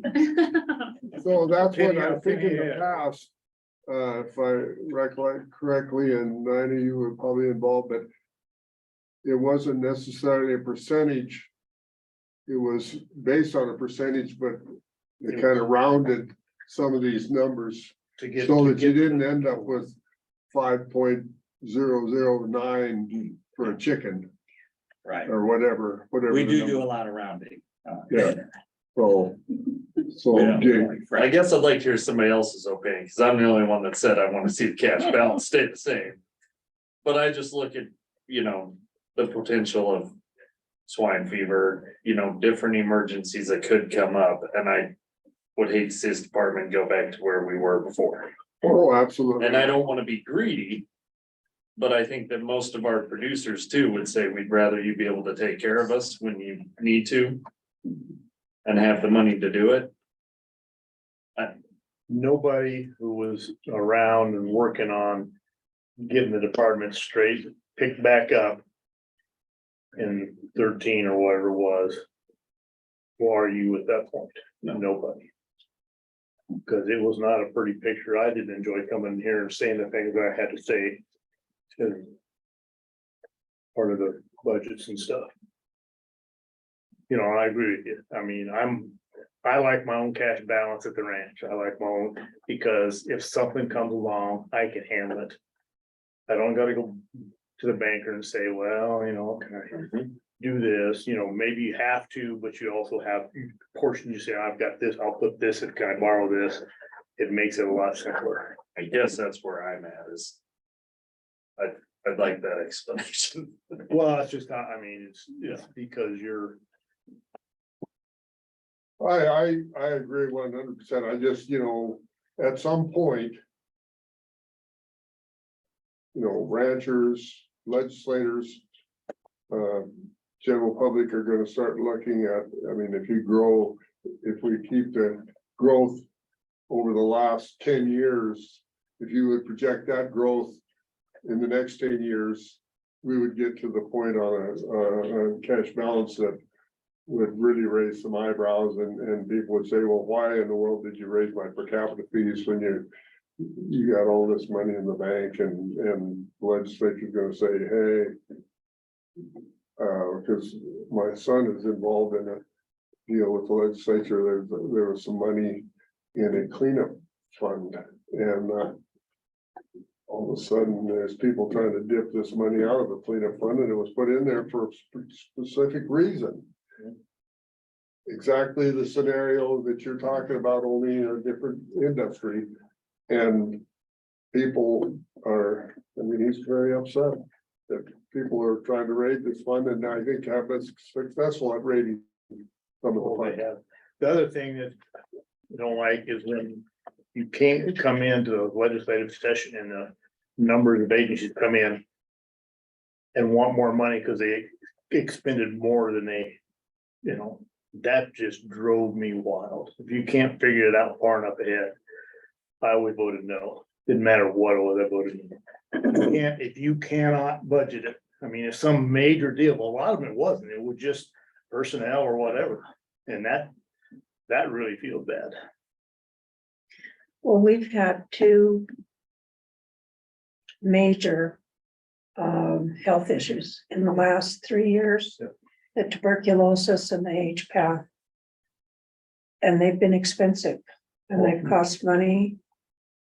And there's nothing to say we might not have the same kind of thing coming up, and we need to be prepared. And that 12 million is also for infrastructure and for capital expenses. We never had, when I started, we did not have an account for capital expenditures.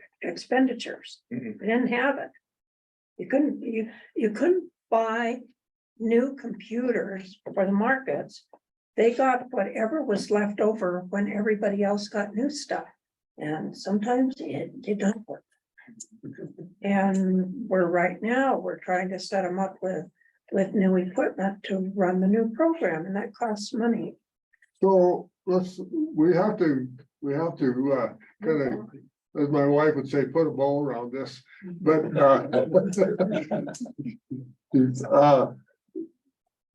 do we want to do something with the per capita fees today? If we do, what do we want to do? And then along that same line, we have some people in the audience that would have an opinion, I believe, on per capita fees.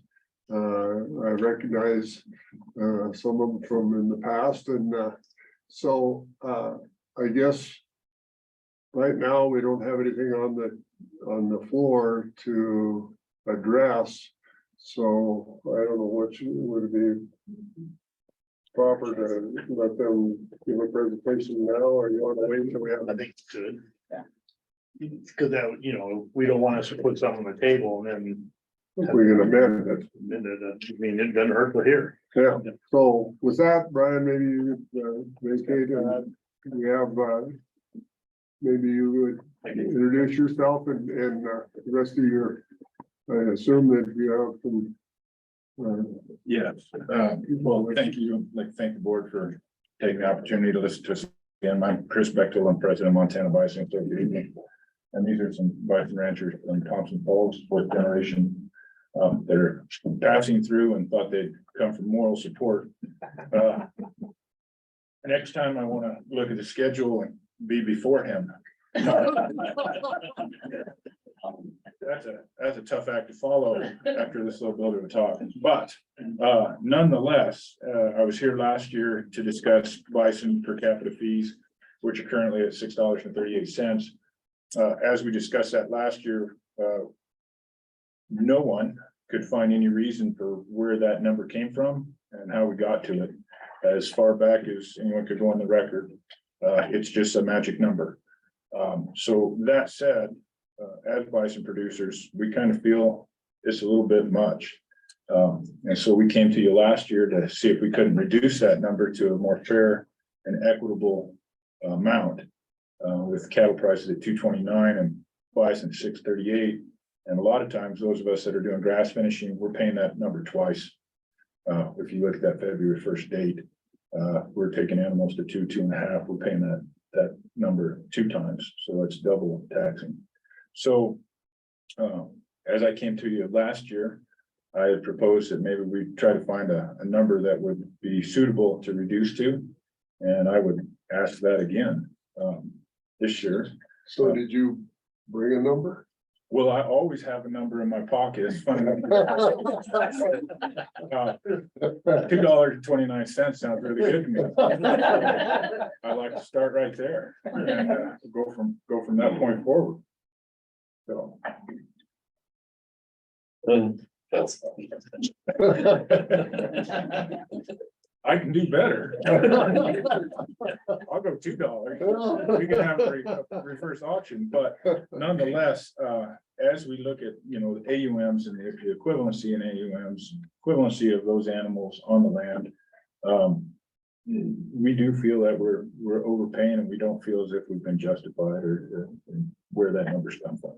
So that's why I'm approaching the board once again, that realizing after Mr. Simonson, that prices are gonna go up.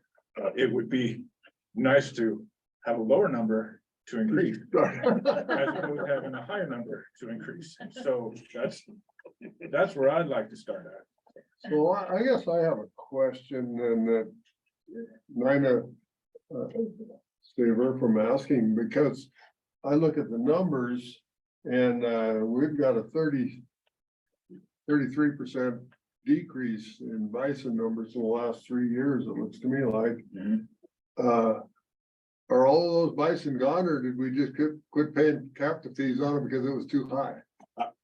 I don't know. If we lower that price, people might be willing to pay it more. No, I do believe that most of those animals are gone. I can speak for ourselves that we reduced due to the drought conditions that we had up in the Teton County area last year. We reduced our numbers by almost 50%. So I think that there was a lot of reduction in herd size due to the drought last year. And with bison, because you can't take the market just throughout the year, you know, it's a little harder to bring them in and get them sorted off. And we don't have a market like Western or someplace down by Bozeman, and we can just truck them off. So we have to make that decision one time a year in the fall.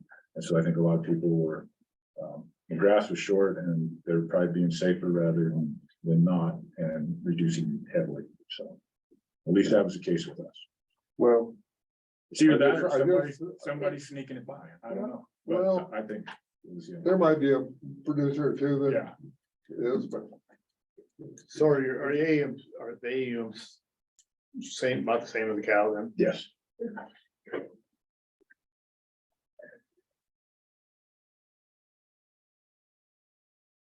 Yeah, I mentioned if you look at the trend lines, every sort of range bound animal took a decrease in the last couple of years.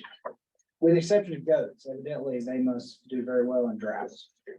Yeah. No, they eat weeds. And that's part of it. Anything. There's a bunch of them moved in and are providing weed control with the goats, especially around places like Bozeman where we can't spray, well, you have to control and bring it. So I just did a little math on his number he pulled out of his pocket. If they were the same price as cattle, be a reduction in $41,399. Making the bison total $23,179 versus the $64,578 it is now. Which would equate to roughly a 1% decrease in all per capita. Is that 1%? 41,000 and 4.5 million. That's the quick math. I come up with. Yeah, yeah, roughly. So then if you raise it 1%, we'd be right back to where we were. Kind of feels pretty good, doesn't it? 1% for everybody, but not you. Yeah, like I said, feels really good. Well, what if we put them down at cattle and raised everything 1% or raised everything 2%? Where does that get us in our final total? Where do you go? I'm not sure I understood the question, Matt. If we took bison down to the same price as cattle 2% is roughly $90,000. and raised everybody 1%, what's the total? Raised everybody 2%, what's the total? You said 2% across. Would the you like board. it? Well, just looking at your projection for, or at least the most recent year per capita was 4.5 million. Greg's right on it in the ballpark there. Yeah, 2% is gonna be 90,000. Every 1% is gonna be about $45,000. 40,000. so if you look on that page 5, where that's 1% on the cattle and 10% on everything else, that comes out to be 2% roughly overall. Yeah, it's 100.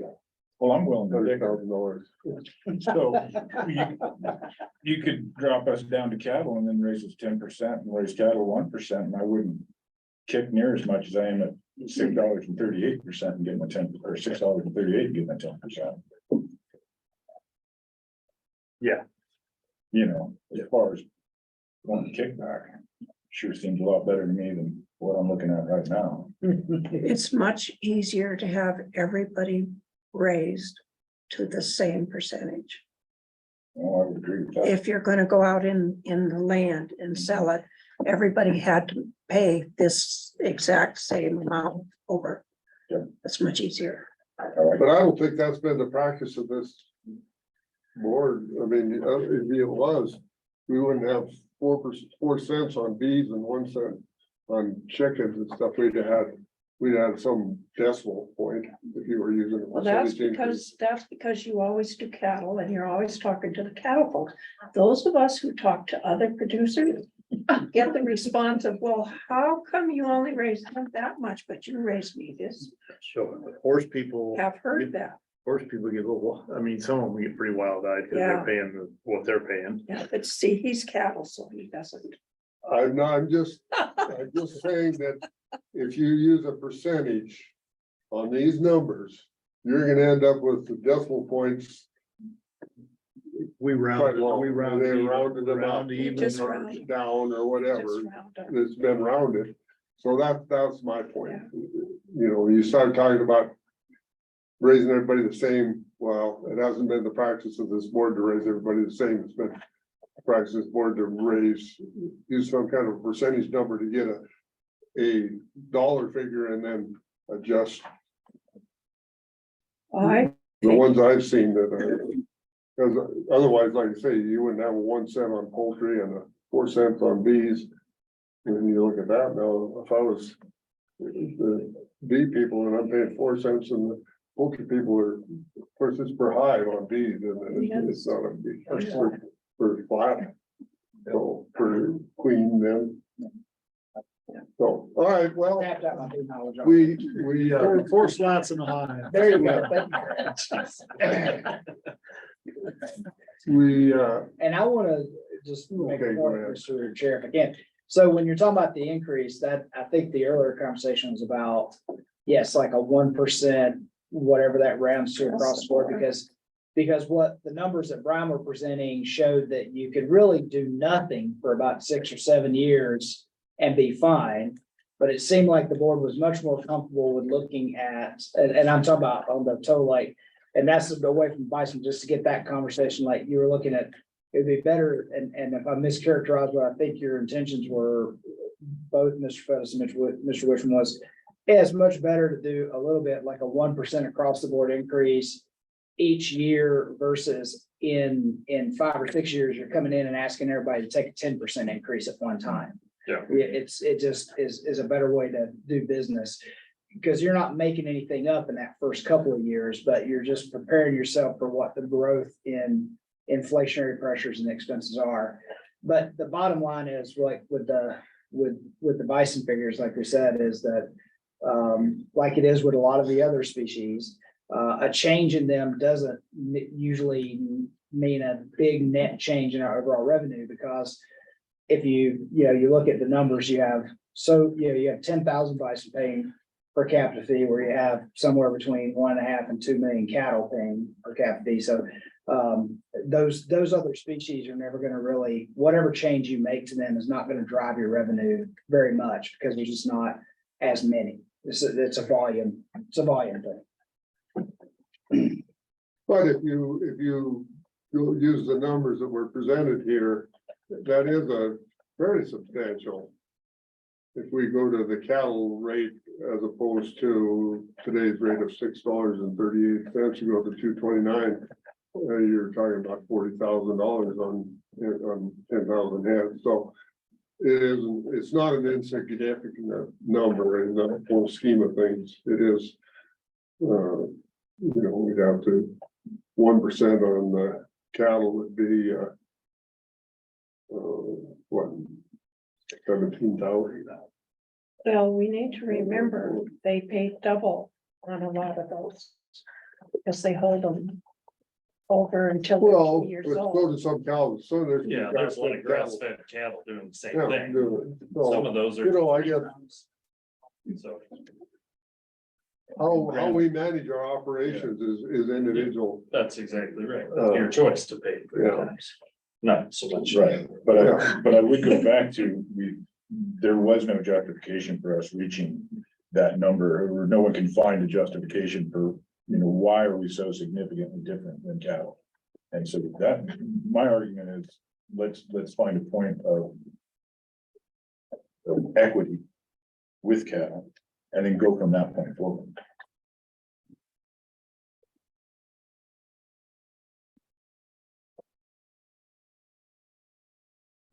Well,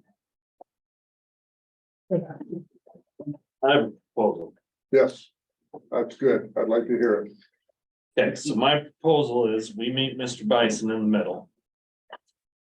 So that'd bring you to 4.33. And we do a 2% increase across the board on everything. You're still gonna pay a lot less than you are today. Sure. And we're making it more equitable. I second that motion. Was that a motion or? That'll be a motion. Okay, all right. We have a motion and a second. Now discussion. So did you missed the motion? You missed the motion. That's all right. Good. So, but I had nothing to do with it. that should go, the motion was to adjust the present rate or the Present rate of bison, we take what they are today and what cattle is, and we split the difference. So So it'd be like 4.33 roughly. And then we do a Using 2% that- increase. using that number. Using that number, Bison. we do a 2% increase across the The board. board, and we have a second. So, discussion. So that would make you. Mr. Chair, 4.4. Yes. not that I'm a chicken hater, but I just FYI, that will not get you a penny. That will not get you an increase in chickens. All right, fine. 2% After increase across the board, except for poultry. Poultry gets a 1 cent increase. Okay. They haven't had an increase in a while. 2 cents. It's hard to get an Chicken. They're not here bigger enough. Yeah, they're not Well, here. 2 cents on, is it 2% on a penny is like, or what? Well, Like, well, actually. 5 cents, 2%. I know. 5%, so 2% be a tenth of a So percent. can I amend my motion? Yes, you may, but you have to make sure your second will. Well, you I'm with you. You'll allow me to. So my amended motion is that we adjust bison to halfway between what their current rate is and what the cattle rate is. We do a 2% increase across the board, except for poultry. We do a 1 cent increase on poultry. All right, Second. all right, discussion. Discussion, I think it makes. Greg. Oh, no. Oh, I thought you. He was You were thinking. thinking I could see that. I was thinking, hurry up and call for the vote so we can move on. Yeah, hearing no discussion, all in favor of the motion as presented, signify by saying aye. Aye. All right, opposed, same sign. Motion carried. Thank you for your participation. Thank you. Thank you. I'd like to thank all of you on the board. I Thank you. really appreciate it, and Bison Producers appreciate you. Thank you. And we will let you go to it and, I'll let you take your care of it. Thank you so much. Yes, you're welcome. You're I was welcome gonna to say, any Brian's other a chicken meeting hater. too, because Bison come up in every meeting. Yeah. Not his. Not your Bison, your Bison. You might be interested. All right, thank you. All right. Mr. Ryan, you're back on, so now we're.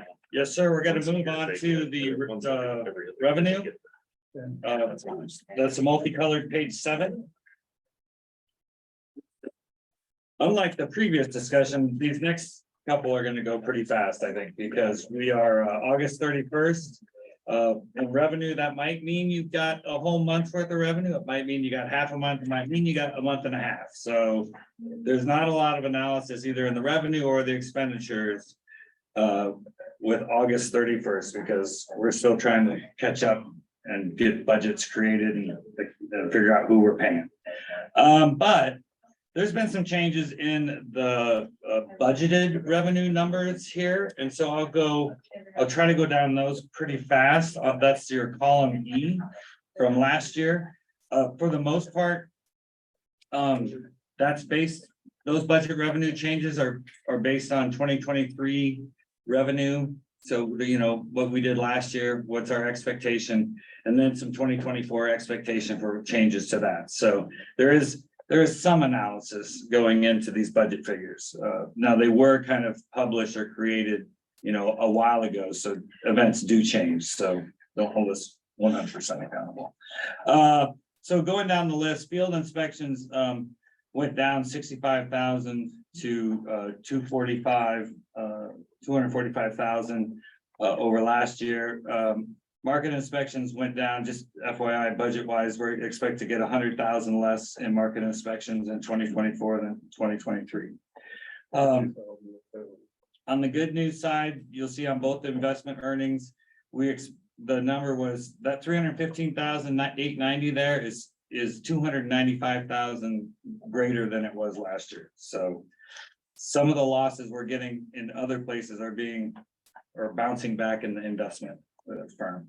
Down in the per capita fee, that 4,584,900 is $665,000 less than last year, which is what we saw. Countering that, our investment income went up 410,000. And thanks to this board, those numbers should be fairly repeatable going forward. Milk inspection, the number there, 284,900 actually went down 40,000 from last year, but in actuality, what we gained in revenue, now what we budgeted, we expect to be about $25,000 less than last year, just based on attrition in the milk industry. So, and then correspondingly in the egg industry, we're gonna go up 27,000 from last year. So, and then the lab really materially had no change. So business as usual, 23 to 24 in the lab. That's my revenue report.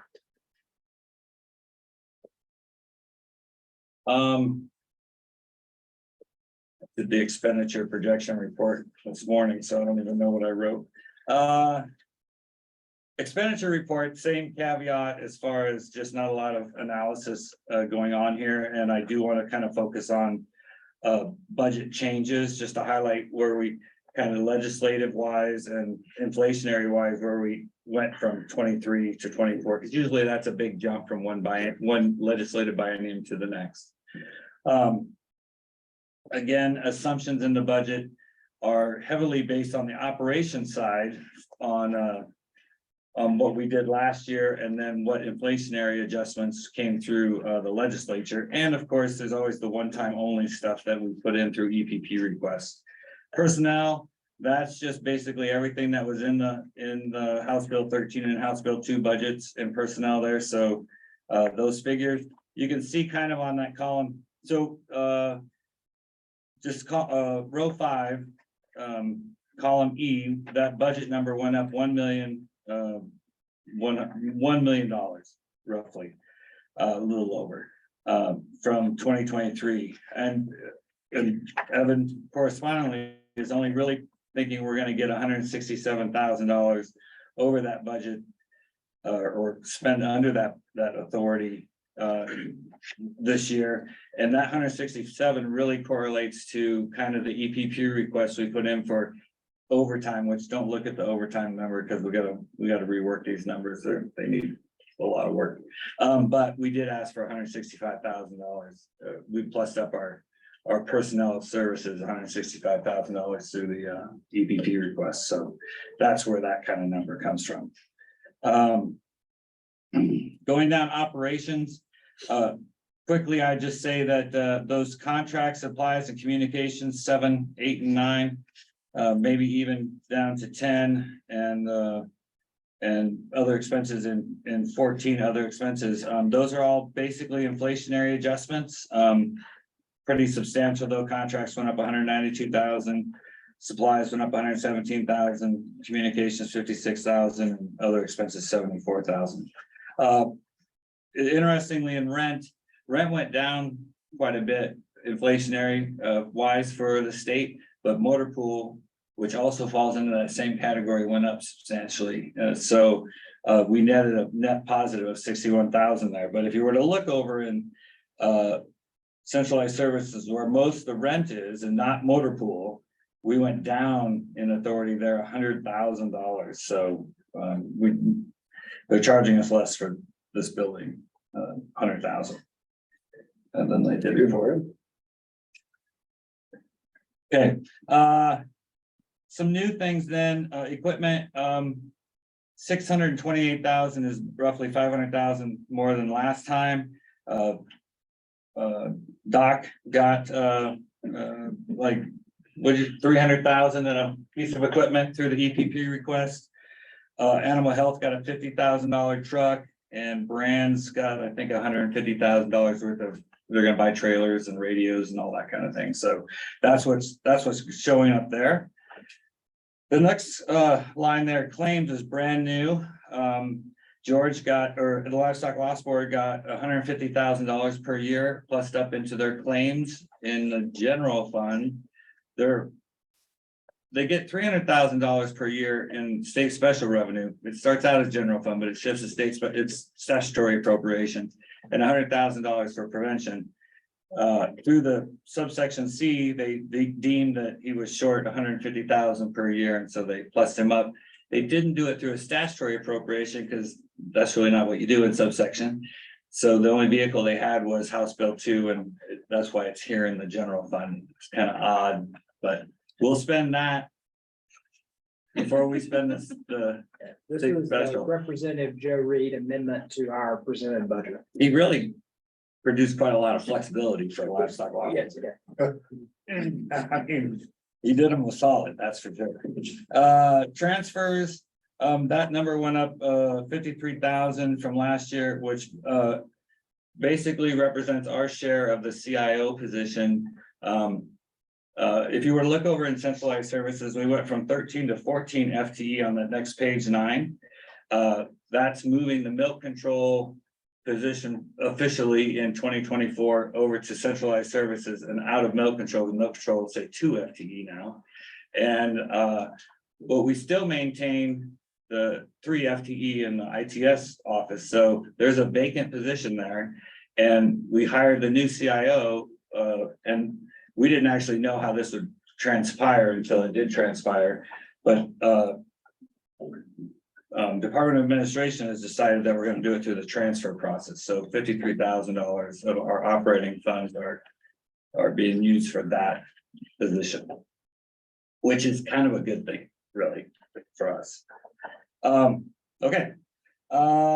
Lastly, I guess then, the total budget went up $2,289,000 roughly.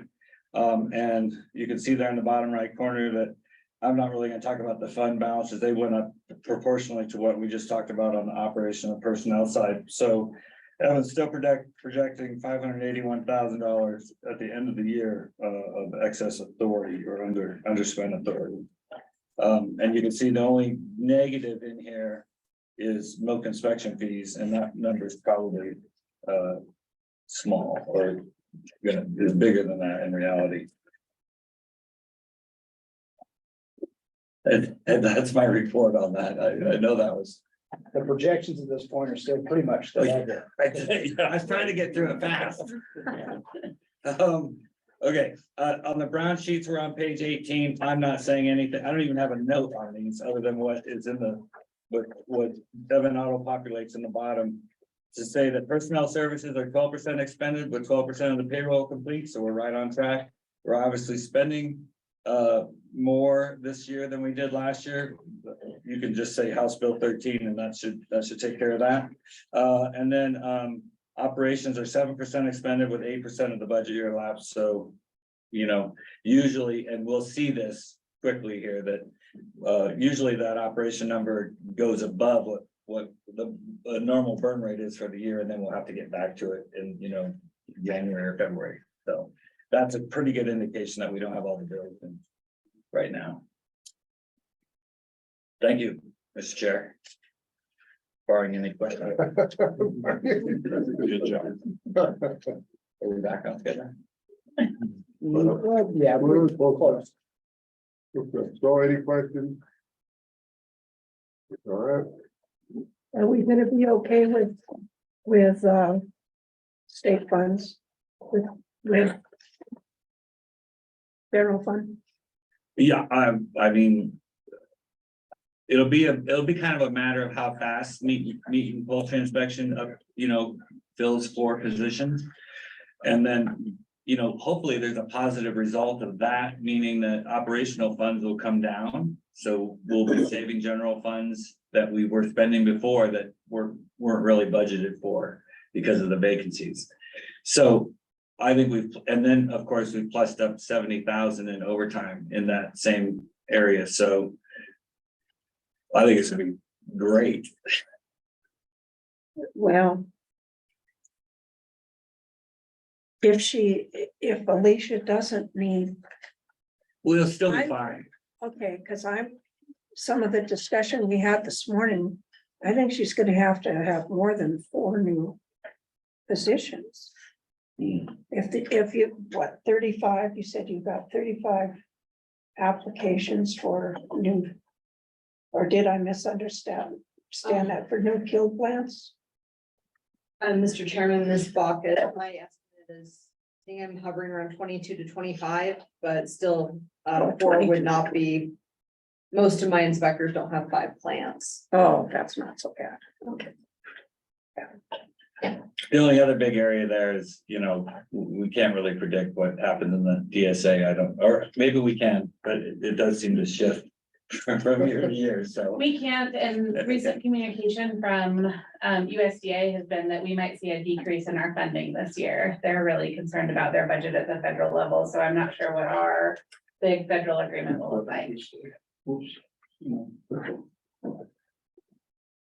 The big factor in DSA last year was less cattle to test, so therefore less reimbursements. It was kind of a story for DSA. in our expenses, I know we have our big expenses still personnel. And yeah, expenses or reimbursement. No, Mr. Mayor, testing and reimbursement of veterinarians is definitely our biggest expenses. So that offsets is decreased in revenue from the Fed. Is it a direct correlation or? I think the estimate for cost per test runs around $10 per test when you reimburse it. So if we're testing 90,000 animals a year, which is pretty consistent, that should be about a $900,000 hit to our budget by the time we pay the diagnostic lab for the test and reimburse the veterinarian. That typically is split between the general fund for the DSA and that federal umbrella. We've been able to put more on the federal umbrella the last couple of years with that increase. If we go back down $300,000, it'll just make us tighter on the general fund side of things.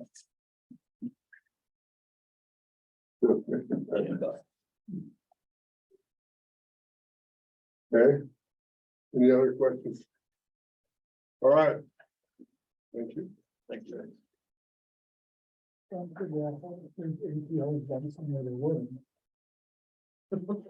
That's what I was sitting kind of figure out how to do that.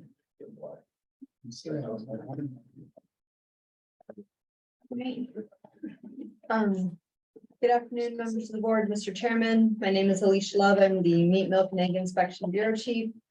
I don't have too many things today, so hopefully I can get us popped back up on schedule. The first one that I have is a request for us to contract a ratings officer for milk. So as we've had before, Rosemary is the SRO for this region that needs a rating, and she cannot rate herself. She can't rate her own work. So we would like to contract with an out-of-state SRO. Hopefully once Joe is up to snuff on his work and his training. Hopefully we'll be out of this cycle here soon, so. All right, we have a motion. So moved. All right, we have a second. I have a motion by Greg, a second by Nina. Any questions or comments? All right, all in favor, say aye. Aye. Opposed, same sign, motion carried. Okay, Thank you. My next two items are to request to hire some staff. Samantha Novak is our Eastern Circuit Supervisor. She was mercilessly stolen from us by brands. So I do need to replace her position. I'm very sad to see Sam go. She's done great work in her region and I wish for the best with brands, but I do need to replace this position. so can we just combine the two requests for, Yeah. do you want to give us the other one, we just combine them? That works for me. The next one is a new position. So we have two new plants, one in Glendive and one in Sydney, that are pursuing state inspection. One of them is pretty close to being ready. So I would like to go ahead and get this position hired so I can start training that person and get them ready for when these plants need inspection services. So with this new position being filled, I will have exhausted two of the new positions the legislature has given us. All right, we have a motion. Lily. I have a motion by Lily, a second by Ellen to grant the request to hire Eastern Circuit Supervisor and a bulk inspector for Glendive. Any discussion? All in favor, say aye. Aye. Aye. All the same sign. Motion carried. And the last little bit that I have is just some general updates to my program. So I just wanted to correct a couple of things that were discussed this morning. So we have two plants actually that are pursuing USDA inspection. One is whenever USDA can get the position hired is what seems to be the hangup there. And the other facility was set back by a fire, unfortunately, so they're probably more than a year out at this point. We have two establishments that have formally applied for the CIS program and one that has not formally applied, but is likely going to be applying. So just some quick updates on that. So, and it's good news in my world, but I haven't heard the comment recently about the feds hiring some of our inspectors away from us. I know that there was some that transitioned and then found out that it wasn't quite as green as it was presented. Is that information kind of got back into the crew that maybe stay where you're at instead of, or is the feds not in the market as much, or what is the situation? Mr. Chairman, members of the board, it appears that USDA is still trying to hire pretty consistently. With all of this federal grant money that's out there, they're now trying to play catch up as much as we were last year. The governor giving that significant pay increase last year, and now the last couple of pay increases that have gone through legislative session have made us pretty competitive with USDA at this point. So I was reflecting on Sam's resignation, and prior to this, our last resignation was at the beginning of June. And that employee left meat inspection altogether. She didn't go to federal inspections, so we're leveling out really well with recruitment. We're not seeing turnover nearly to the level that we used to. Okay, That was the goal. yeah, And then the only other thing that I had was just to give the board a brief summary on the national conference that I attended in August. As you remember, this was travel that was paid for by the conference, but my salary and my per diem was still paid for by Meat and Poultry's budget. So I just want to thank the board for supporting me to go to that conference. We had quite a bit of good discussions. I had some really good interactions with folks talking about food allergens and how that is being communicated to the industry, and some other discussions on, leadership and management. And I'm trying to think of some other big ones that I went to. Another big one that I attended was just kind of attitudes about food service workers. What is their knowledge? What is their role in food safety? And do they understand food safety regulations? So it was very worthwhile for me, and I just want to take a moment and thank the board for letting me go to that and letting me miss apparently a very quiet board meeting to attend that. So those were all of my general updates that I had today. Okay, any questions? All right, thank you. Thank you very much. Way better than have you just give us a nice short tweet than some of the reports that you've had to share. This is probably one of the shortest meetings I've had this year, so I'll take it. Thank you very much. Thank you. All right.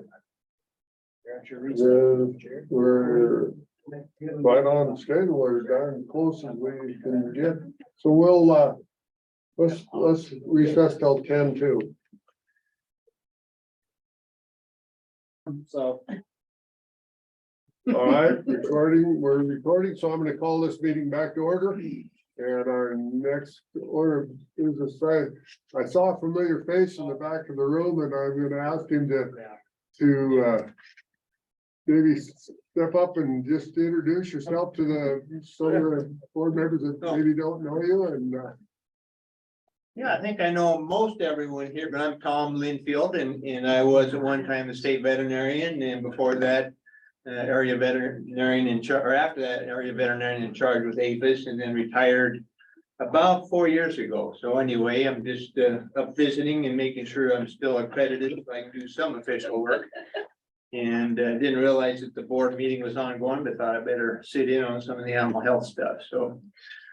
Nice to see you all. yeah, that's what I just like going and I having to notice this familiar face on Dr. Duda back there that I hadn't seen in this room for quite a while. It used to be a common sight. Yeah. Yeah, 'cause I left the state in 2006, I think, and went to Wyoming and then back up here with APHIS till 2019. Dr. Linfield did some contract work for us during the implementation of the brucellosis action plan.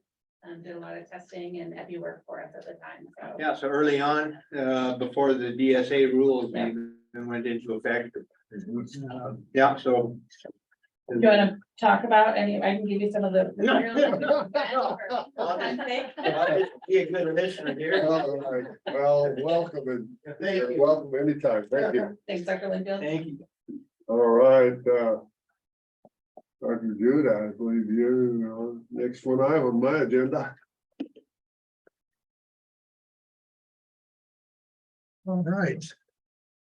For the record, Greg Judah, the director of the Montana Veterinary Diagnostic Lab. Mr. Chairman, members of the board, I've got 3 agenda items here. Wanted to start off first with an update on our non-grant funding. We just wrapped up a fiscal 21, which was the USDA fiscal cycle. That was a 2-year grant period that wrapped on August 31st. The last piece of that was purchasing a rather large buy of a extraction instrument for molecular diagnostics that's going to replace a unit that we have that has become obsolete. So we got that order placed. The instrument has arrived and it's to be set up on September 26th. We'll do training with our staff and get it all installed. So we did spend all $187,200 in that grant. So we were pretty satisfied with that. The current fiscal non-grant funding is that larger pool of $287,000, for which you saw the approved financial plan. I believe it was back in May or June. now that we got into this fiscal year, I held off on my spending spree and Evan and Brian's direction. But we started to draw down on that. If you recall, we had a rather large pool of money. I think it was 46,000 and change for CWD test kits. And we did place that purchase order. I'd like to thank Valerie and Evan for their assistance with all the PO requests that the government's bombarding them like over the last month. And of course, Mike has to sign those as well. So we've also purchased some of the instrumentation, so we're well into that cycle. And then, Mike, I don't know if you have this attachment, but this would be the financial plan for the $1 million in ARP funding that will become, I guess, active on October 1st. Up on, in the back section under tab 5, I believe, page 3. The CSU agreement. Yes. Yeah. So this is how easy it is to spend $1 million. It was funny, we're on this phone call with all the national labs and people are expressing their concern with how are we gonna spend $1 million, and Steve Smith and I sit down and penned it out in about 20 minutes. I bet Jake could spin it quicker than that. Oh, yeah, it's been a real quick. So, you know, some of this are some large ticket items that we ended up funding through this mechanism that were originally in the building project, if you recall. The incinerator being one of them has a massive price tag on it. We put in some biological safety cabinets and for the new facility, basically, which was nice. And those were part of the soft costs in the construction plan, so we were able to fund that with this. Some other items going into the new building would be the ultra low freezer, the tissue trimming station, which is a $50,000 line item. And then the vapor hydrogen peroxide generator is a piece of equipment that would have been in the soft cost that we funded through this mechanism. So, Doctor, yes. Yes. Well, I was just wondering, did you buy the most expensive table in America? It's actually got like an integrated sink, and are you talking about the? The large animal necropsy table for $32,000. Yes, it's hydraulic, adjustable. And we'll hold it'll hold a board, Yeah. a big table. Okay, I was just curious about that So, table. I just would, my question was, Doctor, due to the incinerator and the permitting. That was one of the, in the discussion prior to the location of the lab, that was one of the criteria that brought us to the area we are. Is that the permitting going to be able to transfer from the present incinerator to the new one and without any? Mr. Chairman, that's a great question, and I believe that the permit will transfer. We just would need to demonstrate that we're incinerating equivalent items that we're currently approved for. So right now, I believe it is primarily, well, the majority of it is animal tissue or biological waste. But we also have the ability to incinerate packaging materials that an animal might arrive in. So like if you receive a avian influenza bird that's in a bag, we would incinerate that bag along with the animals. So, and I think a small amount of formalin might be included in there as well. So we did recently review our DEQ permit with them. They have made it simpler for crematoriums, whether it be human or animal, to simply get like a permit that's basically just instantly approved. Essentially, you don't have to file a formal permit for that. But the fact that we would want to maintain the ability to incinerate those packaging materials will probably mean we're gonna have to do a formal permit or transfer it under our current one. But the process is easier, and to bring up some post-traumatic stress for some board members, we are getting a benefit from red tape relief. Because that's what will ease DEQ, some of the DEQ regulations, make that much less of a concern than it would have been 4 or 5 years ago. Yeah. In the city of Bozeman, does it have any regulations Specific regulations? Not to my knowledge. I think it's all controlled at the state level for DEQ. Good, well, Yeah, $500,000 incinerator, you wanna make sure you can use it. A couple other items that we tacked in here for the new facility would be these flammable drum storage cabinets, which are a regulatory requirement for the building. And then we put the high density storage for the storage room down under the other category, as well as refrigerated evidence lockers for after hours drop off. So that'll give us more biosecurity where people would have, it would be locked essentially once somebody drops them off the items. So that's any questions on our $1 million bench here?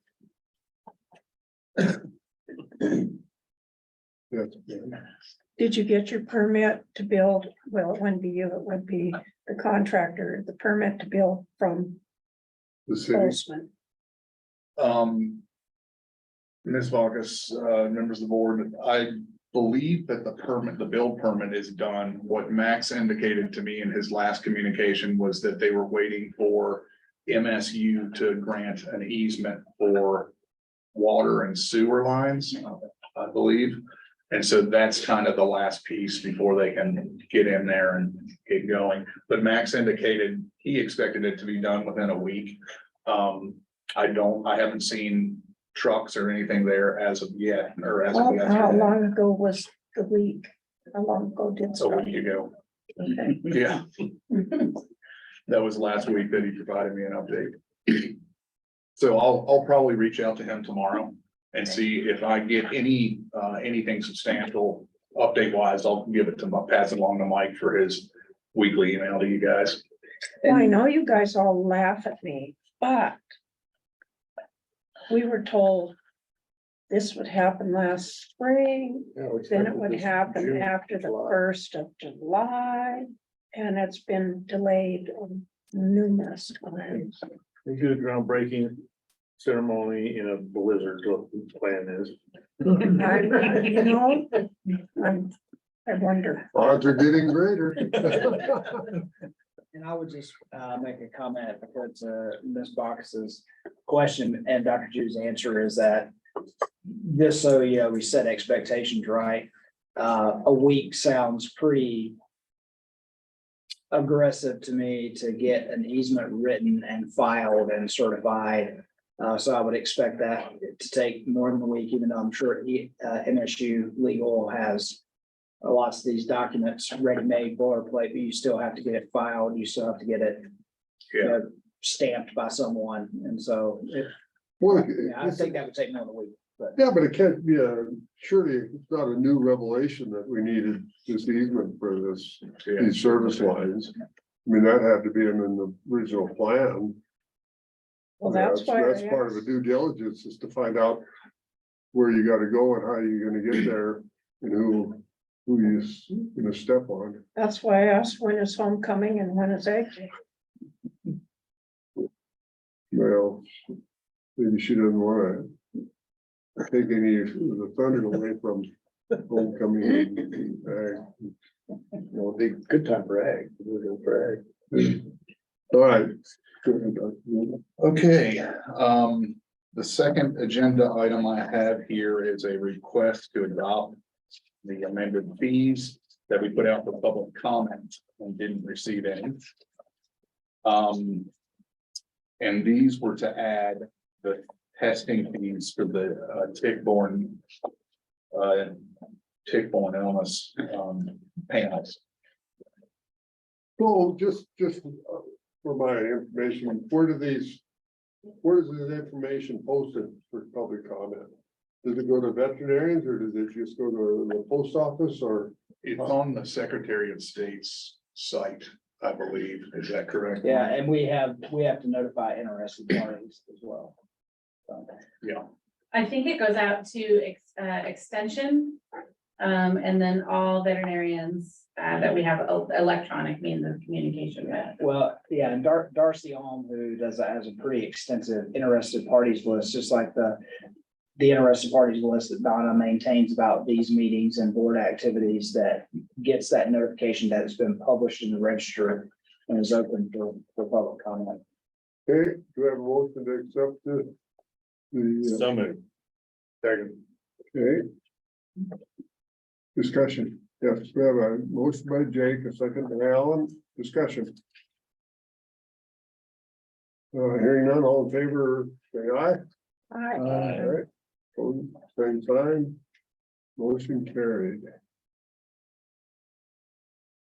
Okay, Mr. Chairman, members of the board, moving down to just a brief operational update. For our AFL fellows, Janika Glover started September 1st. And she'll be rather pleased that you just voted to approve her project. So thank you for that. And she'll be validating those tick-borne disease panels. So that should be a great project for her and a benefit to the lab. So we're excited to have her on board. She is primarily working in the virology lab section. We have another fellow starting October 2nd. His name is Enrico Young. And he is going to be spearheading a project to test for it would be avian influenza in mammal tissue that we have archived. So these would be submissions that we tested for rabies that were negative, and they may have had, they were clinical, obviously. We archived all those brain samples, and we're going to go back and test them to see if they test positive for avian influenza. So this could be a pretty interesting project for him. And then we have another fellow, a third one, Michael Frankowitz, starting January 2nd. And his project will be to validate the MALDI mass spectrophotometer that we are in the final phases of purchasing right now. It had to go through state procurement because it was $251,000 instrument. So that's been quite the process. We had to do a sole source justification. We had to do an ITPR. We had to get legal review, on and on. So right now it's in the last stages of legal review, and then we'll submit that purchase order. It takes about 6 to 8 weeks for it to get here from Germany. So the timing will be great to get that set up just in advance of Michael's start date in January. So that's the update on the MALDI purchase. Just so you're aware, we have been making some pretty substantial supply purchases for CWD and Brucella test season. Brucella has already ramped up. It seems, I think Antonio came in my office 2 weeks ago and said they had already had about 10,000 submissions thus far. So it's coming a little earlier this year. CWD obviously will kick off in earnest when general hunting season, rifle season begins. But for the CWD test supplies, we ordered about 70,000 in supplies thus far. Brucella, we placed 3 purchase orders staggered out at net 30, net 60, and net 90 terms to the tune of about $95,000. So you're gonna see Brian's reports look a little more uncomfortable in the next couple of months, and then we'll bring it back as the test fees are clawed in. How did those prices compare? Because last year there was a pretty significant increase on the test kits, correct? I'm just wondering how they compared this year. I think the test kits for CWD are similar. We had a slight price increase in the Brucella test kits. But it was something like $20 or $30 per kit, and each kit is about $870, something like that. So, but yeah, and then we did have a price increase or a test fee increase for CWD that will go into effect, or it did go into effect last December. So we'll actually see $1 more per test. It went from $14 to $15 a test. We are still receiving samples from North Dakota, so we expect test numbers to be similar. They may go up for the testing for North Dakota. Montana may go down. It just depends. I think people kind of get comfortable, and at first there's a large adoption, then it. So what is our cost in return on those CWD tests? Are we Are we covering expenses, I guess, is my. Yeah, so before, Mr. Chairman, before we even went into the CWD testing game, we made sure that we did an analysis and we feel that we're breaking even, if not coming out slightly ahead. Just because we didn't want producers to have to pick up the tab and subsidize CWD testing. It's a hunter, service for hunters. And then we also, with the CWD testing supplies, we baked into our $287,000 non-grant, $46,000 to cover CWD test kits. So it'll definitely be that supplemental money will definitely put us in the black this year. So that's a good thing. Finally, a little quick update on the ClinPath chemistry analyzers. They're still limping along. There's still some issues with both of them. We just got one, had preventative maintenance this week. So hopefully that keeps it running. We were able to get on a Vizian GPO. So when we do pull the trigger on new instruments, that'll give us pretty good pricing. Very, relative to list if we were to purchase straight from Siemens. So I'm going to be working with Mike and Brian and try to figure out a funding mechanism and a path forward. And then when we think we've identified a good path, we'll bring it to you guys and get your blessing if it looks tenable. So also with the Vizian pricing agreement, the supplies are discounted relative to what we were paying before. So that contract went live, I believe it was 2 or 3 weeks ago. So the good folks at State Procurement Bureau were able to usher us through that process, and they've been great to work with, just to be quite honest. So with both this as well as the multi purchase. So everything's going well on that front. And with that, I'll be happy to answer any questions. Right. You want to tell them what I suggested to you and to Tony?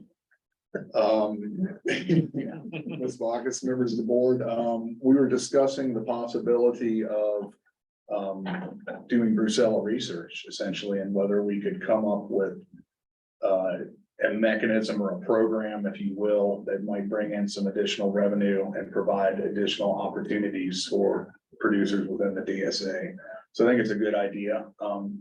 I will probably want to run that by Dr. Schwartz and get her thoughts on it, and then maybe do some brainstorming, and who knows what we could come up with, but maybe it's like a partnership with the Flying D or. That's what, that was what came to mind. Yeah. To me. I did forget to add that they are going to begin their testing on October 2nd. So that's when the 6 weeks of mass bison herding is going to go down. I should see if I can get some of you guys out there to watch this. It's spectacular. Drone So October 2nd. October 2nd. Yep. I believe that's a Monday, if I'm not mistaken. And it takes more than 1 day. Oh, yeah. 6 weeks.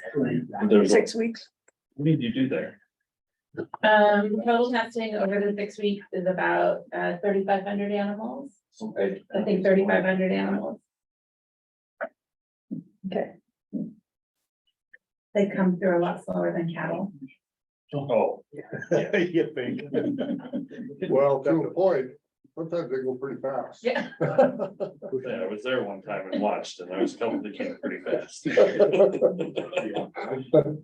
I've hauled them, you wanted, what, like 10 calves in the nose of your cattle pod? Bring up 10. All of a sudden you got about 20 in there, so then you try and let some out. Then you got 20 out. I mean, you don't end up with 1 or 2 anywhere. It is, yeah. So, any other questions for Dr. Judith? Well, thank you. Thank you. I look forward to hearing what sort of thoughts you come Look up forward to with. seeing you in Bozeman. Out at the 19th Street. Yes. It'll be nice. Yeah. I appreciate thinking. Thank you for planning it. It'll be a blizzard day.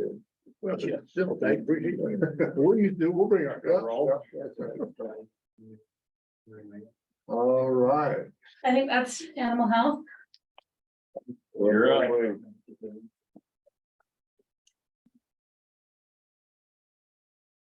Good afternoon, board, Tony Schmansky, Animal Health. We have, more items than I expected to bring forward this meeting, but hopefully we can move through them relatively quick. The first item is a proposed change to administrative rule. I'd like to blame this on the previous state veterinarian, but this was actually one that I brought for you as the state veterinarian. So this was a change that we put into place last year that allowed for some of the most common exemptions that we've gave in management agreements just to be put into rules so that we didn't have to do management agreements to accomplish them. In the process of doing that, the line up there that's underlined and in red was accidentally removed from administrative rule. This is the line that allows testing that happens outside of the risk period to be good for an extended period of time. If you're testing an animal inside the fall or outside of the risk period during the fall, there's no chance of them being re-exposed. And so there's value in that test lasting until we enter the next risk period. So this is just putting that line back in, a little bit of cleanup. So do we need to do anything other than just add it in? Do we need to? I put think it it'll up for have to go comment? back. I think it has to go through the formal rulemaking process. So we publish it for comment, go through a 30-day comment period and then bring it back to the board. All right, so we'll get there. All right, we have a motion to put this out for public comment. We have a second. Second. All right, motion by Alan, second by Greg. Discussion. All in favor, say aye. All same sign, motion carried. Excellent. The next two are both administrative rule changes. The first one is to repeal a large section of our administrative rule that outlines our garbage feeding program in the state of Montana. During the 2023 legislature, House Bill 84 made garbage feeding illegal in Montana. And so this is to clean up the administrative rules following that change in law here in Montana. These are the same deal, these are proposed. Yeah, these are So proposed. we got, these all need to go out for public. Correct. And the big story here is we now will have administrative rules for something that doesn't exist in state law anymore. And so that's. why we Correct, need yeah. to remove it. Okay. All right, we have a motion to. So moved. All right, we have a second. Second. All right, we have a motion by Greg, second by Jake to advertise garbage feeding administrative rule change. Any discussion? All in favor, say aye. Aye. All same sign, motion carried. Okay, and our last administrative rule, Mr. Chair, members of the board, this one also started as part of the cleanup post House Bill 84, making garbage feeding in Montana illegal. You can see those first two lines that are strict through A and B. Those are the garbage feeding license. Obviously, we don't need a garbage feeding license when garbage feeding is illegal in Montana. As we were in that administrative rule, you can see that there are several other permits that are being crossed out or removed. These are ones that we no longer offer. And then there's a few cost adjustments down below. The cost of alternative livestock tags is being adjusted to reflect kind of the current cost.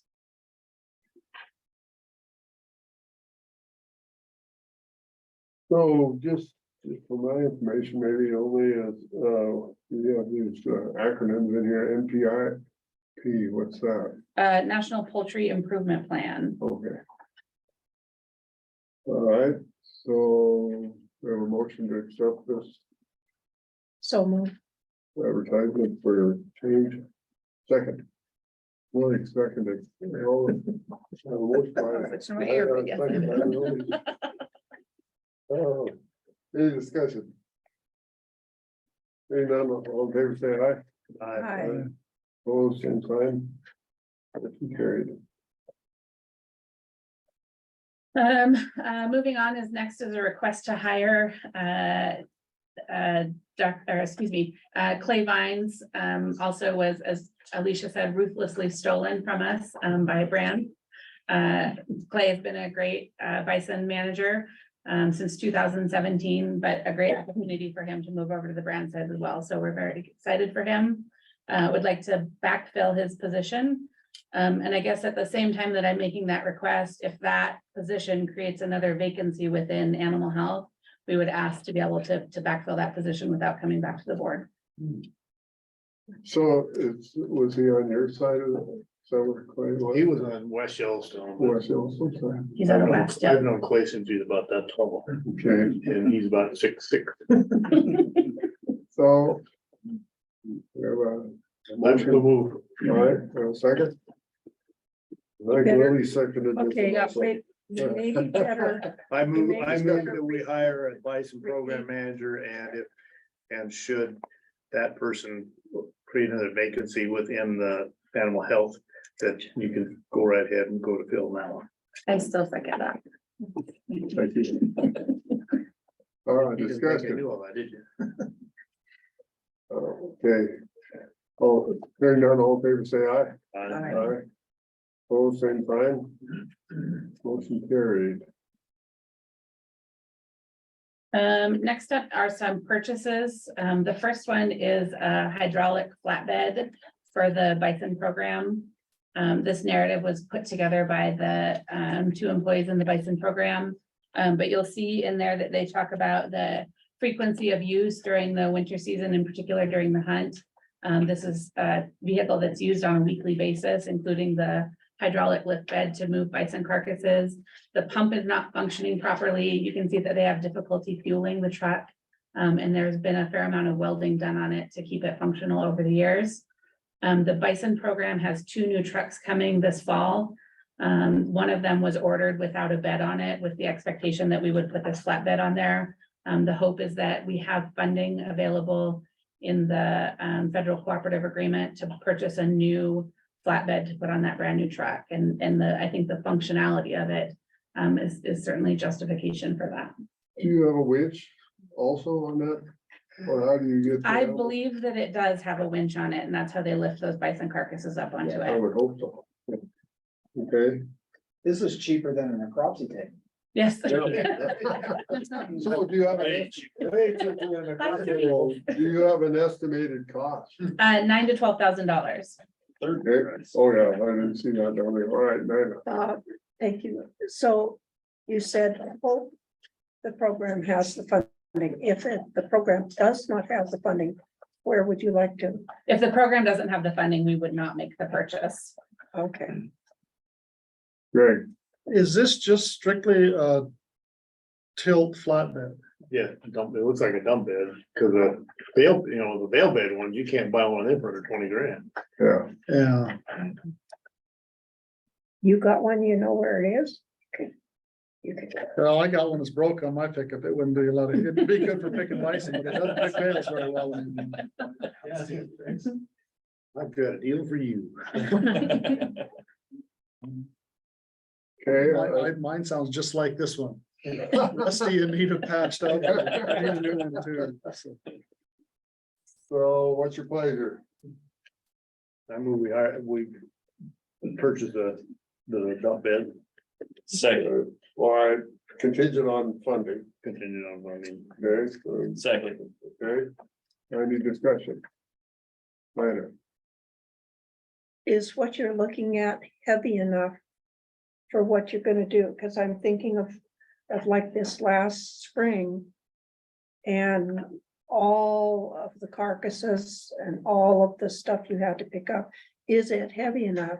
Or is it gonna wear out real quick? Mr. Chair, Mrs. Bacchus, I'm certainly not the one to speak to that, but I have complete trust in our bison crew. The individual that put this proposal together is our northern bison manager and the one that drives this truck. And is the one picking up carcasses, so I trust that he's picked something sufficient for the job. I'll knock on wood, that at least in my time here, we have rarely had the need to move more than one or a few bison carcasses at a time. These would be bison that we remove. because they're outside of the tolerance area. The other thing I do believe Mike used this, Emma Spock used to help us with was when the Forest Service was doing, some cleanup of gut piles.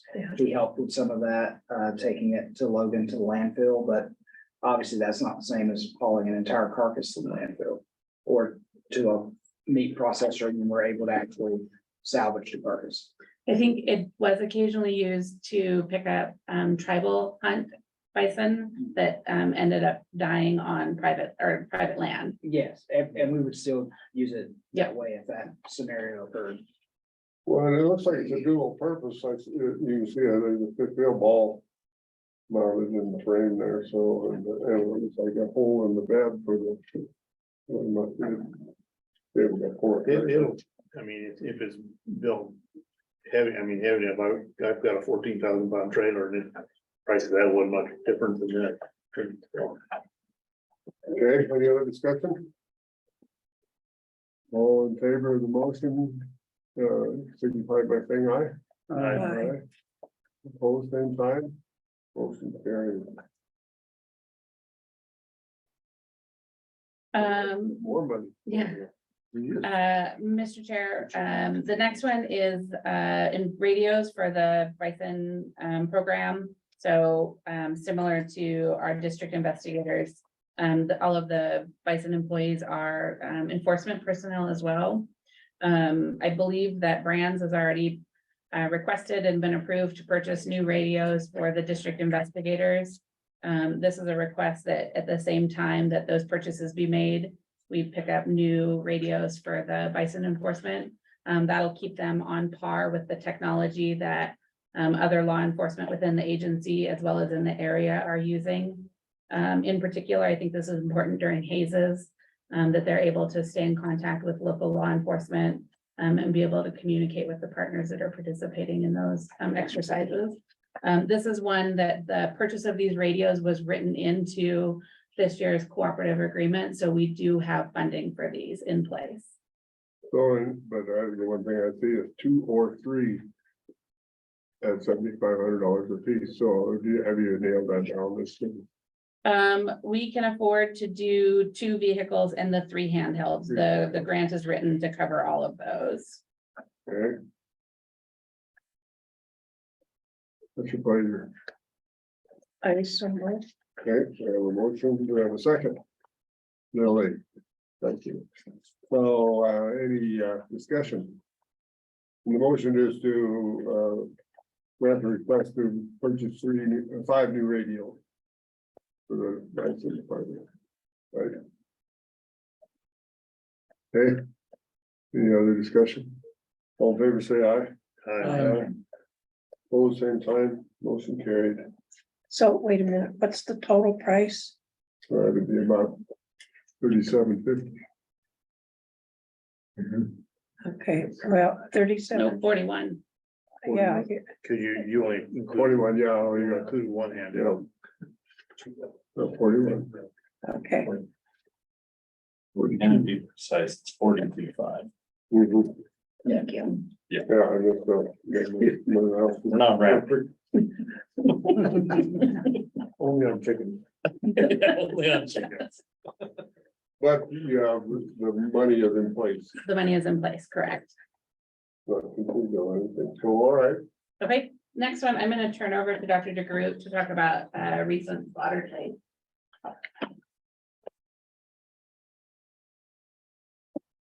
Members of the board, I'm Dr. Brad Grove, brucellosis program veterinarian.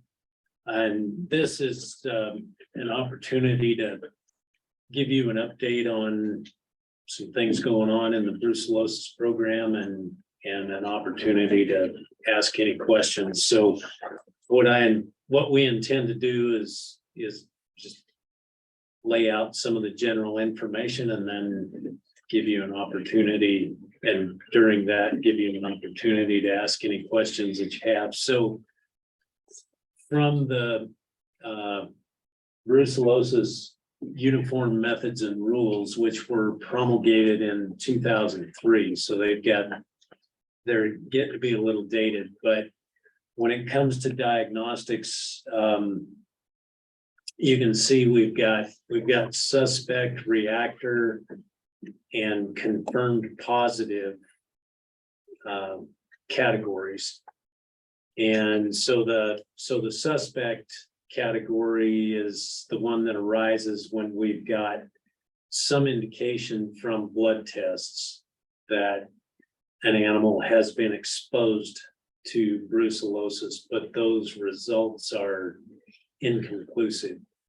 A reactor is when we have very clear diagnostic evidence of exposure to brucellosis.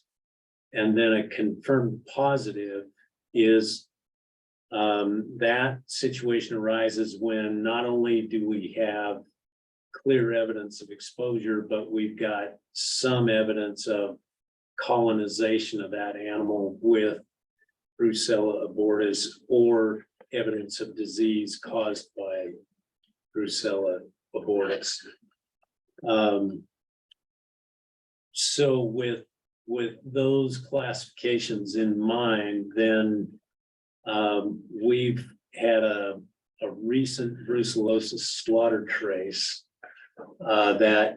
so this animal was grass finished on a Montana ranch taken just across the Wyoming state line to a custom exempt slaughter plant there for freezer beef. And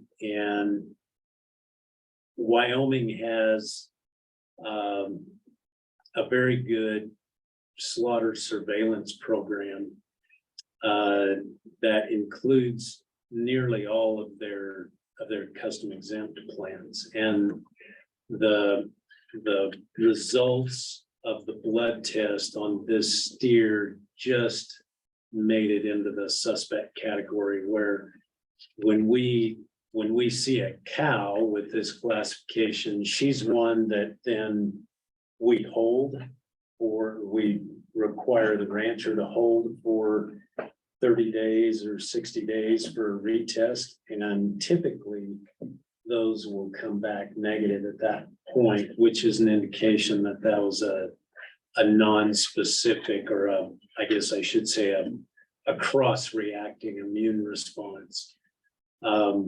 Obviously with a slaughtered animal, that's not possible. So we'll go to the next slide, Mike. Being in southern Montana near the Bighorn Range, that's an area that many of you might be familiar with, where there have been questions in the past. For example, while the state of Wyoming had their brucellosis area of concern for what was that, 27 or 8 years? I think so. Operated that, and that was based on finding some brucellosis positive free roaming elk in the Bighorn Mountains. That infection appeared over time to diminish until they got to where the testing that the Wyoming Game and Fish Department did came up negative for a number of years. Along those same lines, Montana Fish, Wildlife and Parks has tested some elk for us at our request in that area, and those were found to be negative as well.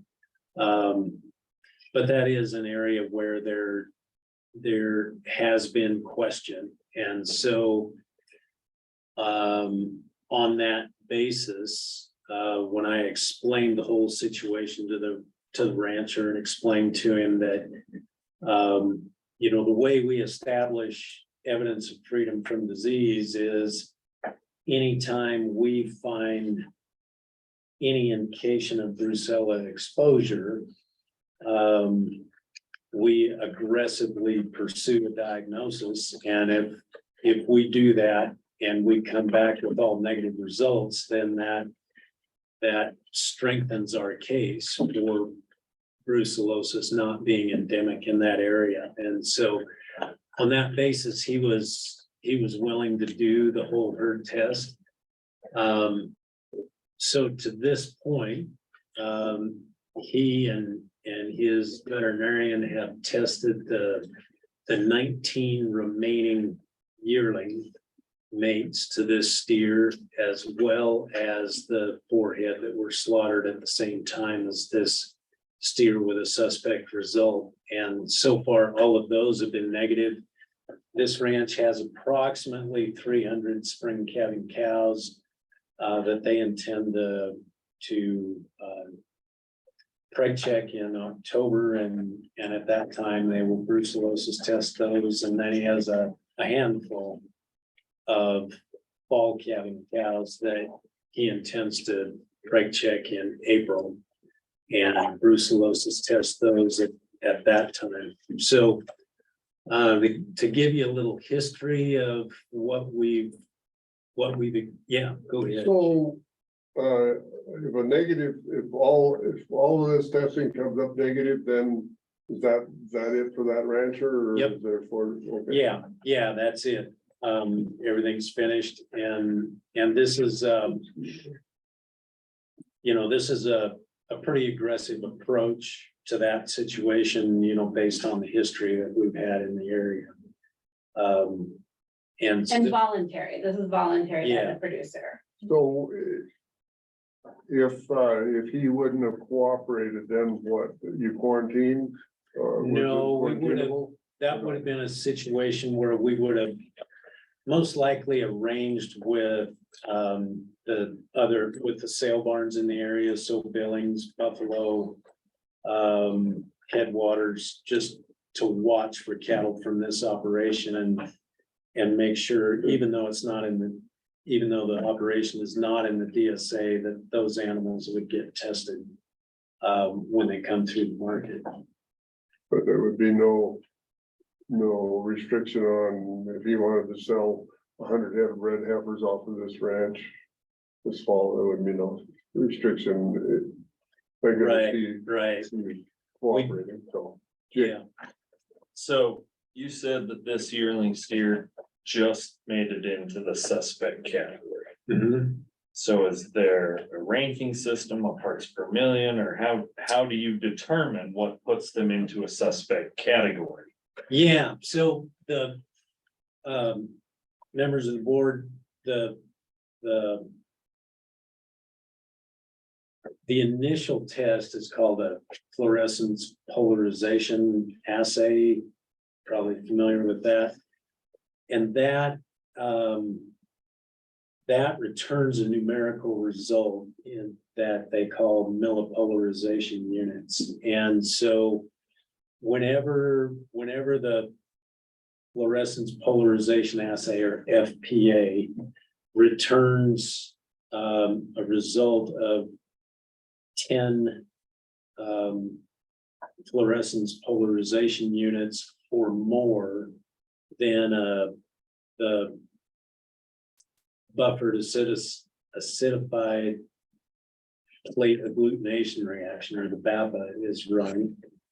And if that comes up negative, then if the FPA results were between 10 and 40 millipolarization units, then we just say, okay, that's negative. But if that initial screening test, if the FPA was over 40 millipolarization units, then even if the BAPA comes back negative, then that's the situation where we pursue that extra testing on that individual. In contrast, if the BAPA comes back positive after FPA over 10, then we say that animal then gets classified as a reactor. And then that has some implications for not just the animal, but the whole herd. So how high was this one? This one, if you average the two values that the National Veterinary Services Laboratory did, came to, let's see, 47.5 and 39.7, 17. 43 or 44. Yeah, actually 40.8, something like that. So just over.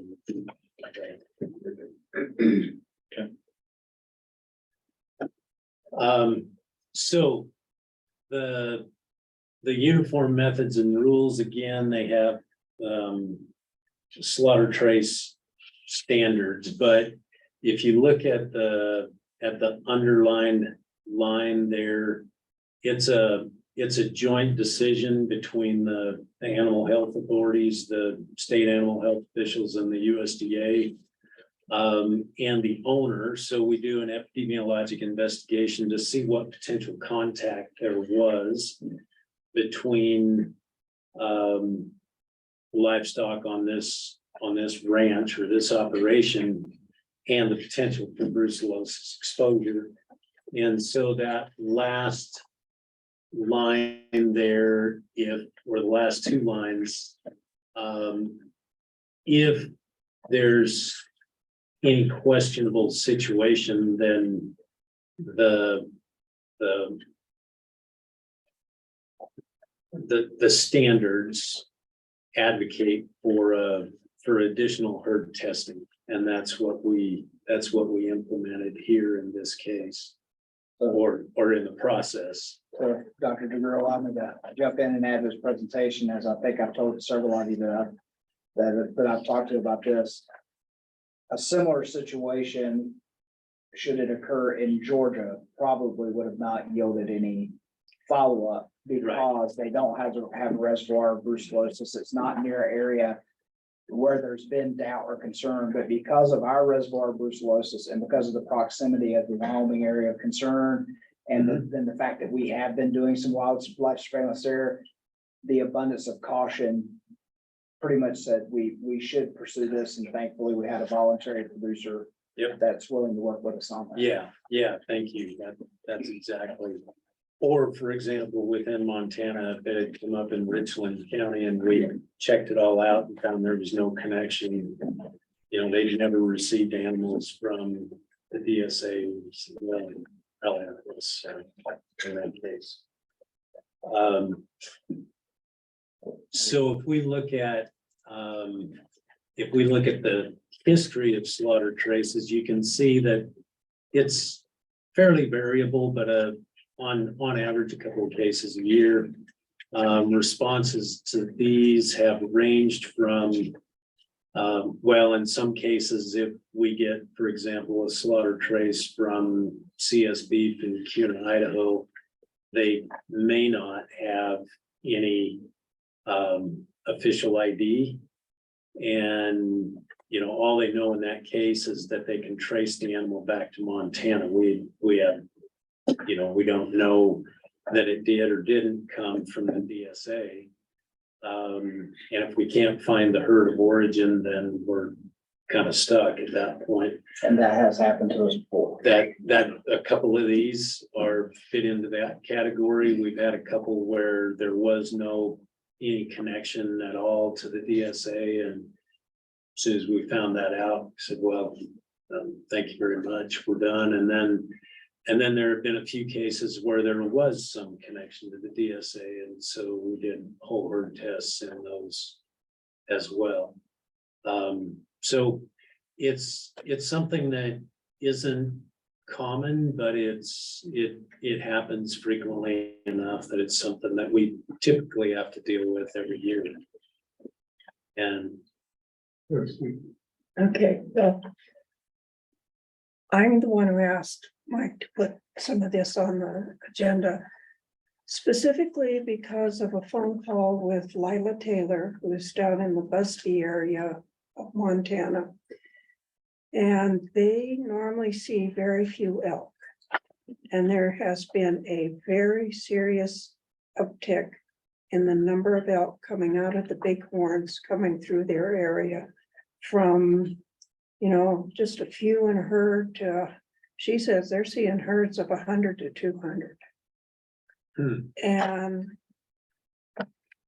Lila used to sit on this board, so she's very aware of some of this stuff, and asked if I would please bring this forward.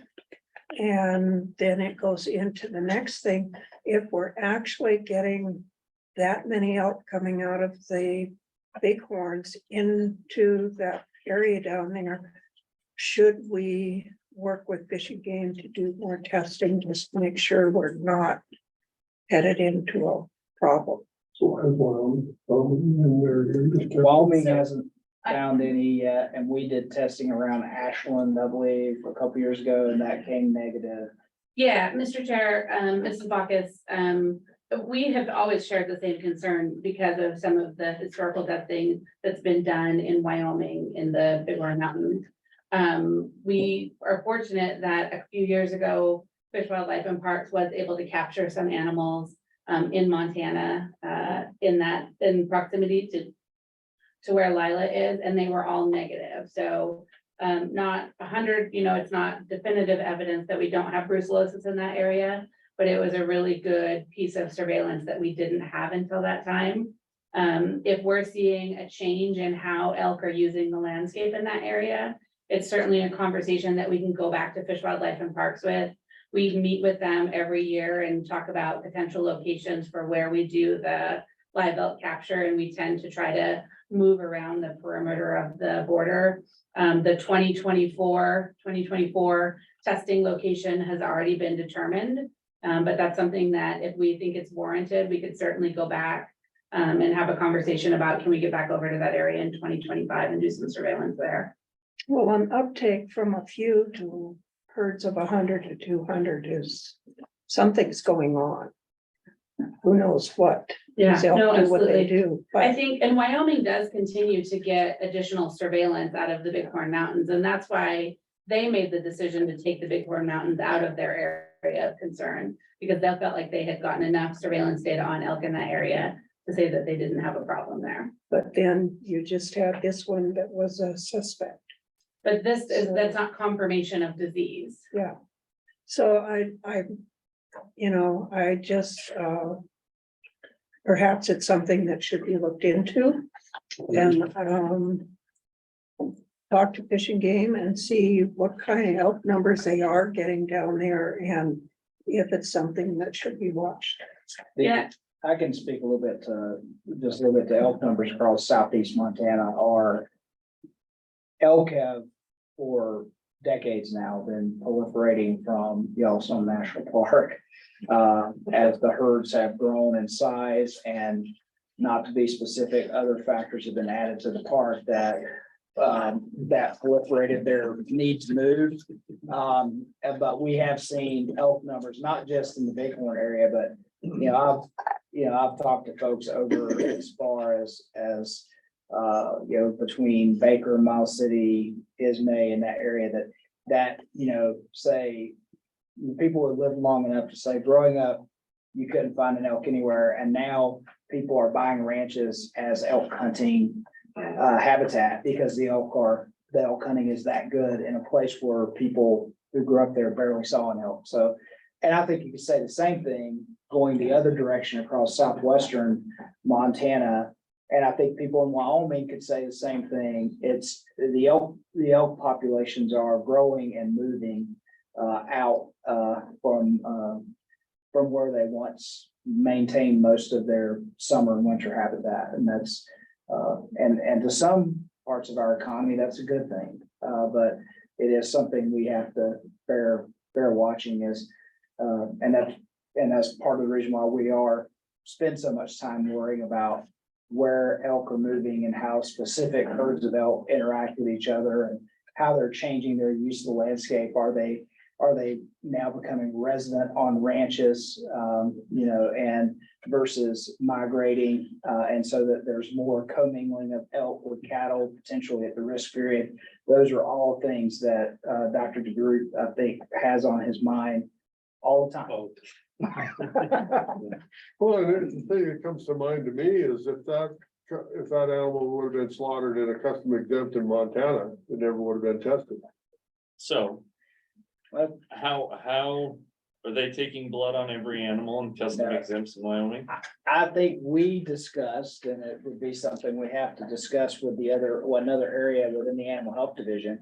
But I think one of the learnings out of this is that we probably under survey custom exempt slaughter in Montana for brucellosis testing. We, you know, we should, that is the area we should seek to improve. I would agree. Do you know how they're doing it differently than we are? Dr. Drew has much more Wyoming experience than any of the rest of us, but Yeah, so, he used to work for Wyoming, so I'm hoping he knows. Mr. Petty, so, yeah, their voluntary program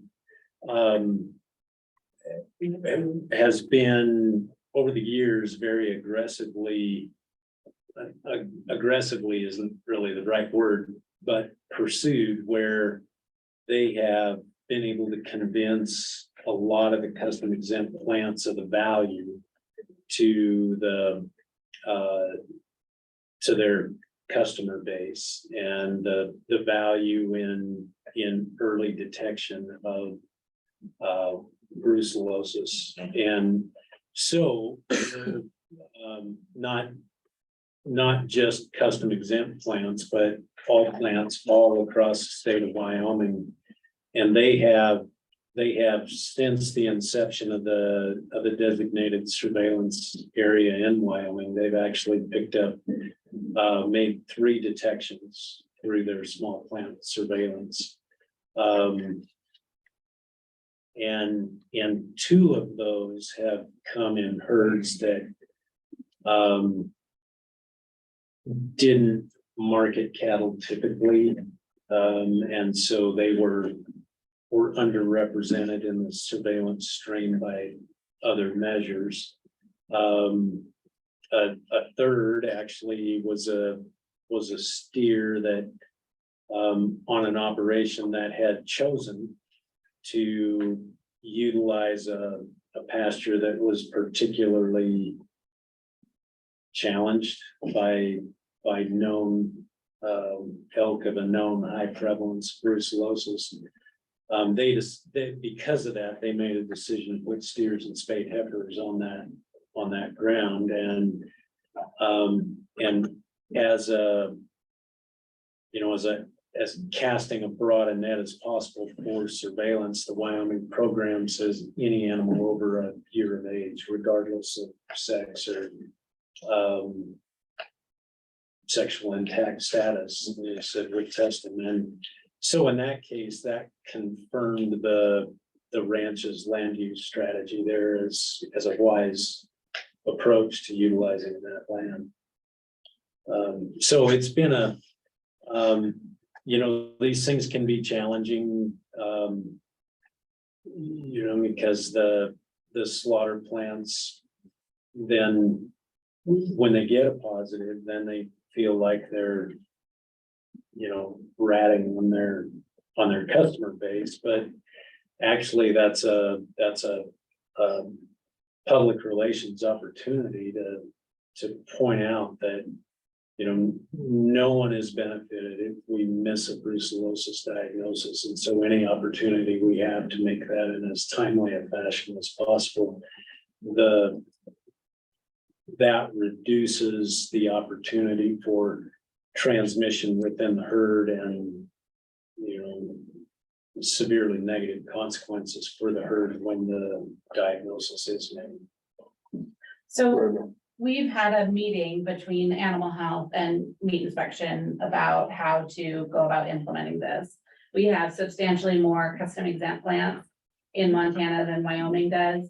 We already are doing testing at our state inspected plants. So it's a conversation about how to bring on custom exempt plants into some sort of voluntary program.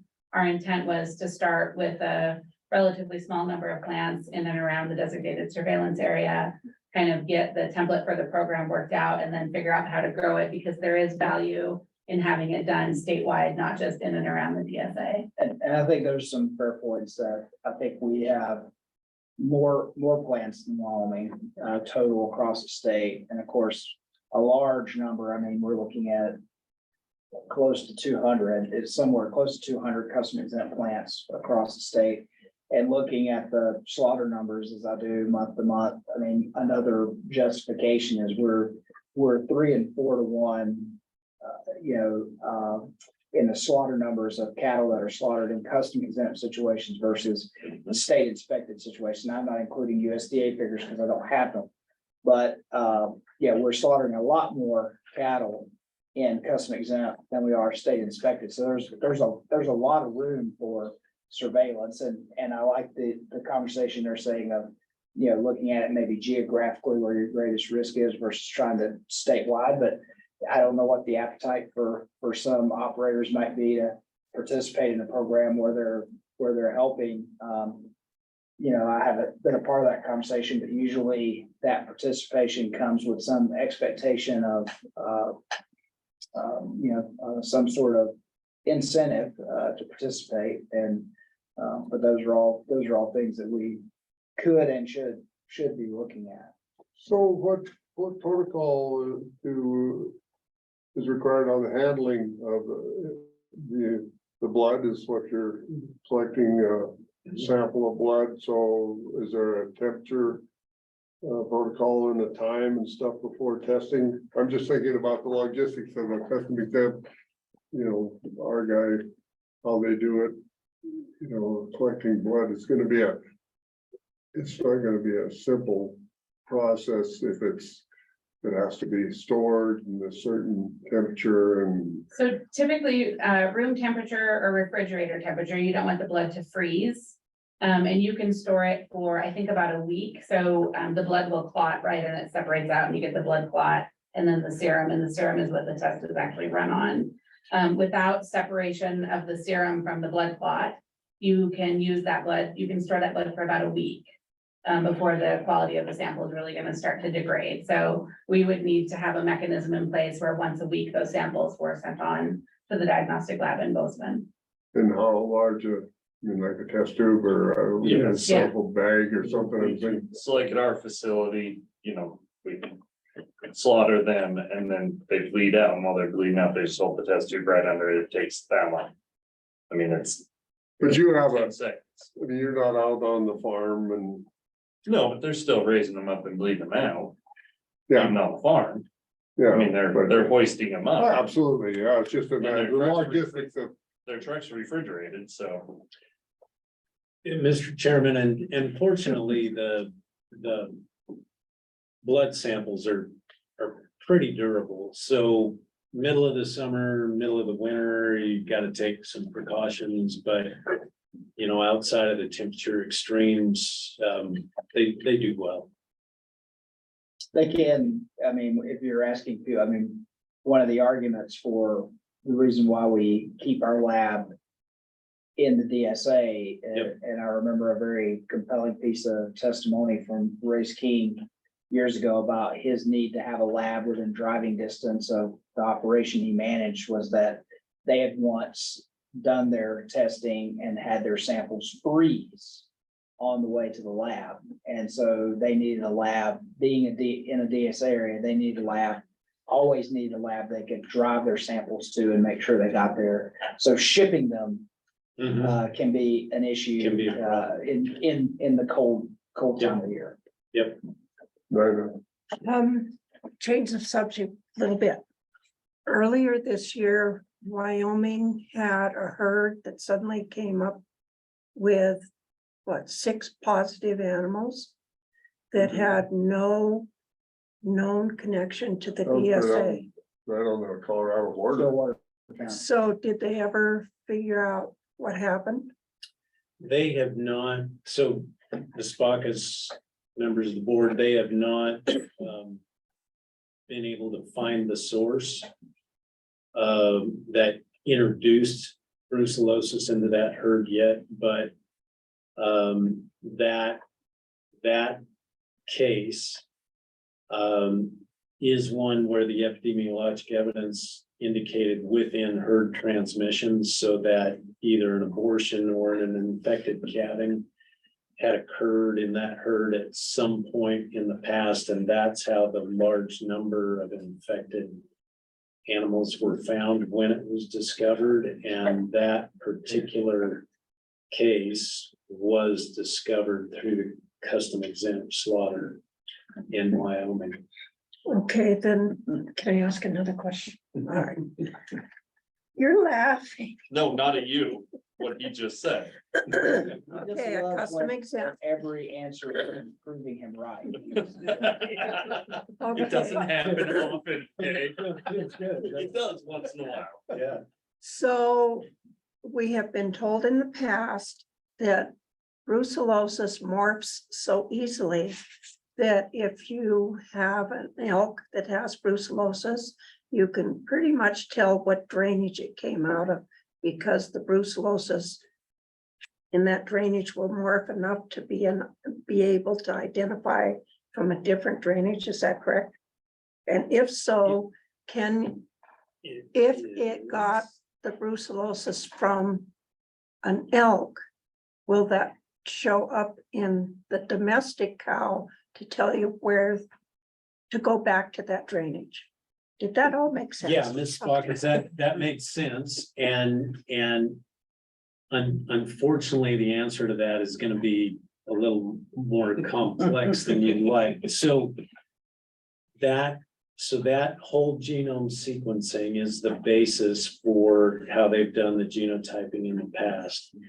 And I don't understand the details of what's going on at the National Veterinary Services Laboratory, but over the past year and a half, they've had some problem arise with their quality control on that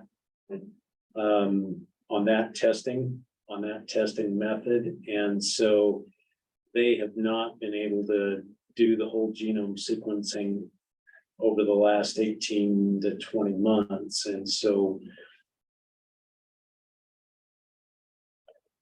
I would expect that at some point they'll get that problem figured out, and they will again start whole genome sequencing, but they're not doing that today. And we don't know when they'll get that worked out. So we don't have a prospect at this point of being able to trace that back to particular elk.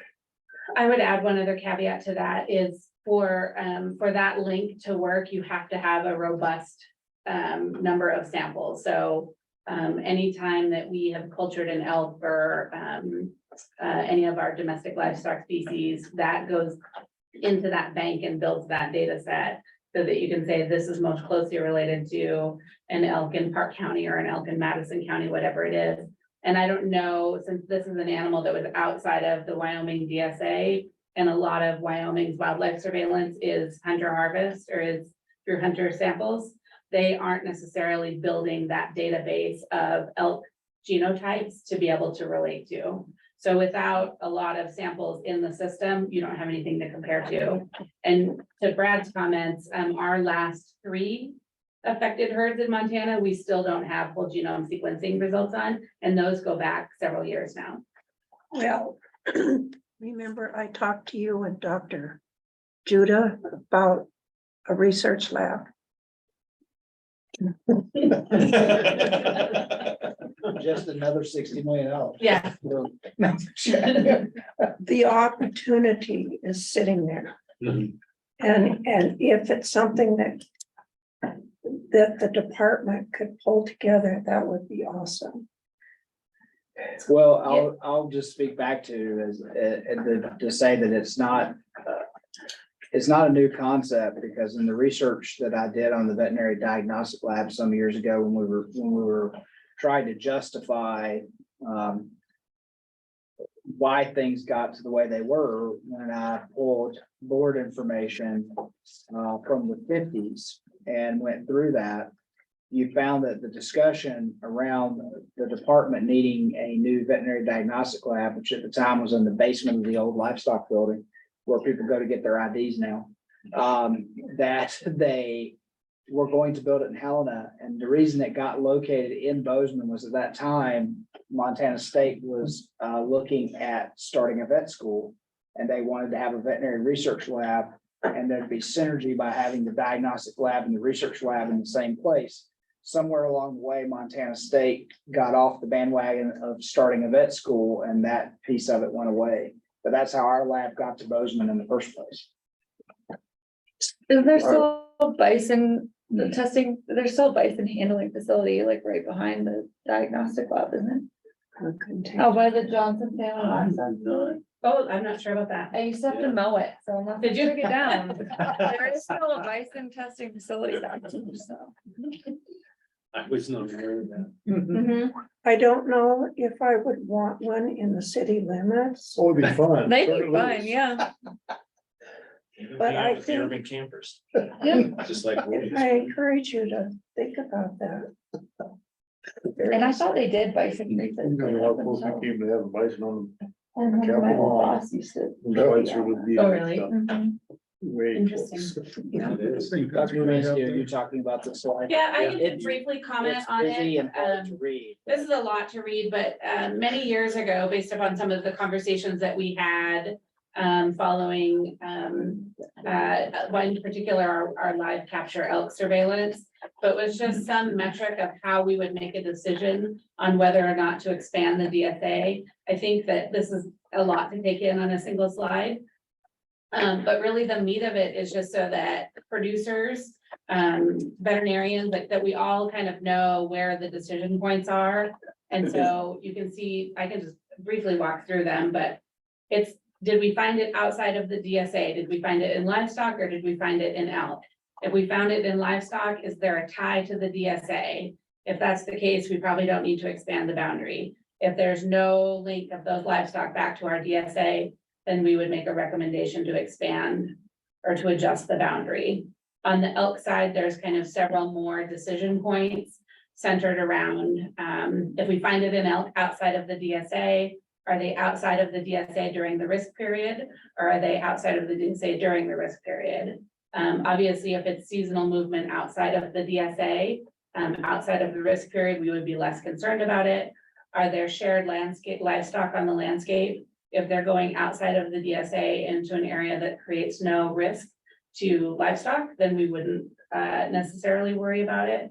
And then the next one down was kind of how many herds are we creating exposure for?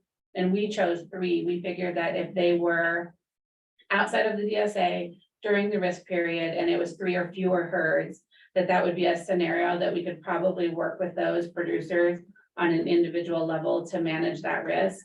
And that's something that we did with a group of animals over in that park, Stillwater, No. I can't remember where the county line is, but. east of our DSA and north of Wyoming, where West we of do Bridger. have some elk that have been seropositive that periodically come up into Montana.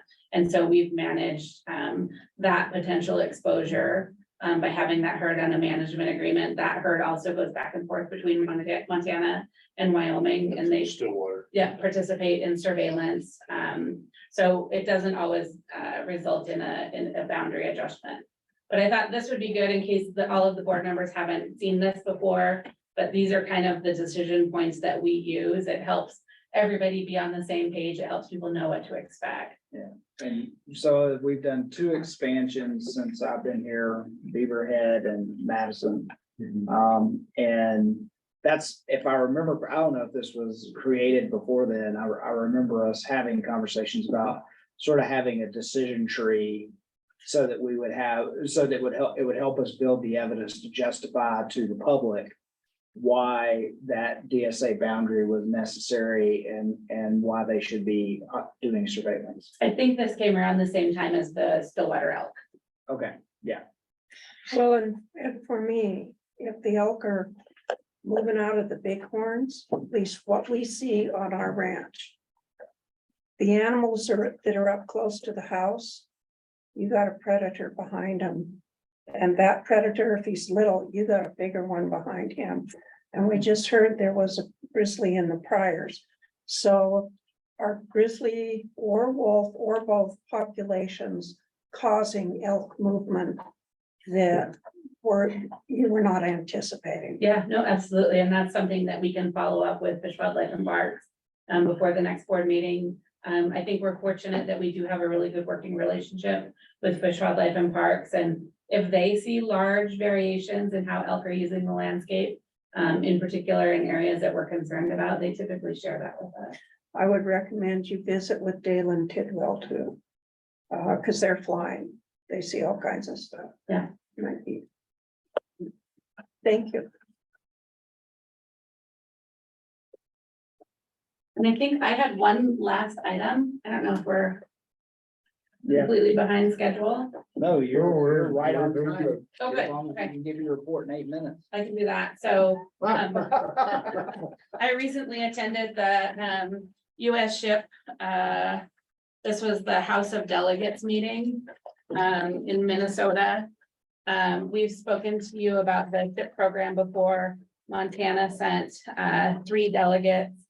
William was one of the delegates that attended, as well as Dr. Thomas Wirtz. SHIP is modeled after the NPIP program.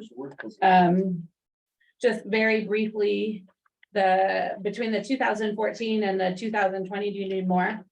Outbreak of avian influenza, what the poultry industry saw was that during the 14 outbreak, they lost all of their international exports of poultry products outside of the US. Based upon work that the industry did and leveraging of the NPIP program during the 2022-23 outbreak, they were able to maintain a lot of their international trade. And so with African swine fever in the Western Hemisphere and not too far from our borders, the swine industry is acutely sensitive to what the impacts would be to international trade should we get a detection here in the United States. The SHIP program is designed to certify herds or flocks, swine herds as free of ASF and free of classical swine fever. It's in its 3rd year now. I think for commercial production in the United States, they've got approximately 60% participation. They're hoping to continue to grow that. The House of Delegates meeting that I attended is just working on kind of further refining some of the standards. This is one of the handouts that I received while I was there, and I thought it had the most information. If anyone on the board is interested, you'll see that on each of the pages, it talks about updates from the traceability working group, the biosecurity working group, and the surveillance working group. Each of those had different standards or standard proposals or resolutions that they brought forward. Overwhelmingly, everything was passed. I'll just say briefly, the 2 areas of focus was 1, data, all of the data that this generates as you have herds that are enrolled, what pieces of information they're putting into that database, who's going to house the database, and how do we protect the confidentiality of it. So that was where a big portion of the discussion was. The second piece is how do we get the show pig industry to participate? The traditional kind of commercial swine production, it's a lot easier for them to buy into this program. So kind of now that we're starting to move into that percentage where the majority of commercial swine are enrolled, the industry is now really turning to look at show pig industry. We are going to apply for some funding through the SHIP program for the next year. And it will be to the Department of Livestock, state of Montana. Yep, thank you. And that money would be used to continue to expand our participation of our commercial producers in the program, as well as do some fair outreach to try and get some of our show pigs. The way that they talk about the SHIP program is they want to be able to prove where pigs have been. So that's movement data, premises information and movement data. They want to be able to demonstrate biosecurity. So that's things like the secure pork supply plan, and then freedom of disease. And so during what we call peacetime, without the presence of disease on the landscape, we're not doing any active disease surveillance. But if we did have a detection here in the United States, we're working on how would we ramp up and do some level of surveillance. And so there's a Certified Swine Sample Collector CSSC program that Dr. Mahalski and Dr. Thomas Wirtz that I mentioned have been working with the Montana Pork Producers Council to try and get producers here in Montana certified to collect samples. So we're definitely making progress. It's a interesting program. It was a great meeting to kind of hear, but a lot of the perspective is from the really, really heavy swine producing states in the United States, and we aren't really at that threshold. So How can they, how can they stay disease-free when a huge number of those states have buku numbers of feral hogs? So that was one of the discussions, Mr. Chair, Mrs. Bacchus, it's a great question, and it's something that was very much on the radar of everybody there. They had different breakout groups, and I chose some of the other breakout groups when they were doing the feral swine discussion, knowing that Montana doesn't have feral swine in our state, but there was the formation of a feral swine. I don't think it's a technical committee, but how they will make recommendations and take into consideration the presence of feral swine on the landscape in areas where we do have commercial swine production. We don't have the answer yet, but people are aware that that's a much harder argument to make certification of. And internationally, it's been hard because for some of Germany is a great example that they still have not reestablished a lot of their trade relationships, particularly with Asia, because of the presence of African swine fever in their feral population. No matter what they've done in terms of biosecurity, there's still a taint to them in the international trade community. So that is all I have for the board. Thank you. Thank you. Thanks for the discussion on brucellosis. That was great. Yes, I Absolutely. think we should continue the discussion of further testing. Yeah. So we'll do that. That's important. And a research lab. I test all mine Well, every year. all my Oklahoma went to the sale or go to you and they get tested. They all get tested. And then all cows. So now's an opportunity for producer organizations to address this board with any questions, comments that they might have. Okay, Mr. Chair. Yeah, step up a little closer so that, and introduce yourself again, please. Okay, Mr. Chair, members of the board, I'm Ellie Brighton. I'm Government Affairs Specialist for Montana Stock Growers Association. I don't have any questions. I learned a lot. It was a great first board meeting. I really appreciate you guys having me here. Like I said earlier, I can get you contact information or I'm on the website, whatever. We just want to be a resource and I'm always available. So if you guys ever have questions or need to tell me anything, I'm open. Thank you. Thank you, guys. For being patient with us. Yeah, it was great. So is there anyone out there? There's no one on Zoom. That doesn't work for us. And we've heard from them all, so there's no. All right. point to talk about it. So, Benefits of the discussion. I think you have a calendar here, so you want to look at the proposed board meeting for October. Yeah, and Yeah. I'm gonna tell you right now, October's not looking good. no, October's never good. And I also was gonna say that I would ask the board, typically we have at this point in the year, because of what happens in October, we have typically had a meeting sometime beginning of November, and then we have another one before Christmas. And so it's probably wise, given people wanting to make holiday schedules, that we schedule both of those today. We typically, for the December meeting, try to find a sweet spot after the organizational annual meetings, but before we're close enough to Christmas that we start messing with people's potential plans to go see family or receive family in their house. That happens as well. And then, have a lot of people around. So sometime usually around, typically, a lot of times we've met on my birthday, which is December 13th, quite often. But I'm not It's circled. I'm not suggesting that we do that. It must be a payday or something. It's payday. Yeah, so I'm already getting my birthday present. Yeah. But for October, yeah, I think we'll be fine if we have to push into November, because we know with everyone's shipping schedules and that October gets really, really tough for people to spend a day in Helena. Thursday's good, Wednesdays, Yeah. Tuesdays are not correct. Oh my So- gosh, it honestly doesn't even matter anymore. I can make Assuming the week before, I mean, every day. so I'm gone the week after Thanksgiving. So, Yeah. And I should point out right now, while I'm talking about Beginning of November. calendar. Yeah, we'd be looking at the beginning of November for November. October 27th and 28th is the state farmers union convention in Great Falls.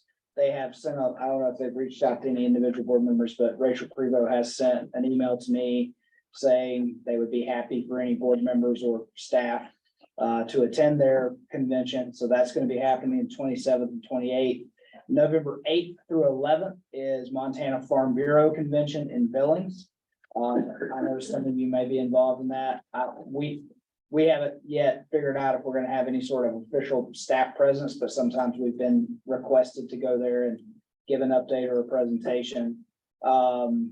November 30th through December 2nd is Montana Wool Growers in Billings. And so that's dates we know are scheduled.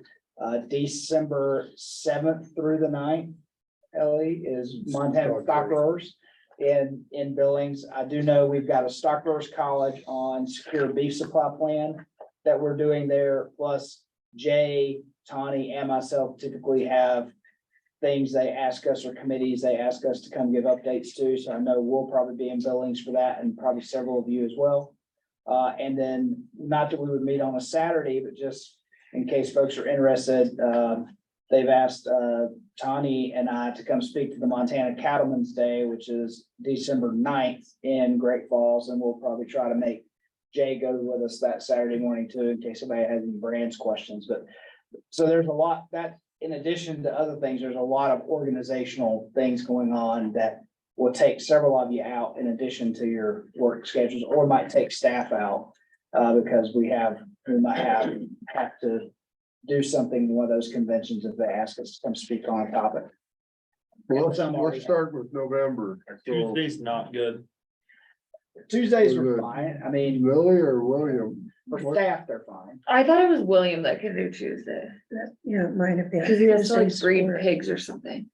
Yeah. It's the breeding day of pigs or something. From a staff perspective, Monday is the only day that we usually don't like because some of the prep work like that Donna does and some of that would require her to come to work on Sunday. So we try to avoid doing a meeting on a Monday if we can, but if there's no other option, we. The 8th or 9th? Yeah, I'm out. The only day I've got is the 7th, which is a Tuesday, so whatever you guys want to do. Well, no, let's. It's you're- you mean all of November? Such an enlightening person to meet. Yeah, and you can go later into November. You want to do the 15th? You got that? Let me look. Yeah, we can make 15th work. Okay. I'll just schedule around it. All right, so November 15th. And I would suggest in December, a day after stock growers and wool growers. So if there's anything that needs to come back to the board from either. So of you're them, looking at Mike's birthday again, Let's just do Mike's Mike's birthday. birthday, okay. 13th. I'll bring cupcakes. Can we do it a different day or we can do, well, no, I'm just, What day is better for you? Wednesdays, I have evening stuff. Through the month of 14th? December, 14th? Yes, fine. Okay, December 14th. We'll just have. The record doing the bar with Mike on. The night 13th. before, yeah. Just plan on that, Mike. I'll buy dinner on the I'm trying to 13th. remember, I'd have to look at my schedule, to see what was, the governor had a reception that I was required to attend the night of my wife's birthday, so. I just lose all the way around when it comes to scheduling. Couldn't you take her? No, she wasn't invited. Well, So we're looking at the 14th. all right, so we are. We're gonna go. That's great, because it says on my calendar that my girls have a dentist appointment that day. You didn't want to go. Only because we have one that violently opposes going to the dentist that time, so. good meeting. All right, is there any other items that need to come before this board? Hearing none, meeting's adjourned.